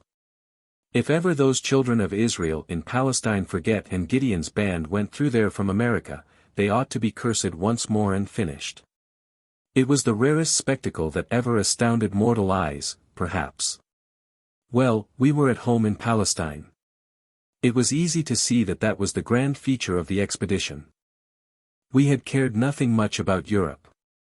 We galloped through the Louvre, the Pitti, the Uffizi, the Vatican, all the galleries, and through the pictured and frescoed churches of Venice, Naples, and the cathedrals of Spain. Some of us said that certain of the great works of the old masters were glorious creations of genius. We found it out in the guidebook, though we got hold of the wrong picture sometimes, and the others said they were disgraceful old daubs. We examined modern and ancient statuary with a critical eye in Florence, Rome, or anywhere we found it, and praised it if we saw fit, and if we didn't we said we preferred the wooden Indians in front of the cigar stores of America. But the Holy Land brought out all our enthusiasm. We fell into raptures by the barren shores of Galilee, we pondered at Tabor and at Nazareth, we exploded into poetry over the questionable loveliness of Esdraelon. We meditated at Jezreel and Samaria over the missionary zeal of Jehu, we rioted, fairly rioted among the holy places of Jerusalem. We bathed in Jordan and the Dead Sea, reckless whether our accident insurance policies were extra hazardous or not.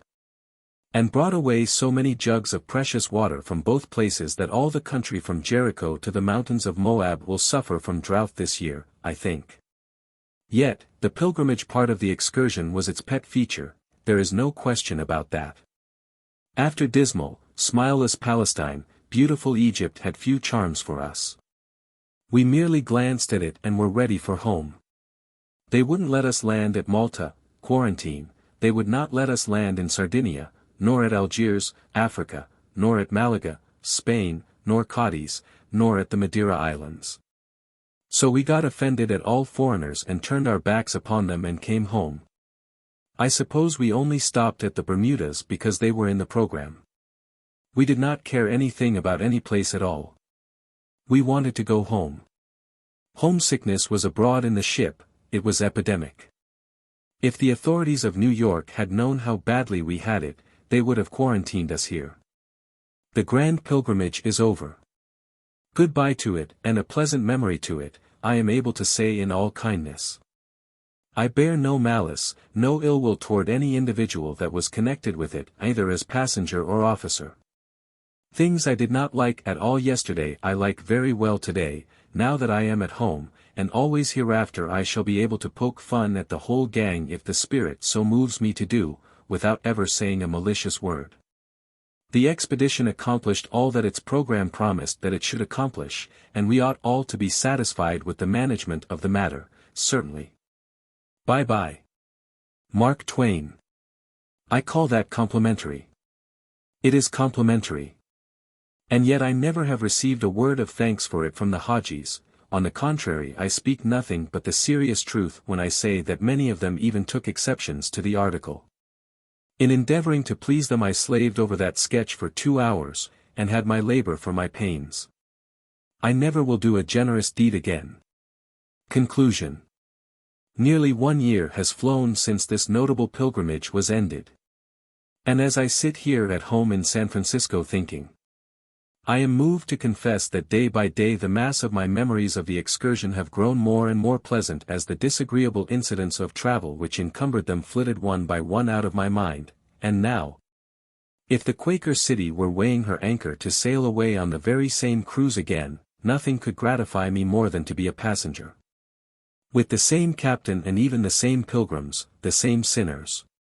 I was on excellent terms with 8 or 9 of the excursionists, they are my staunch friends yet, and was even on speaking terms with the rest of the 65. I have been at sea quite enough to know that that was a very good average. Because a long sea voyage not only brings out all the mean traits one has, and exaggerates them, but raises up others which he never suspected he possessed, and even creates new ones.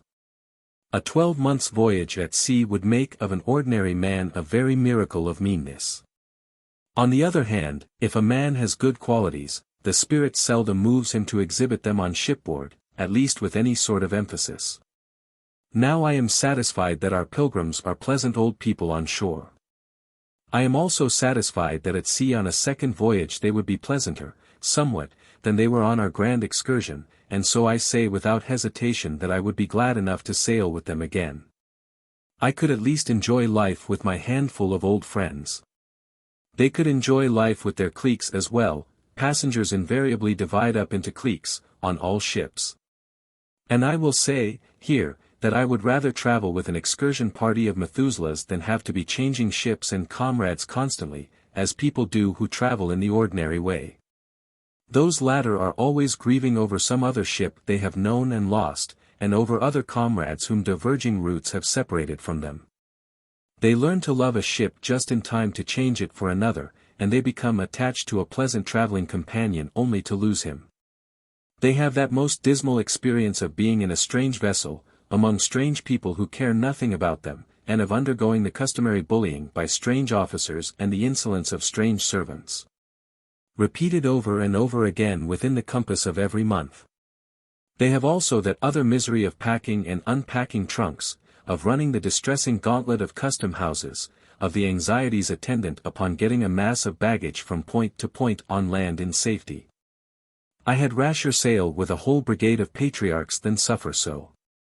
We never packed our trunks but twice, when we sailed from New York, and when we returned to it.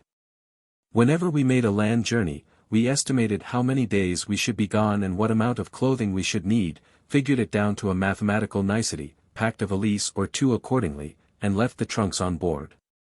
We chose our comrades from among our old, tried friends, and started. We were never dependent upon strangers for companionship. We often had occasion to pity Americans whom we found traveling drearily among strangers with no friends to exchange pains and pleasures with. Whenever we were coming back from a land journey, our eyes sought one thing in the distance first, the ship, and when we saw it riding at anchor with the flag apeak, we felt as a returning wanderer feels when he sees his home. When we stepped on board, our cares vanished, our troubles were at an end, for the ship was home to us. We always had the same familiar old stateroom to go to, and feel safe and at peace and comfortable again. I have no fault to find with the manner in which our excursion was conducted. Its program was faithfully carried out, a thing which surprised me, for great enterprises usually promise vastly more than they perform. It would be well if such an excursion could be gotten up every year and the system regularly inaugurated. Travel is fatal to prejudice, bigotry and narrow-mindedness, and many of our people need it sorely on these accounts. Broad, wholesome, charitable views of men and things cannot be acquired by vegetating in one little corner of the earth all one's lifetime. The excursion is ended, and has passed to its place among the things that were. But its varied scenes and its manifold incidents will linger pleasantly in our memories for many a year to come. Always on the wing, as we were, and merely pausing a moment to catch fitful glimpses of the wonders of half a world, we could not hope to receive or retain vivid impressions of all it was our fortune to see. Yet our holyday flight has not been in vain, for above the confusion of vague recollections, certain of its best prized pictures lift themselves and will still continue perfect in tint and outline after their surroundings shall have faded away. We shall remember something of pleasant France, and something also of Paris, though it flashed upon us a splendid meteor, and was gone again, we hardly knew how or where. We shall remember, always, how we saw majestic Gibraltar glorified with the rich coloring of a Spanish sunset and swimming in a sea of rainbows. In fancy we shall see Milan again, and her stately cathedral with its marble wilderness of graceful spires. And Padua, Verona, Como, jeweled with stars. And patrician Venice, afloat on her stagnant flood, silent, desolate, haughty, scornful of her humbled state, wrapping herself in memories of her lost fleets, of battle and triumph, and all the pageantry of a glory that is departed. We cannot forget Florence, Naples, nor the foretaste of heaven that is in the delicious atmosphere of Greece, and surely not Athens and the broken temples of the Acropolis. Surely not venerable Rome, nor the green plain that compasses her round about, contrasting its brightness with her grey decay, nor the ruined arches that stand apart in the plain and clothe their looped and windowed raggedness with vines. We shall remember St. Peter's, not as one sees it when he walks the streets of Rome and fancies all her domes are just alike, but as he sees it leagues away, when every meaner edifice has faded out of sight and that one dome looms superbly up in the flush of sunset. Full of dignity and grace, strongly outlined as a mountain. We shall remember Constantinople and the Bosporus, the colossal magnificence of Baalbek, the pyramids of Egypt, the prodigious form, the benignant countenance of the Sphinx, Oriental Smyrna, sacred Jerusalem, Damascus, the pearl of the East. The pride of Syria, the fabled Garden of Eden, the home of princes and genii of the Arabian Nights, the oldest metropolis on earth.